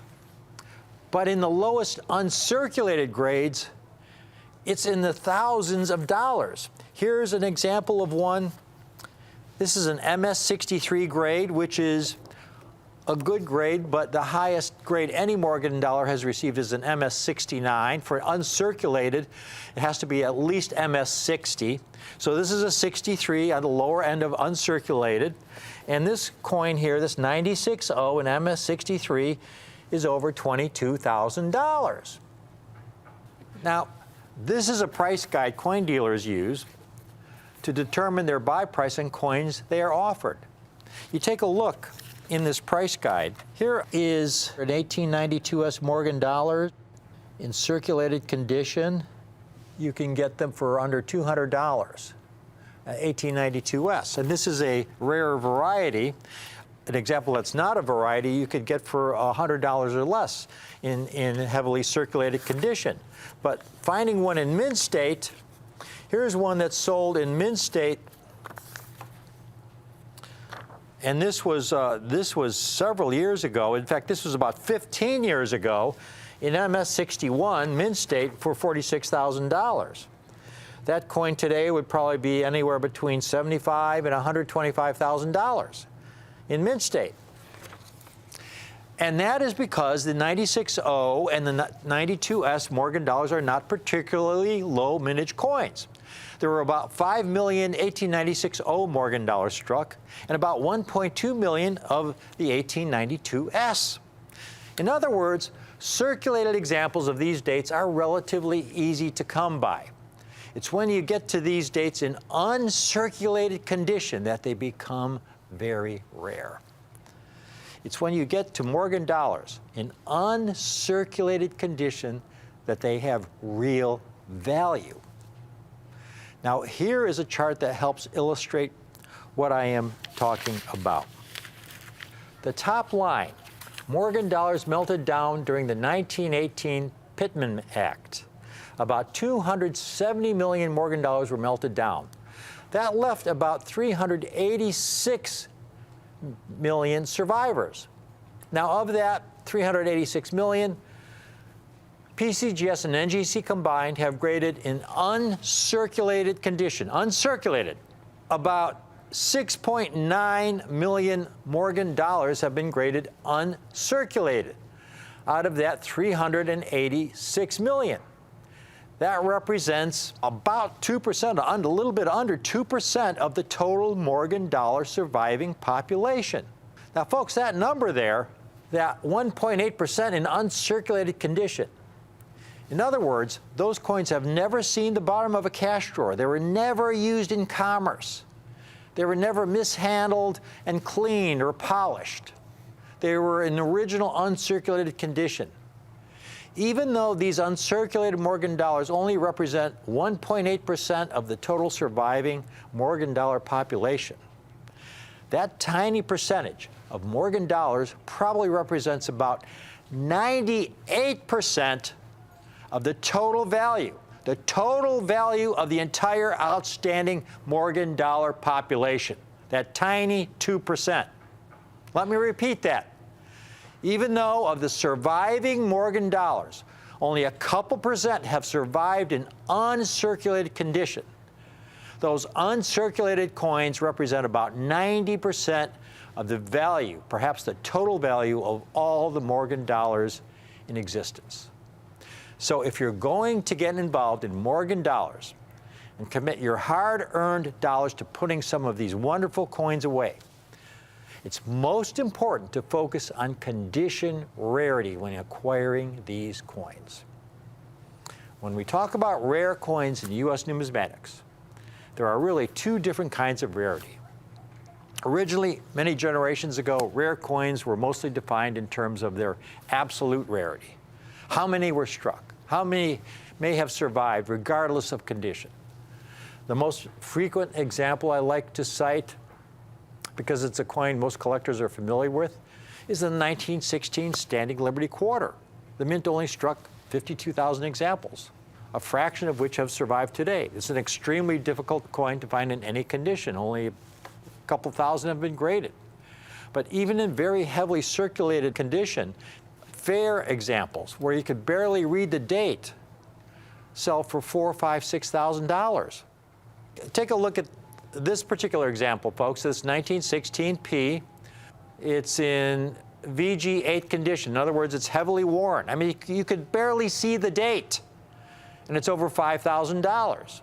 Now, Standing Liberty Quarters are out there, 1916 Ps, in that kind of condition. I could go out and shop around, and in a day, I could probably pick up 20 or 30. Okay, so they're rare, but it's not like they're impossible to find, and yet they're still $5,000 and up when it comes to the price you have to pay. Now, over the past, I would say, 50-plus years, collectors have become increasingly concerned about a coin's condition. Understandably, we collectors tend to want the finest, most attractive example of a given date for our collections. And as coin collecting became more popular during the decade of the 1950s and beyond, the condition of a coin became more and more important, as more and more collectors wanted not just to own any old example of a particular date, but the best quality example of that date they could find and afford. Here's a great illustration of that. It's a red book from about 1960.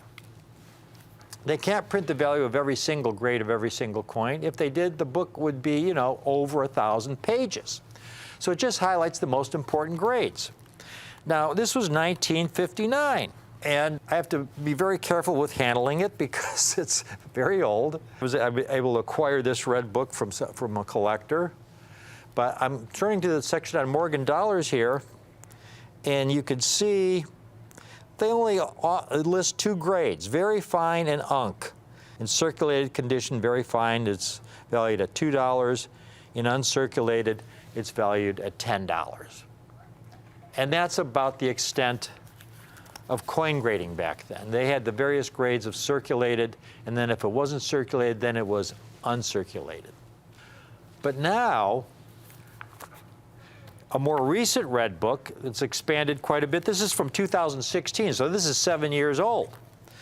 But you look at how much more detail they go into the grades. That 1878 eight-tail feather, instead of just uncirculated, they have uncirculated MS60, and they have a value of $180 there, MS63, MS64, MS65.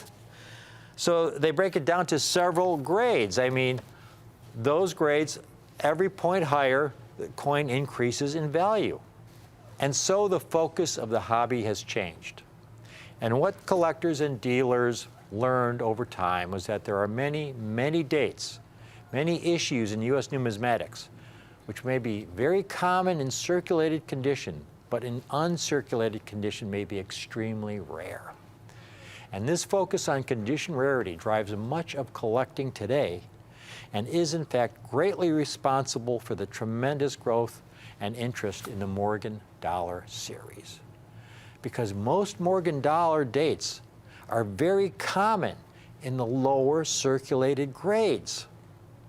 It's in the uncirculated grades that many of these dates become condition rarities.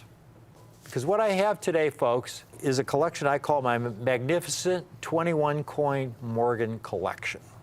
They are hand-selected examples. Beautiful luster, guaranteed uncirculated, the finest examples possible for each date and grade. Now, my goal in putting this set together was to put a 21 coin set together that would give you maximum value for your numismatic dollar, where you would get coins with tremendous condition rarity for the lowest possible price. And I've got this chart broken down by relative rarity, from the most common Morgan dollars to the rarest Morgan dollars. This chart is actually 5 pages, folks, because there's about 100 different dates and mint marks in the Morgan dollar series. So this is page 1, where we have the most common Morgan dollars. Morgan dollars with a total certified population in uncirculated condition, graded by NGC, one of the major grading services in the country, one of the 2 major grading services. The other is PCGS. And these are coins that have at least 50,000 coins graded. The coins included in this set are the ones highlighted in red on the chart. And the most common date there is the 1881S. NGC has graded almost 270,000 examples, the most common. Then you have the 040 down to 148,000, the 830 down there, 145,000, 86P right above it. 86P meaning it was struck in Philadelphia. 1881S means it was struck in San Francisco. And we go on down the page, 1885P and struck in Philadelphia. And you get down to near the bottom, and then you have an 1883 CC, a Carson City. Now that Carson City, even though it's on the first page, and these are the most common Morgan dollars, that Carson City is about 5 times rarer than the 1881S at the top of the page. And we've got an example here of an 1883 CC to show you with the Carson City mint mark. This is an uncirculated example. It was never in commerce, never saw the bottom of a cash drawer. There's nowhere. There's some marks on it because of the minting process. Remember, folks, these coins were not made for collecting back then. They were struck for commerce. They were meant to be spent. The coins were struck on a high-speed press, ejected into a bin. One coin would fall on top of another, collecting dings, gouges, and scuffs along the way. They would go through coin counting machines.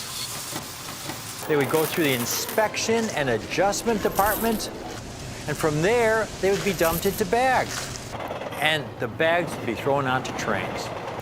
All the while abrading against one another. What I have done is selected the finest examples possible for the date and grade. And you know it's struck in Carson City because of the double CC at the bottom there at 6 o'clock. The Carson City is the rarest of the 5 mints that struck Morgan dollars. And going back to our chart, the 1883 CC, and that beyond that, the 1889 P, and the very last coin, the 1878 S. The first year Morgan dollars were struck. And that 78S is over 5 times rarer than the 81S. Now we go to the second page, folks. And these are coins that have tremendous scarcity. Fewer than 50,000 have been certified, down to 25,000. So we're getting to another level of condition rarity. This is where we're getting to some very scarce coins. And we start with the 1900 O.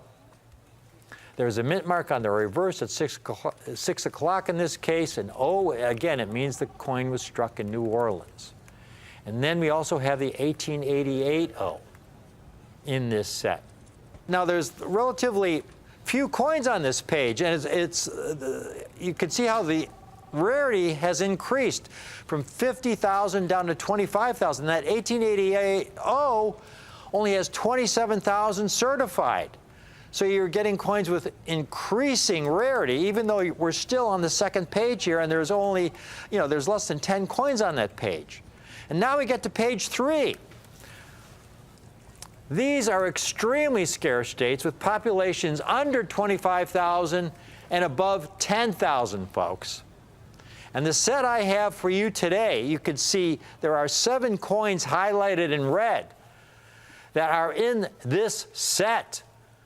You've got the 1884 P. We're already down to less than 20,000 coins. The 97 P, the 82 O, the 81 O, the 80 P. Then you have the 1921 S, and this is fascinating. This is a great illustration of how mintage has nothing to do with the coin's rarity and uncirculated condition. Here in 1921, San Francisco struck over 21 million Morgan dollars, but fewer than 15,000 have been certified in uncirculated condition.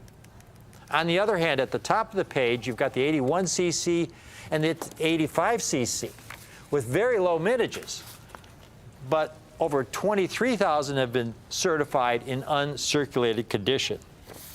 Now, an 81 CC and an 85 CC, those coins go for over $1,000 and more in uncirculated condition. Here's just a couple of examples.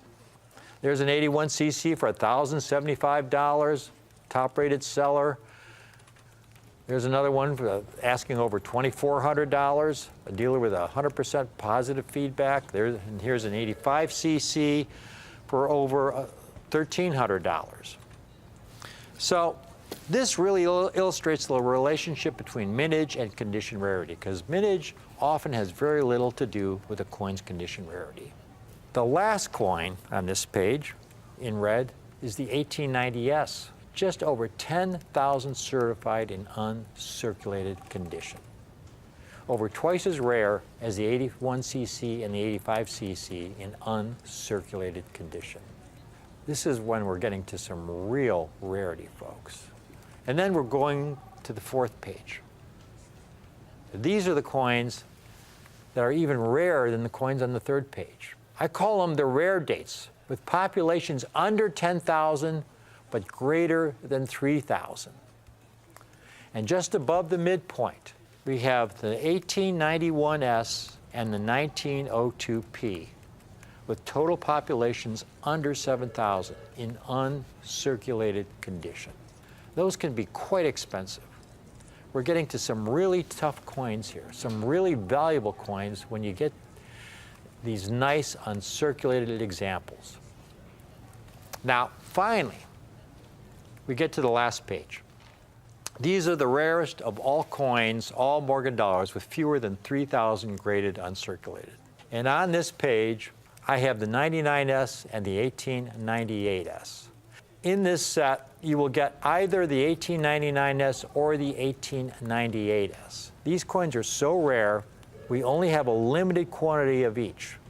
So the only way we could offer a 21 coin collection is to try to acquire as many of these two dates as we could, understanding that they're virtually identical rarity at virtually identical value.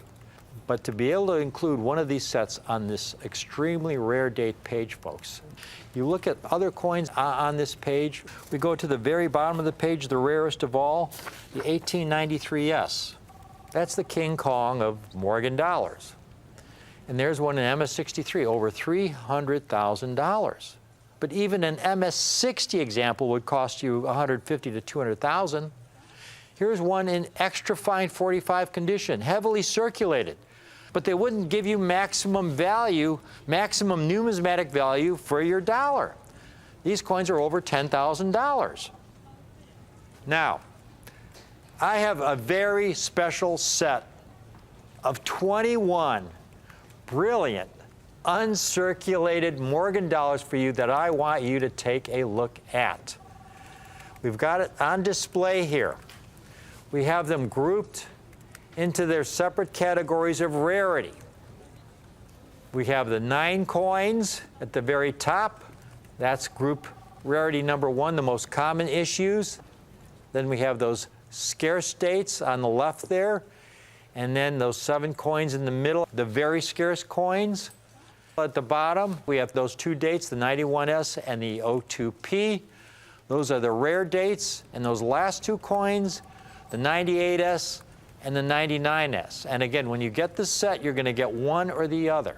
But you'll get one of those coins that are from the extremely rare category. We have 9 of the dates from that first page. So less than half the set are what we call these common dates. Well, we've got these 2 examples from the second page, the 1900 and the 8800. But this is where I've really gone the extra mile. It's in the last 8 coins of this set. I've never been particularly interested in offering my clients coins they could find anywhere else, at their local coin show or coin shop. I mean, seriously, folks, I have this ethic that demands I do better if you're going to spend your hard-earned money on rare coins. It's incumbent on me to offer you the most bang for your numismatic buck as possible. These Morgan dollars I have for you today should be silver dollars that offer you the most eye appeal, quality, and most importantly, rarity and future potential for your numismatic dollar.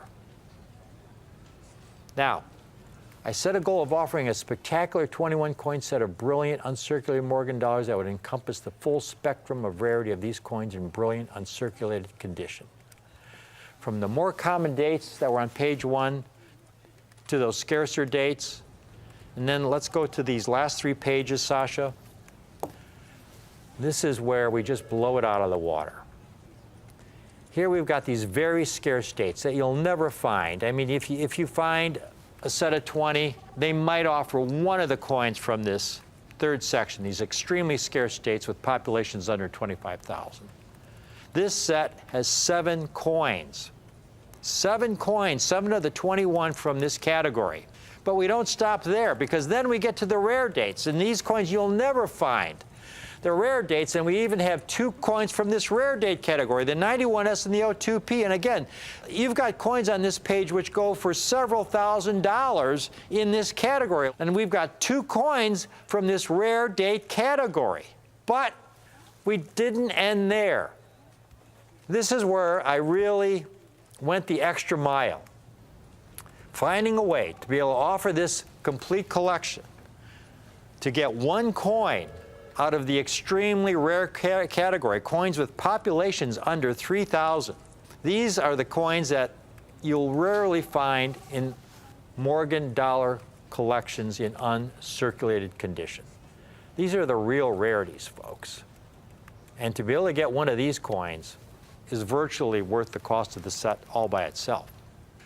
My goal was to be able to make this roll provided for under $10,000 for a 20 coin roll. That would be less than $500 a coin. This isn't your typical mixed roll of 20 coins, folks. In this case, 21, because I actually have 21 coins. This isn't your typical 21 Morgan set.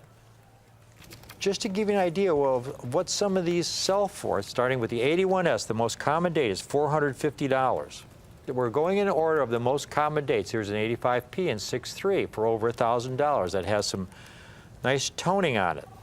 It's over $1,000. Here's an 040 for almost $300. Here's an 83.0 for over $800. Here's an 83C, that's an MS63, a nice coin for almost $700. Now, here's an 89P, a nice Unk example for over $600. And then we got the 78S for almost $500. Now, folks, I just gave you comps for 7 of the coins on that first page. And again, you're getting 9 from that first page. But just those 7 coins, from what dealers are asking for just those 7 in comparable grades, comes to around $4,300. And that is just the first page. Now we go to the second page. Here's a dealer who has an 88.0. That is a high price. He's asking $3,000 for an Unk, starting bid $1,000. That's a high price. Let's just say $700 just for that one coin, though, for the 88.0, so on that second page. And then you have the 100.0 on that page, which, again, if you figure about $700 for that coin, that's about $1,400 for those 2 coins. And then we get to page 3. We're not going to show you all. We have a limited amount of time here, but there's a 97P, $500. There's an 82.0. Now, that's AU details. Now, it's AU details, scratches, cleaned. They still want over $700 for the coin. Here's an 81.0 uncirculated, $700. So those 2 coins you figure at $700 each, the 82.0 and the 81.0. Here's an 80P for over $2,000 that you're getting in the set. Here's a 21S that you're getting in the set for over $700. So that's 5 of the coins, and again, you're getting 7 coins from this third category, the extremely scarce dates. Just those 5 comps come to over $4,500. So we've given you comps from those first 3 pages of some of the coins you get in this set, and we're already over $10,000. And we've got the 2 coins you're getting in the rare category, the 91S, the 02P, and then the rarest of all, a 98S. Or 99S. Again, when you get the set, you're going to get one of the 2. Now, folks, I wanted to do this for under $10,000 for the collection. Less than $500 a coin. That was my goal.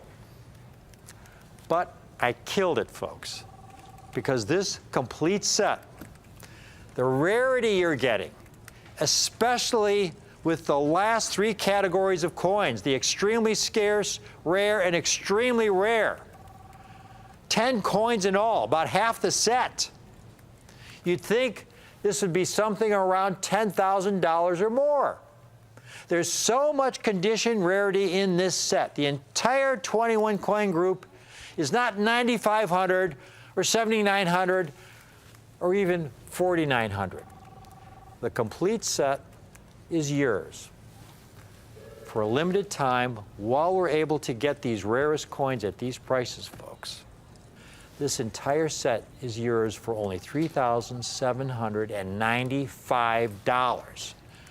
$3,795. Now, when you do the math, that's about $180 a coin. And I'd like to add that we're offering the 2 payment option on this amazing set of Morgans. That means you could put down $1,897.50 today, and we'll put a set aside for you in our vault with your name on it. And then in 30 days, you pay the balance of $1,897.50. And the set is yours. Finally, for a set this magnificent, wouldn't it be nice to display them in a manner that fits their stature? So this is a 21 coin set, folks, that I have a beautiful presentation case for. And the 21 coins are arranged in order of their rarity. The first 9 you see, those are the coins from that first page. And then you'll have that second 2 coins. And then the third group will be a group of 7 from that category of extremely scarce. And then these will be on the second tray. There's 2 trays in this case. You'll have the 2 coins that represent the O2P and the 91S, those coins that are rare in uncirculated condition. And then finally, the last coin will be a 98S or a 99S. Take a look at one of these coins. I mean, they are hand-selected examples. Beautiful luster, guaranteed uncirculated. There you see the 1899. You flip it over, that S mint mark at the bottom. It was struck in San Francisco. Fully struck, full breast feathers, exceptional quality and eye appeal for the date, and grade extremely rare. That final category in the Morgan Dollar series. You'll get either the 99S or the 98S right next to it. These coins are virtually identical in rarity. Look at this 98S. It is superb.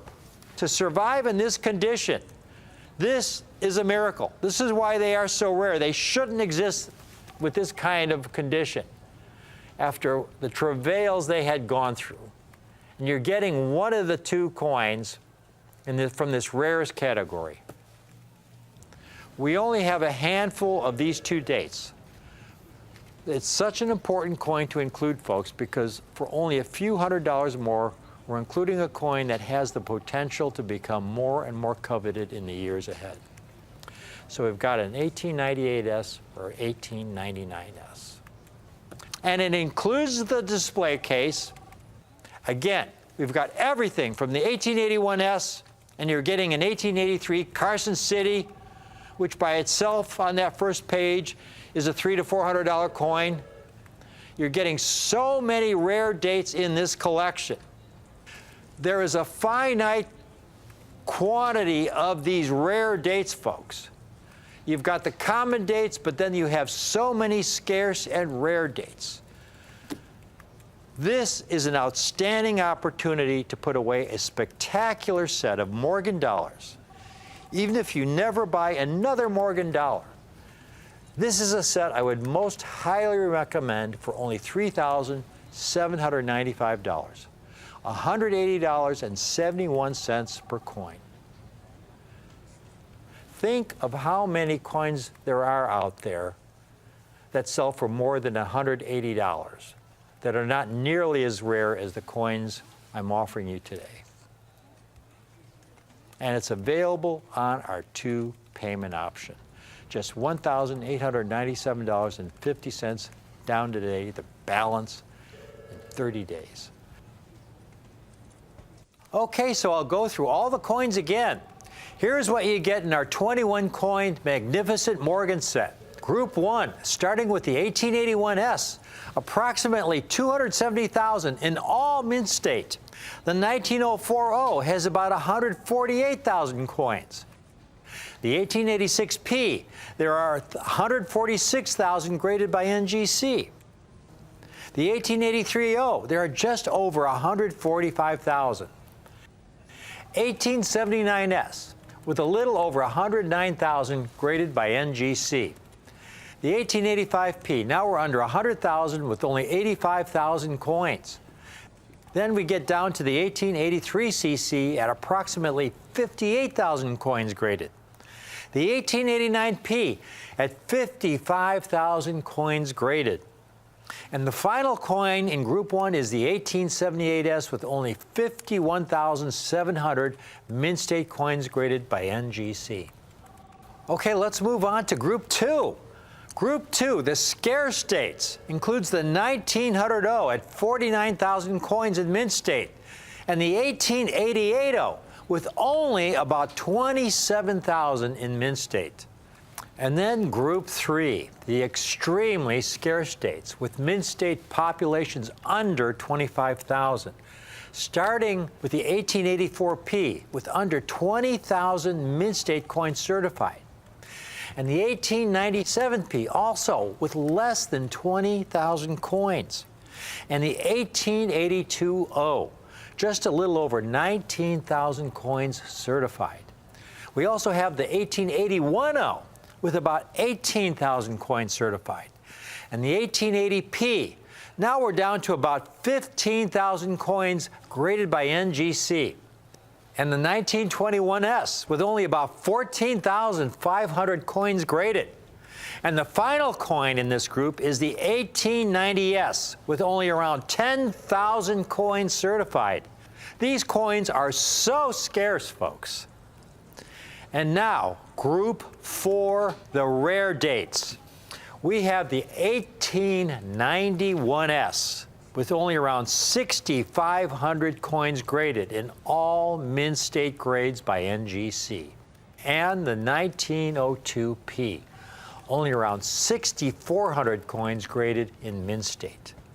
And finally, Group 5, the extremely rare dates.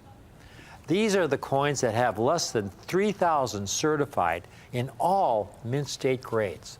That's between MS60 and MS69. You'll get either the 1899S, which only has 2,372 certified, or you'll get the 1898S, which is almost identical at 2,321 coins graded. A magnificent set of Morgan dollars that gives the most bang for your numismatic buck. You won't find a set like this, folks, with so much rarity anywhere else. And it comes in a beautiful display case, and all for only 2 payments of $1,897.50.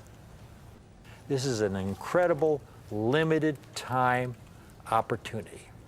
I have a finite number of these sets because of the difficulty of getting those rare dates in this collection.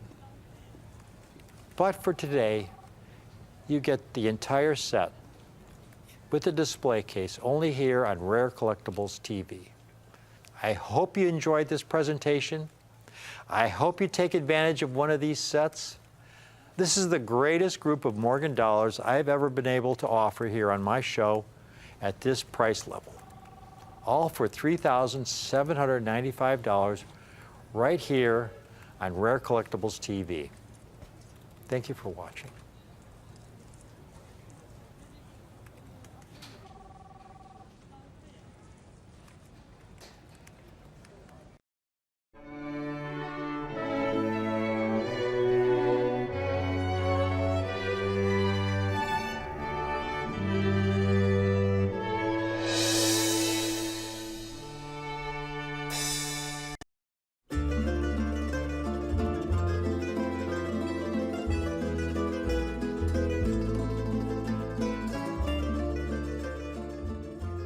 These coins that I have for you today, boy, where to start?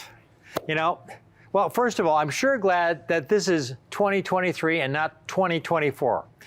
Because you see, if this were the year 2024, and I were to offer you a 100-year-old centennial 1924P St. Gaudens Double Eagle in MS64, that would be pretty special. It's a St. Gaudens Double Eagle. And it's an MS64. You know, only around 226,000 examples have been certified in MS64, with about 116,000 higher, out of a mintage of around 4.3 million coins. Dealers routinely sell these coins for $5,000 to $6,000. We've got a few comps for 24Ps and MS64. Top-rated dealers, you know, with 100% positive feedback. Here's one for $5,150. Here's one for $5,350. Again, a dealer with 100% positive feedback. Let's go to the next one. Just go through these real quickly. Here's another one for $5,350. And one last one here. Here's one for $5,650. $5,000 to $6,000. And for this 2024 centennial celebration, if I were able to offer a 1924P and MS64 for about $2,000 less than these other folks, you know, for something around $3,500, well, that would be pretty sweet. But it's not 2024, it's 2023. And I wanted to be able to offer you a 100th year anniversary St. Gaudens. St. Gaudens struck 100 years ago in 1923. I've been working on this project for well over 6 months, folks. I started in the summer of last year. My mission was to offer you the 1923P St. Gaudens that would rank among the finest known at a once-in-a-century price. Now, after about 4 months in this seemingly futile pursuit, I was not feeling optimistic. Because, you see, the 1923P in MS64 Plus condition is just about 100 times rarer than the 1924P. So talk about biting off more than I could chew. Well, I really did it this time. Here's a 24P combined NGC PCGS population totals, every one graded in 6.4, 6.5, and 6.6 condition. And they were those numbers I cited earlier. But now we add the 23P into the picture. What did I get myself into? Only 8,600 graded in 6.4, 675 in 6.5, 7 in 6.6. And in case you're wondering, well, maybe they've graded 150 in 6.7. Well, I've made one more chart. I got the original mintage, I deleted the original mintage out, and I added a 6.7 grade to the pops. And they haven't graded any 23Ps in 6.7. 6.6 is the highest grade. 696. 696. Do you know what the significance of that number is? 696 is the number of examples that are graded higher by NGC and PCGS than the 1923P St. Gaudens Gold Double Eagle coins that I have for you today. That's an incredibly low number. Just 696 examples that are finer. Now that's what is known as condition rarity. Condition rarity is a coin that is extremely rare in high grade condition. And that's what the 23P is all about.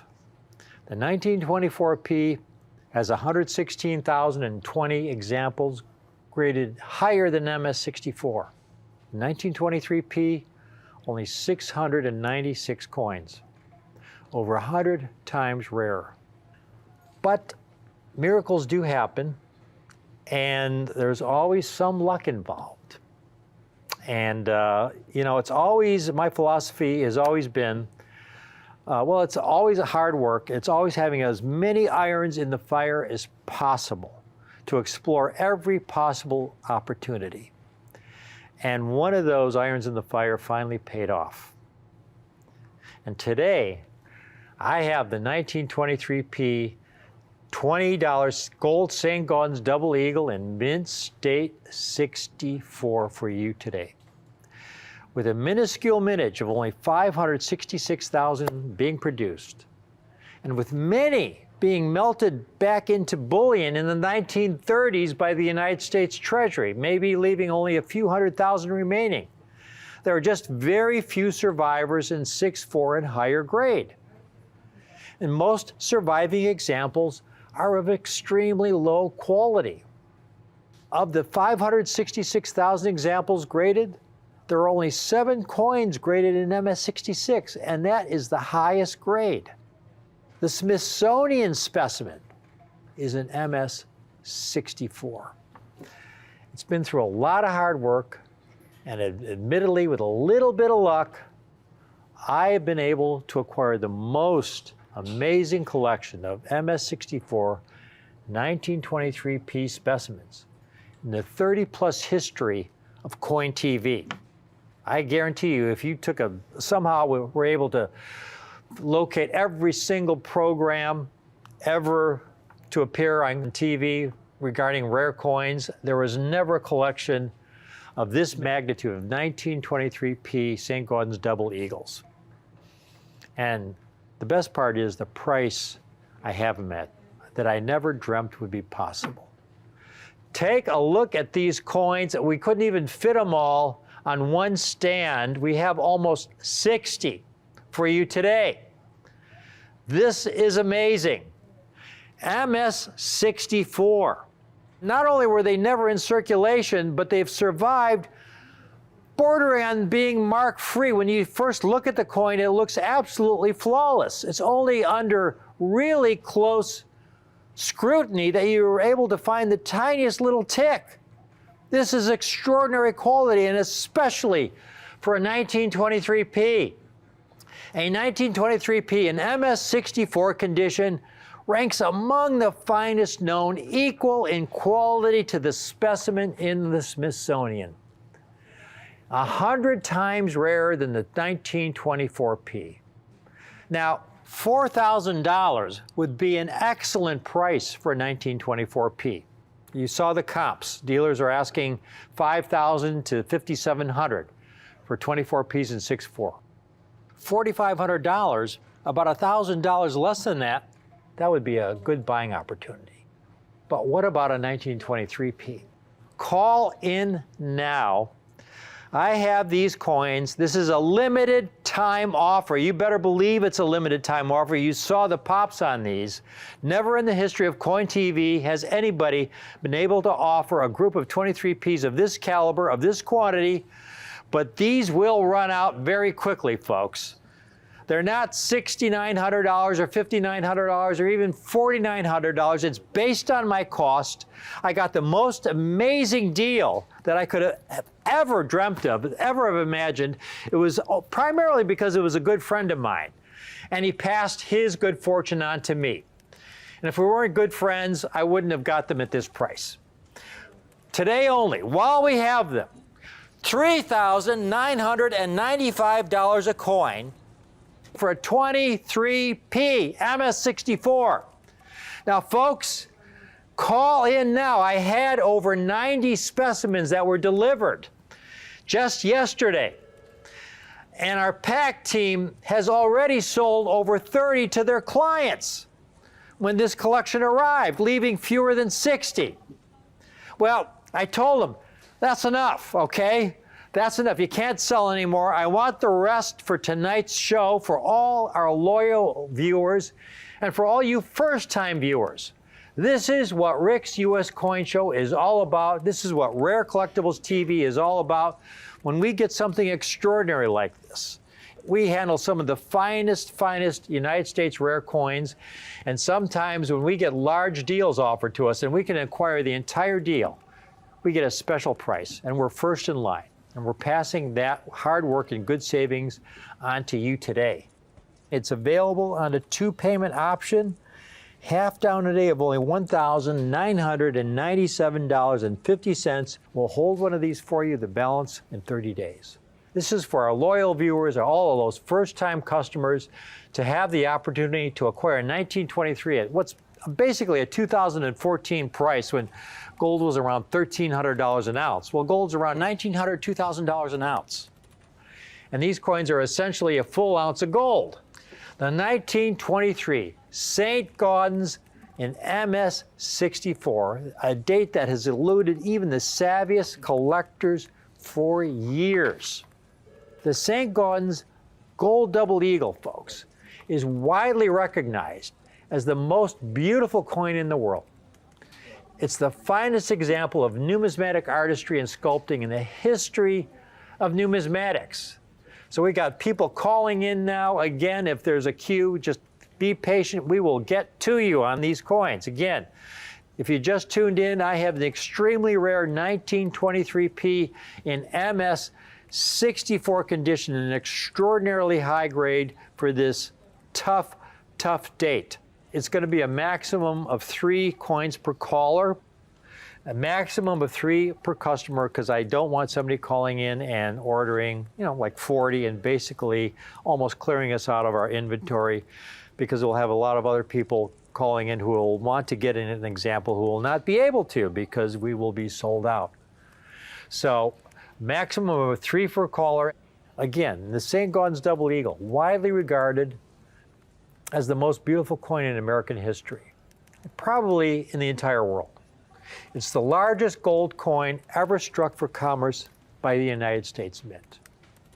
Among most collectors, the St. Gaudens Double Eagle ranks as the most coveted coin in all of U.S. numismatics. And to be able to acquire an extremely rare Smithsonian quality MS-64 specimen, I repeat, $3,995. Remember, this is virtually an ounce of gold.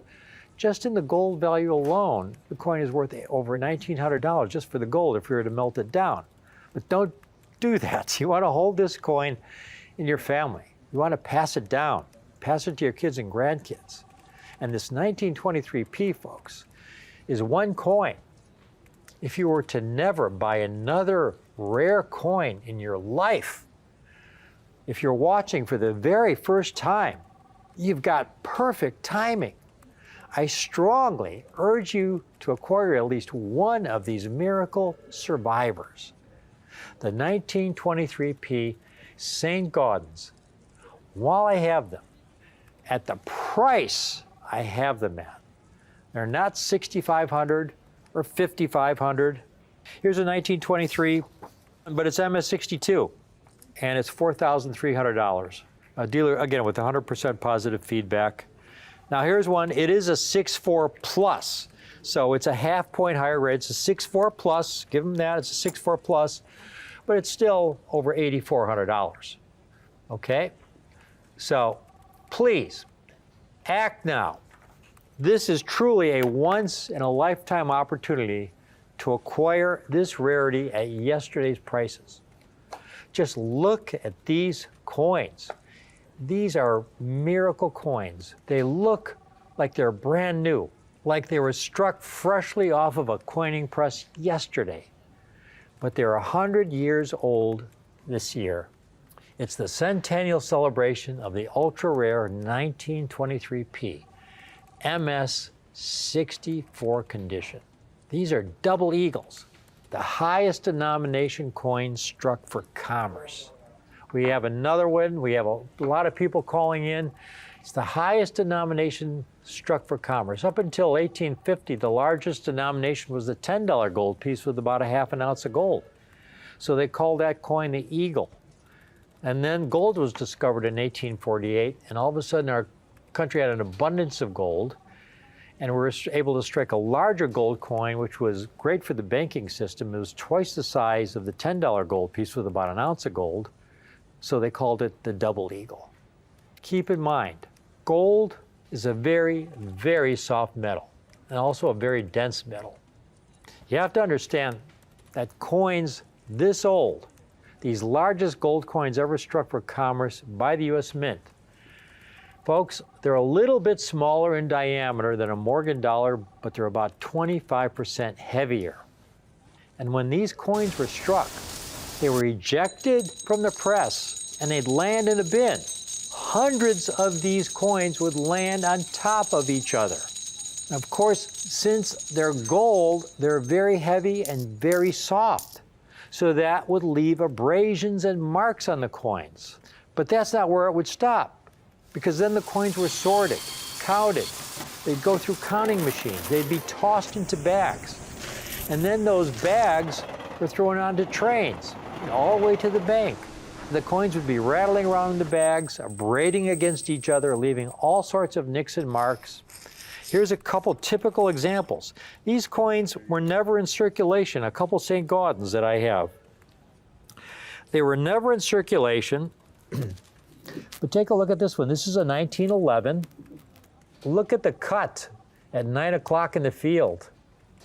And on the rim there at about 9:30, how the rim is really got a serious dent. This coin isn't even gradable. If you submitted it to NGC or PCGS, they would send it back to you and call it damaged because of the deepness of those cuts. But this is typical for a coin this heavy, this large, struck from such a soft metal. These are the kind of coins they would acquire in the bags, in the mint bags. Here's another one. This is a 1924p. Look at the gouge at 8 o'clock in the field. It's ungradable with a mark like that. There's also a gouge over Liberty's right thigh there. Not as obvious, but a deep cut. And there's some other cuts in the field. But just that gouge at the rim there at 8 o'clock, it's ungradable. Some miracle coins were able to avoid a large amount of those marks. Look at this coin. No serious gouges. It's avoided all of those serious gouges and marks. Nothing but the tiniest ticks. I mean, the highest grade the 23P has ever received is MS66. And these are MS64s, and there's fewer than 1,000 examples graded higher. These 23P saints should not even exist, folks. That's the most striking element of this whole story. These coins shouldn't even exist. Almost half of all the St. Gaudens originally struck were melted down into bullion in the 1930s due to Franklin Roosevelt's Executive Order 6102 that made owning over $100 worth of gold illegal. Our country was in the midst of the Great Depression. In 1933 alone, there were approximately 4,000 bank failures. And there was no federal deposit insurance back then to guarantee your savings. So imagine going to the bank one day and finding it shuttered closed. Your bank had failed. Your life savings, your nest egg that you may have been accumulating for 20 or 30 years for your retirement, overnight was gone. You and your family were wiped out, destitute. And what of the families that had their savings in banks that had not yet failed? Well, many of them were they were terrified that their bank would be next, okay? So they began pulling their savings out of the banks. And with those dollars, they began buying gold coins. You look at human history, throughout human history, across cultures, you can go back thousands of years to the ancient Egyptians who believed gold was the flesh from their sun god and that gold was indestructible. Gold has been a most highly valued and coveted precious metal throughout human history. So, these families pulling their money out of the banks to buy gold created additional stress on the banking system.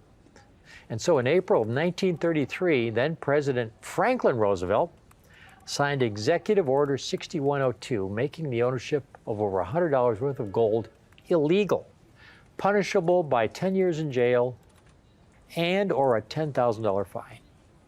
And what did the government do with all the gold turned into the Treasury? Well, they melted the coins back down into gold bars. Fully 39% of all the double eagles ever struck were melted back down into gold bars. That was over 50 million coins. And certainly the later St. Gaudens coins were the coins that were the most heavily melted down.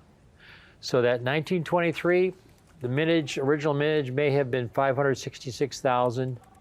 250 or 300,000 could have been melted back down into gold, making for maybe 300,000 survivors, of which most, again, are very heavily backmarked. So, citizens were stuck. They were required to turn their gold into the Treasury in exchange for paper money. They were really stuck between a rock and a hard place. They could keep their money in banks and risk being wiped out, or, buy gold and risk imprisonment. But there was a third option. There was nothing in Executive Order 6102 that Roosevelt signed that said it wasn't illegal to own gold in another country. And so bags of gold coins were shipped to banks in Europe, where they have been safely stored in vaults all these decades, almost 100 years. The 1923P, though, was one of the dates that was hit especially hard by the Treasury melt. Relatively few bags made their way across the Atlantic for safekeeping. Now, again, if you've just tuned in, this is about the 1923P. We have people calling in, and we have people just tuning in, so I've been talking about the 1923P St. Gaudens Double Eagle in the extraordinary grade of MS-64. And this is a most phenomenal coin. You know, the 24P, if you tuned in earlier, you saw dealers were routinely selling the 1924P and MS-64 for $500 to $5,700. Well, you know, it's a scarce coin, only 226,000 graded in 6.4, around 92,000 in 6.5, 6.6, about 16,000 and 6.7, 365 coins. But the 23P is about 100 times rarer in high-grade condition. It's extremely rare. It was a date that was heavily melted down. There were very few survivors in really high-grade condition. Here's one last chart where I include many of the other dates in the St. Gaudens Double Eagle series. It's even tougher than the 1907. And I haven't had a 1907 offering in years. But you can see the 1907 is a little bit rarer in MS-64 condition than the 23P. But it's much easier to locate in the higher grades. So a 1907P is not as rare. When you add it all up, it's not nearly as rare as that 1923P, because the 1923P, again, when you look at the 6.5 grade, only 685 coins total between NGC and PCGS versus 3,500 for 07P. And the 07P, folks, here's an 07P and MS-64 for about 6,500, 6,450, okay? This is the 1923P that we have for about half the price. We have it for a limited time. We had under 60 examples. We had a lot of people calling in. We've sold a lot of these 1923Ps, up to 3 per customer. Now, you've heard me mention this MS-64 grade, and you mentioned MS-62 condition. Let me explain what it means in numismatic terms, what it means to be an MS-62 and MS-64. Coins are graded on the Sheldon grading scale. This is a 70-point scale. The lowest grade is a 1. The highest grade possible is mint state 70. When it comes to classic coins, no mint state 70 examples exist. A mint state 70 is a coin that's flawless under magnification. Classic coins don't exist in that grade. And as you saw heard in my presentation earlier, the highest 1923P ever graded is an MS-66. For these antique gold coins, it's very difficult to acquire a coin in any mint state grade. That means any grade 60 or better. And that's because these coins were struck for commerce and for the most part were circulated. These coins were struck, again, dumped into bins, thrown into bags where they traveled across the country. And gold is a very soft metal, leaving all kinds of nicks and abrasions in these coins. Typically, when we would find a bag, an original bag of St. Gaudens Double Eagles, the average grade would be MS-61 to MS-62. Today, these are not MS-60s, they're not MS-61s, they're not MS-62s. These coins border on gem. They're mint state 64. Even the Smithsonian, home of our national coin collection, the most important coin collection in the world, has the 1923P in mint state 64 condition. You are getting a coin that is truly world class. Now you look at the St. Gaudens Double Eagle dates, they struck about 70 million, only about 2 million have been graded in all the mint state grades, which means the uncirculated coins that were never in circulation.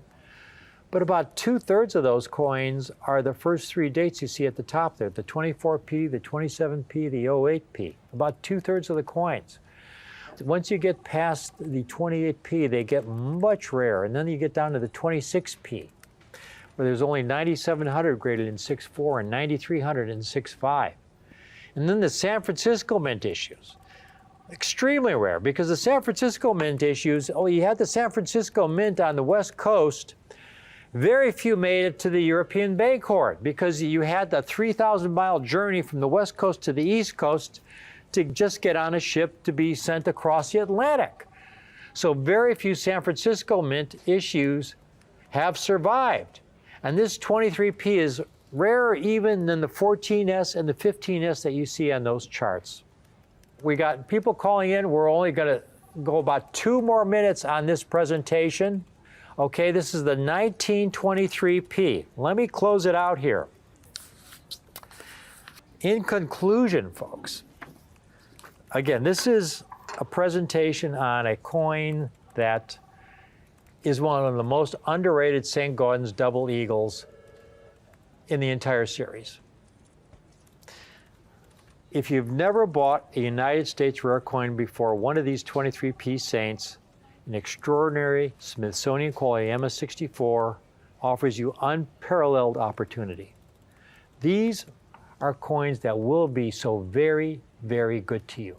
These are the all-time classics in the United States coinage, the St. Gaudens double eagles, the finest example of numismatic artistry and sculpting that has ever been created, a coin that is known as the most beautiful coin in American history, maybe the entire world. And when you're getting a 1923p St. Gaudens in Mint State 64, it really just is a miracle coin to survive in this condition. It's the epitome of what we call condition rarity. So few of these coins exist in this condition, and only 696 examples are graded higher by NGC and PCGS. This is the same grade, the coins I'm offering you today, as the Smithsonian Institute specimen.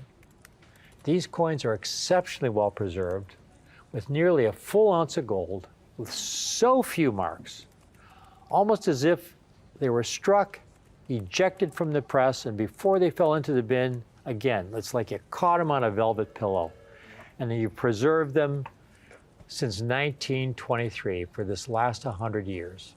An offer like this rarely comes around. $3,995. This is truly miraculous. 1923p St. Gaudens Gold Double Eagles that shouldn't exist in this condition. These coins are truly national treasures. They're part of our heritage as a country. Please get one of these stunning gold double eagle coins while they're available. We have a limited number. We started with 90. Our pack salespeople sold over 30 before I put a kibosh on it, so to speak. You know, I wanted to offer the rest for our viewers tonight. We had almost 60 to start. We still have people calling in on this. Once these are gone, that's it. This is a really rare date. The last time I gave a presentation on 1923Ps in this condition, it was at least 5 or 6 years ago. And I didn't have over 50. I had, I think, maybe about a half a dozen.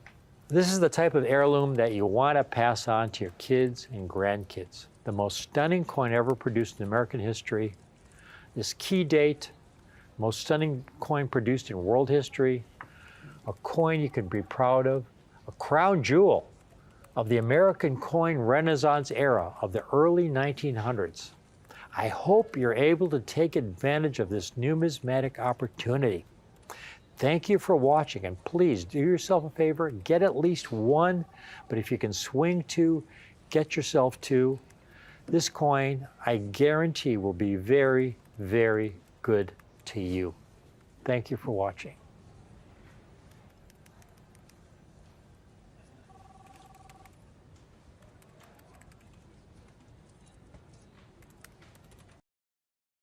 Attention Thursday night television auction viewers. Rare Collectibles TV's weekly live auction shows are back. Our next live television auction show will be Thursday, April 18th. Join numismatic author and coin expert Rick Tamaska for 2 hours of auction fun, excitement, stunning coins, and super auction deals. Get ready to see a unique collection of rare coins that Rick believes to have incredible numismatic potential, like this stunning 1882S Morgan silver dollar in mint state 66 proof-like condition, one of only 171 graded by NGC, with just 31 finer known. This 1951S Franklin half dollar in mint state 65 plus condition, one of the rarest Franklins to acquire, with the illustrious full bell line designation, and the single one in Rick Tamaska's signature holder. A 1950 proof Washington quarter struck in phenomenal proof 67 star condition. Just 37 of these coins exist in this grade, and this is one of only 2 that have been placed in Rick's signature holder. And this 1966 Kennedy half dollar, showcasing the famous and rare doubled profile variety. Rick has only deemed 2 mint state 67 plus examples worthy of his signature series holder. You won't want to miss this. To learn about all the stunning auction coins we have selected for our April 18th Thursday live show, go to rarecollectiblestv.com and click the Auction Coins button. Each of the remarkable treasures available will display an auction open price and bidding increment, as well as stats about its historical significance and rarity. Be sure to tune in right here on this channel for our next television live auction show. That's Thursday, April 18th, 8 p.m. Eastern, 5 p.m. Pacific, right here on this channel. Have I got a collector special for you folks today? I love Lincoln Cents. I love Lincoln Cents, especially folks when they're over 50 years old. Especially when they're over 50 years old and they have their original red color. Because that's one of the beauties of Lincoln Cents. So of all the metals that coins are struck in, today you've got all the clad coins. I'm not talking about that stuff. I'm talking about in the old days when the half dollar, when the quarter, when the dime were struck in 90% silver. And then you had your nickel, and then you had your Lincoln Cent, which is struck in copper. And of all the metals, copper is the most reactive, which means for a coin, for a Lincoln Cent to retain its original color, it really has to have ideal storage conditions to retain that beautiful red color. Otherwise, it quickly begins to tone, to a kind of a tan color, and then eventually it becomes a chocolate brown, which when you have Lincoln Cents in your change and they're over a few years old, you see all these, chocolate brown looking coins, and that's one of the challenges. So to find one with original color is tough enough, but then to get it in high grade is extraordinary. That's why, for example, when we're talking about proof coins, and this is a proof coin presentation, folks, on Lincoln Cents. The proof coins were struck in much smaller numbers. Here is a little chart I made of showing the total production for 1956 to 1964 Lincoln Cents in proof and mint state. The mint state coins are the coins struck for commercial use, for commerce. The coins that we need for our economy to run properly. And you can see in 1956, they struck over 1.5 billion Lincoln Cents for commerce. For proofs, 670,000. Proof coins, folks, are coins you can only get at that time from the Philadelphia Mint. You had to order them special. They were struck off of highly polished dies. They were double struck. One struck, they were individually handled. They were meant to represent the state of the art. So they're struck in very limited numbers. Now, 57, you had 1.3 billion struck in mint state, 1.2 million in proof. 1958, the last year of the wheatback Lincoln Cent. Only 875 struck in proof, over 1 billion struck in mint state. In just 1 minute, Kim is going to show you what a wheatback reverse Lincoln is and what a memorial reverse Lincoln is. The memorial reverse was first struck in 1959. And that celebrated the 150th anniversary of the birth of Abraham Lincoln, who was born in 1809. And so to memorialize that, they changed the reverse. And they struck 1.1 million in proof, almost 2 billion in mint state. 1960, 1.7 million in proof, over 2 billion in mint state. You get to the last year there, down at the bottom, 1964. That was the last year they were struck at the old Philadelphia Mint.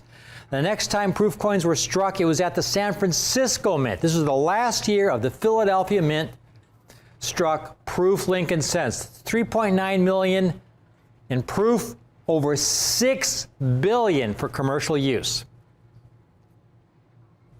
So they were struck in small numbers. Now you go prior to that era, folks, and again, because of the reactive nature of this metal, they were so difficult to store. If, for example, you want to put together a 1941 proof set, that about a decade and a half earlier than the proof Lincolns I have for you today. 1941 set, in proof 67. Well, the Walker is a rare coin in nice proof 67. It's about a $2,000 coin. The Washington quarter, not quite as rare, $700, $800 coin. Merc dime, about the same, $700, $800 coin. The Jefferson nickel, probably the easiest to find, maybe a $500 coin. So you're talking maybe $4,000 to $5,000 total for those 4 coins. Okay, $4,000 to $5,000 total. Now, if you wanted to get the Lincoln to finish the set up, the 1941 Lincoln in proof 67 red, with that original color. Here's one that sold in 2010 in auction, folks. Again, the first 4 coins, $4,000 to $5,000 in 6.7. The Lincoln cent alone, this was 2010, over $18,000. Here's another one that appeared a few years later, 2013. Over $28,000. That's easy to see why. You look back, back in the old days, folks, here's a 1954 proof set. The way they stored these things, it blows my mind. They went to all this work to make these beautiful proof coins. They would take the dies and they would polish them to a very high degree. They would prepare prepare the coin blanks as well. They would strike the coins several times under higher pressure to bring out every possible detail of the design, and then they would individually handle the coins so they wouldn't abrade with any other coins. And then they put them in this terrible packaging. That was the worst possible packaging. This is a 1954 set. Here's the Lincoln cent from that set. It's still in the original packaging. This is how the packaging was issued back in 54. Look at this coin. You can't even, you can make out a profile barely of Lincoln, but it's black. And this is 1954. 1955, they advanced to the flat pack design, which wasn't much better. So the Lincoln cents in high grade, of all the 5 denominations, they're right up there with the Franklins in terms of difficulty. Just about as tough as the Franklins. They're harder to find in high grade than the Jefferson nickels and the Roosevelt dimes, the Washington quarters. The Lincoln cents are really, really tough. What I have for you today, folks, are the last 10 years of the Lincoln cents in proof condition. Not the last 10 years, I would say the last 10 issues of the Lincoln cent in proof condition from the old Philadelphia Mint. And I have them in proof 68 red condition. The highest grade any of these dates have ever received from NGC is proof 69. There are no 70s, proof 69. I have them in proof 68. And this is a collector special. Because wait till you see the prices on these. Take a look at this, folks. On that top row, you've got the 1961, the 1962, the 1963, the 1964, the last 4 years in proof 68 red. You look around on eBay for these. Here's one, the top-rated seller, 64, the easiest date to find, $60. Here's a 1963, another top-rated seller, Proof 68 red, 1963, $125, $135. Okay, they're $100 coins. You figure if you submit one of these, if you happen to find a spectacular Proof Lincoln in a set that just is absolutely hairline-free and spot-free and pristine, and you submit it to NGC for grading, well, you've got to figure they're going to charge you about $20, $25 for grading. They're going to charge you over $20 to ship it back to you registered mail. It's all sent back registered mail. That doesn't include your shipping costs, doesn't include the cost of the coin. Before you get done with it, your cost is going to be over $50. And the chances are the coin is not going to grade Proof 68, folks. Take a look at these four at the top. This is my collector's special. You can pick any one of these dates. Any one of the dates you see on the top row there, the 1961, the 62, the 63, the 64, your choice of dates, folks. And they're not $100 a coin or $99 or $79 or even $59 a coin. $49 a coin would be a great price for these coins. How about $29 a coin, your choice of dates? And if you want a second coin, it gets even better. You can order a second coin, different date, also $29 a coin. If you want a third coin, you will be guaranteed a third different date, $29 a coin. And if you want a fourth coin, four different dates, so you'll be getting the 61, 62, 63, and 64, all four dates for only $116 for all four dates. Now we get to the second row, and we've got the first years of the Memorial Reverse. Kim, if you could flip that Memorial Reverse over there to show them what that coin looks like. This is the first year of the Memorial Reverse on the 1959 Lincoln cent. There you see it. And then you have the 1960 large date, folks. If you want to add to the set and you want the first 2 years of the Lincoln set with the Memorial Reverse, they're also only $29 a coin. The whole thing, all 6 coins for only $174. $174, but it gets even better because now we got the coins at the bottom. You've got the last 3 years of the Wheatback Lincolns, and these usually go for huge premiums. And again, for those of you who haven't seen a Wheatback Lincoln, Kim is going to show you the 1958. That is the last year of the Wheatback Lincoln cent. And there you see the wheat stalks on the back. 1956, 57, and 58, they usually sell for significant premiums. Because again, 58 was the last year. There weren't as many collectors back then. The Wheatbacks are much harder to find in high grade. They usually go for significant premiums over the Memorial Reverse Lincolns. Here's a 1956, folks. This is just Proof 67. This is not 68. This is a 1956 in Proof 67 grade. Proof 67. For a Proof 68, you could figure tripling the price for a 6/8. $60 for just a Proof 67. In this last group at the bottom, we've got the last 3 years of the Wheatback Reverse, the 1956, 57, and 58, and a bonus coin, the 1960 small date Lincoln. Take a look at that coin. Now, what is the small date Lincoln? Here's a picture comparing the two, the large date versus the small date. The most obvious, you look at the 6, how far it extends on the large date, and the larger size of the O in the date 1960 versus the small date. So that is the difference between the large date and the small date. The small date, again, the size of the 6 is what you look for, and the size of the last digit, the 0, much smaller on the small date. Now, folks, this is really important because the small date, I mean, you see dealers paying premiums for sealed 1960 sets, hoping there'll be a small date in there. Because there is, if there is, it's worth a significant premium. Here's a little chart I made that'll give you an idea about the rarity of this coin and the demand for this coin. You see, in 1960, the Mint-State Lincoln mintage, over 2 billion struck. In proof, they struck about 1.7 million of that. 1.7 million, only estimated 4 to 5% were of the small date variety. That's about 65,000 to 85,000 coins. That's all. Now, of those, you look at the bottom, in 6-7 red, they've only graded 1,165 examples, 756 in 6-8, 207 in 6-9.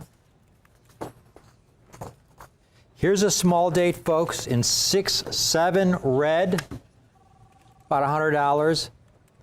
You get one that's really top of the line, folks, 6-8 deep cameo, you're talking over $5,000. Here we go. Hector, one more time, top row, you get your choice of dates up there at the top, $29 a coin. You want all four, you get all four different dates, 61 through 64, all four for only $29 a coin. That's $116.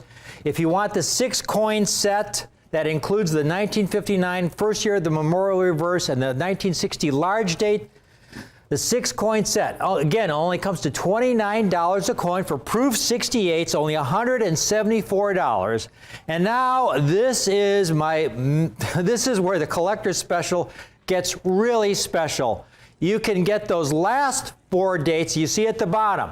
All 10 coins, the last 3 years of the Wheatback Lincolns, the 1960 small date, proof 68 red, all 10 coins for $295. Call in now. That's $29.50 a coin for Wheatback Lincolns in proof 68, small date Lincoln in proof 68. All these other coins, the entire 10-coin set, all NGC state-of-the-art holders, using the finest medical grade plastics, which are much more difficult for NGC to work with, but for coin storage, they are the absolute ideal choice. These are the same holders that NGC uses to house the coins in the coin collection in the Smithsonian Institute. The same technology. Airtight holders, finest medical grade plastics for this incredible set of Lincoln cents. So the last Lincoln cents from the old Philadelphia Mint from 1956 to 1964. That's 9 years, but you're getting 10 coins because you've got 2 varieties of the Lincoln cent from 1960. You've got the more common large date, and you've got the extremely rare small date.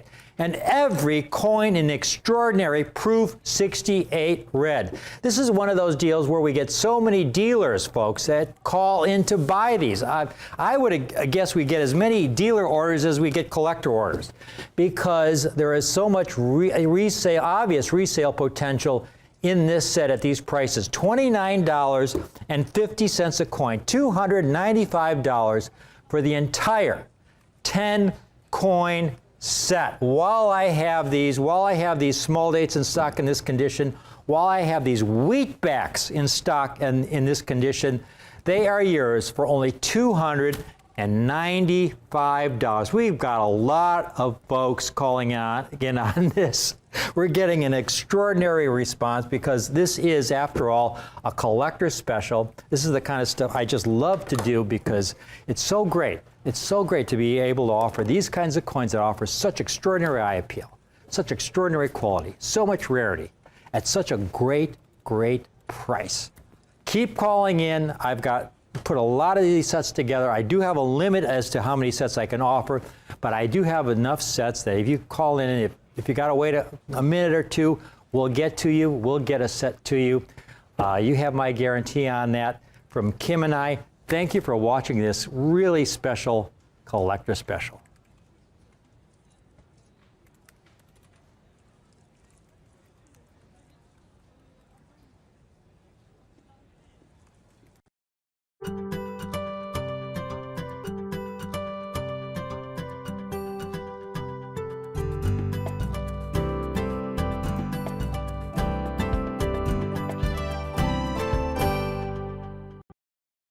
This is a collector's dream come true. Welcome, everybody. I'm James Gerstel. This is Rare Collectibles TV. I have a very limited amount of time to tell you a story. We have an extremely rare Kennedy half dollar. Now, circumstances of the way the world is today has brought us to this point where we have an amazing issue of a brand new Kennedy half dollar. Now, this is just going to be the second time since 1964, just the second time, that the Kennedy half dollar has been struck in absolute pure silver. 0.999 fine silver, the highest purity of silver you can get. And beginning in 2019, the Kennedy half dollar became a pure silver coin. And this is going to be from now on. So beginning in 2019, a new series has been born, a new type of Kennedy half dollar. Now, this is an extremely, extremely rare issue. It is the highest grade you can attain for a coin. It is a proof 70, and that proof 70 designation with the number 70 connotates absolute perfection. It is a perfect, flawless, graded example in pure silver. The very first coin that I ever received as a coin collector when I was 7 years old was a 1964 Kennedy half dollar. Because of that 1964 Kennedy half dollar, I fell in love with the Kennedy half dollar.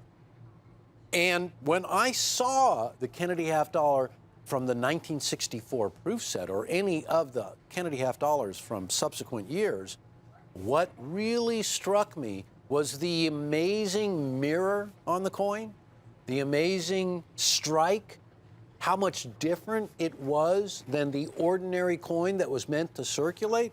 Because what you're looking at right there, ladies and gentlemen, is a coin for the collector. A coin that is produced by the U.S. Mint, especially for collectors. Everything about it is special.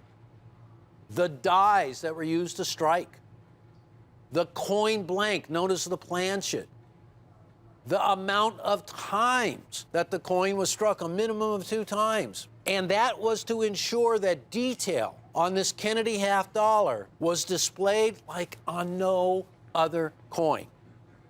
When I saw my first Kennedy half dollar in pure silver, it was a notch above. It was amazing because there was illustrated in this strike more detail than you will ever get a chance to see on a Kennedy half dollar. Beginning in 1964, when the first Kennedy half dollar was issued, the coin has been the most popular half dollar series ever. And as a coin itself, one of the most popular coins in the world. Because Kennedy's reach, his charisma, his history has a worldwide reach. A lot of it has to do with Kennedy himself. A lot of it has to do with the fact that he implored the United States of America to get to the moon, to make it to the moon, and to make it back safely. That was Kennedy. He's responsible for the United States of America beating the Russians into space. And that is a crowning achievement that to this day is memorialized. And also the coin itself. The coin itself was originally intended to be a memorial to John F. Kennedy, and that is why, since 1964, its design has remained as bold today as it was when it was first issued. But you will never get the opportunity to see a Kennedy half dollar in pure silver until you have had the opportunity to get one of these coins. Mintages for Kennedy half dollars in proof, beginning in 1964. Now, every single year you can see that collectors are drawn to the Kennedy half dollar. Those are collector versions. So when you look at all of those dates and all of those mintages and all those proof Kennedy half dollars, I think what really stands out more than anything is the figures that you'll see at the very bottom. Now, I've got 2 in there that are really important because these are the only 2 .999 Kennedy half dollars that have ever been issued. 2019 was the first year, and it was a big year. But take a look at mintage. The mintage for 2019, almost twice what 2020s are running at. That's your first indicator right there. Low mintage, kind of an ignored coin. Well, again, circumstances has brought us to this point where the 2020 Kennedy half dollar in a perfect proof 70 grade in pure silver has a very, very low population, a very low mintage. And as many times is the case, the first year of issue of a brand new series or a brand new type of coin, everybody comes out of the woodwork and everybody gets on that coin. The second year, 9 times out of 10, the mintages will be dramatically lower, making them a much more scarce version and a much more harder to achieve numismatic, well, harder to add that numismatically to your collection.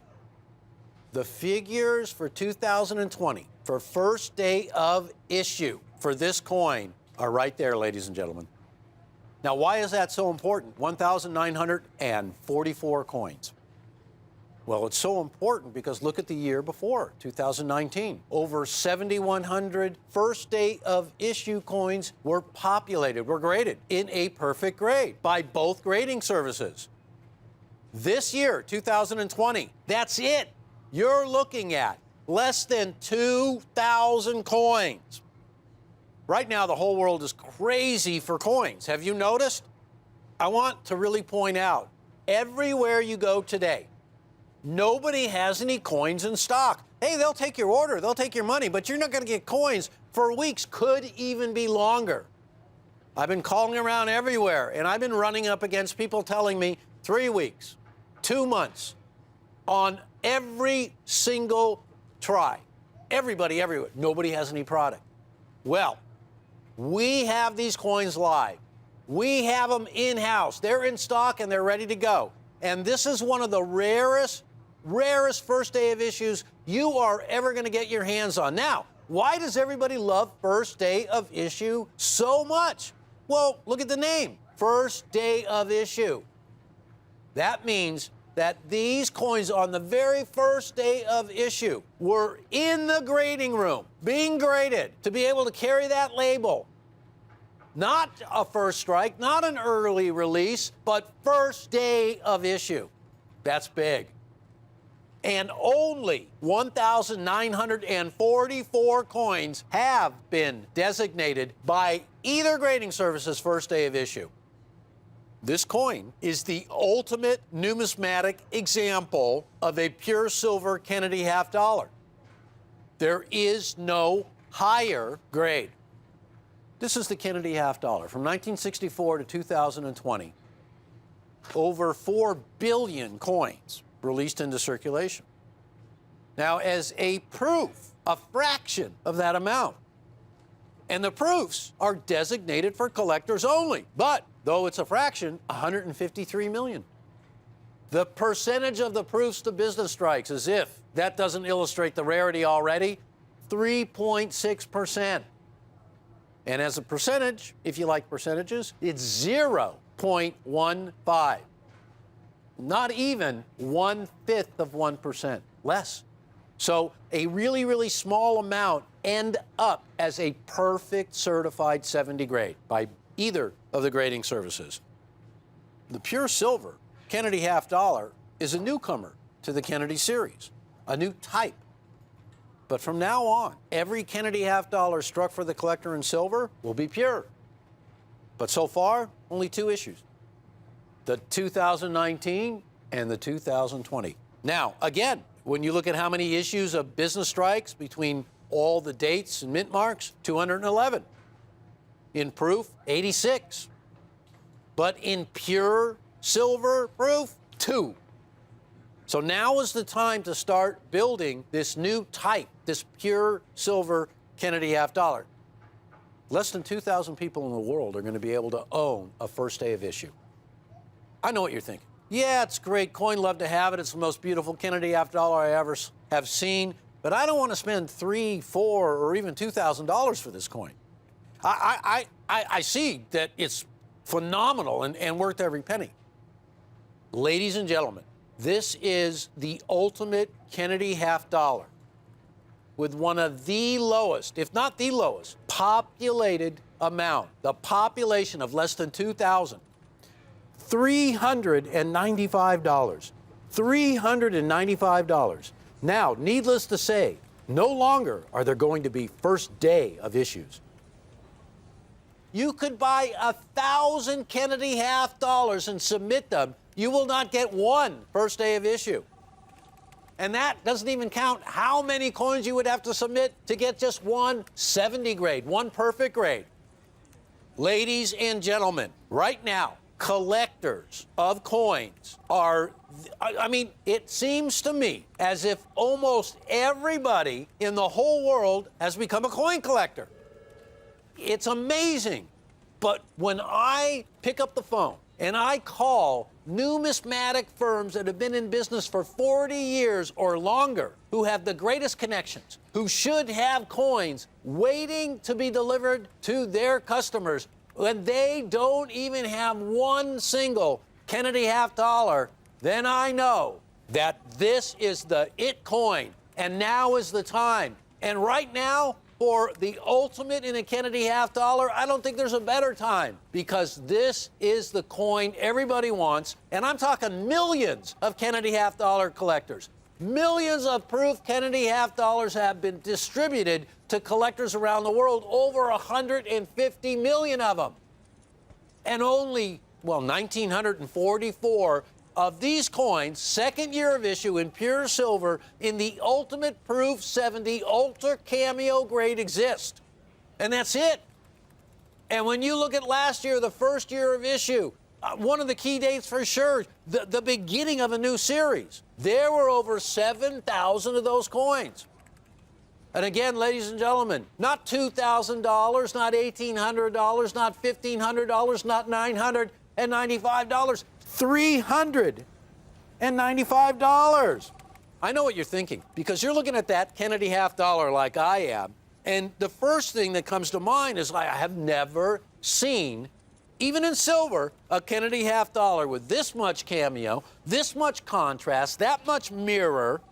It has everything. And the detail of this coin, it almost defies explanation. There is not an adjective in the dictionary. Sir, do you still have a thesaurus? Because if you do, can you give it to me? So, folks, superlative, stunning, stellar, perfection, the most beautiful Kennedy half dollar. This, not a single word of that is exaggeration. This is the ultimate. $395. Production has stopped for so many things at the U.S. Mint. We live in a time right now where it's tough to get precious metals. And why is that? Well, for thousands of years, precious metals, gold and silver, have been used as the basis for all money, the original form of money. That's no different here in the United States of America. Ever since the birth of this nation, precious metals in the form of money have been the most hoarded form of money. Well, once the silver disappeared from all our regularly circulating coinage, well, collector coins and coins from the bygone eras have ruled. This coin starts, well, it continues the beginning of a new series. And I have to say, if you do a little bit of investigation, you will find out that oftentimes, if not most times, if not every time, the second year of issue of a brand new series, numismatically speaking, is so much scarcer than the first. And that's where we find ourselves today with the 2020 pure silver, perfect grade proof 70 ultra cameo, 2020 Kennedy half dollar. Struck at the San Francisco Mint. The mint with a worldwide reputation for striking the finest in proof coins. And you know, since 1968, proof coinage has been struck at the San Francisco Mint. And there is a reason for that. Because since the beginning, when San Francisco opened up its doors, the reputation for striking coins of the highest quality has oftentimes gone to the San Francisco Mint. So you're looking at the original example of the Kennedy half dollar. that coin that featured the original obverse design that was on John F. Kennedy's 1961 inaugural medal. And in fact, his portrait was actually approved by Kennedy himself. Before his inauguration, a sample of that design was shown to John F. Kennedy, and he approved it. And the reverse of that presidential medal also featured the presidential seal. Though on this coin, when the Kennedy finally came out, the presidential seal took up the whole reverse. So oftentimes, you'll want to see a bold design on a coin that's a memorial to a fallen president. This got it right.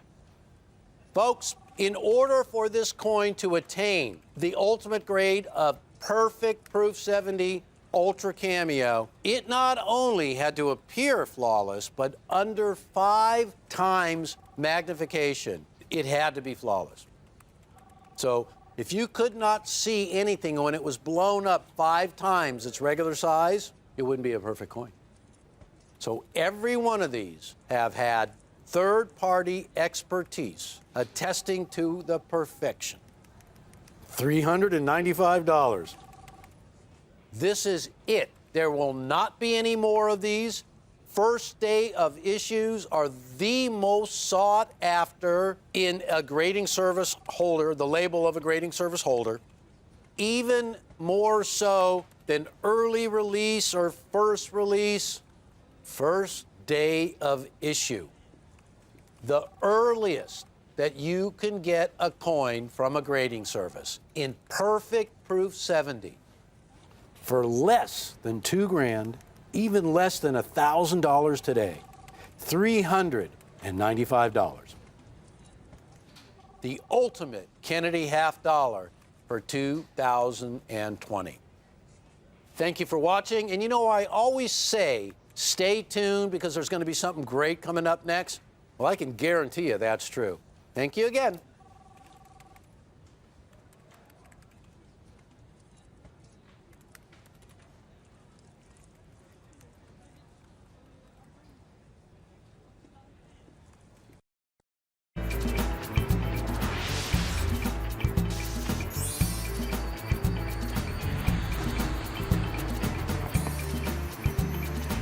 Thanks for joining us on Rare Collectibles TV. The following is a paid presentation furnished by Rare Collectibles TV, LLC. After an unexpected hiatus in 2022, Morgan & P silver dollars are finally back in 2023. And you are first in line for Rare Collectible TV's special pre-sale offer. The silver dollar is the ultimate American collector's coin, and the 2 most popular silver dollar designs are the Morgan silver dollar, designed by George T. Morgan and struck from 1878 to 1921, and the Peace silver dollar,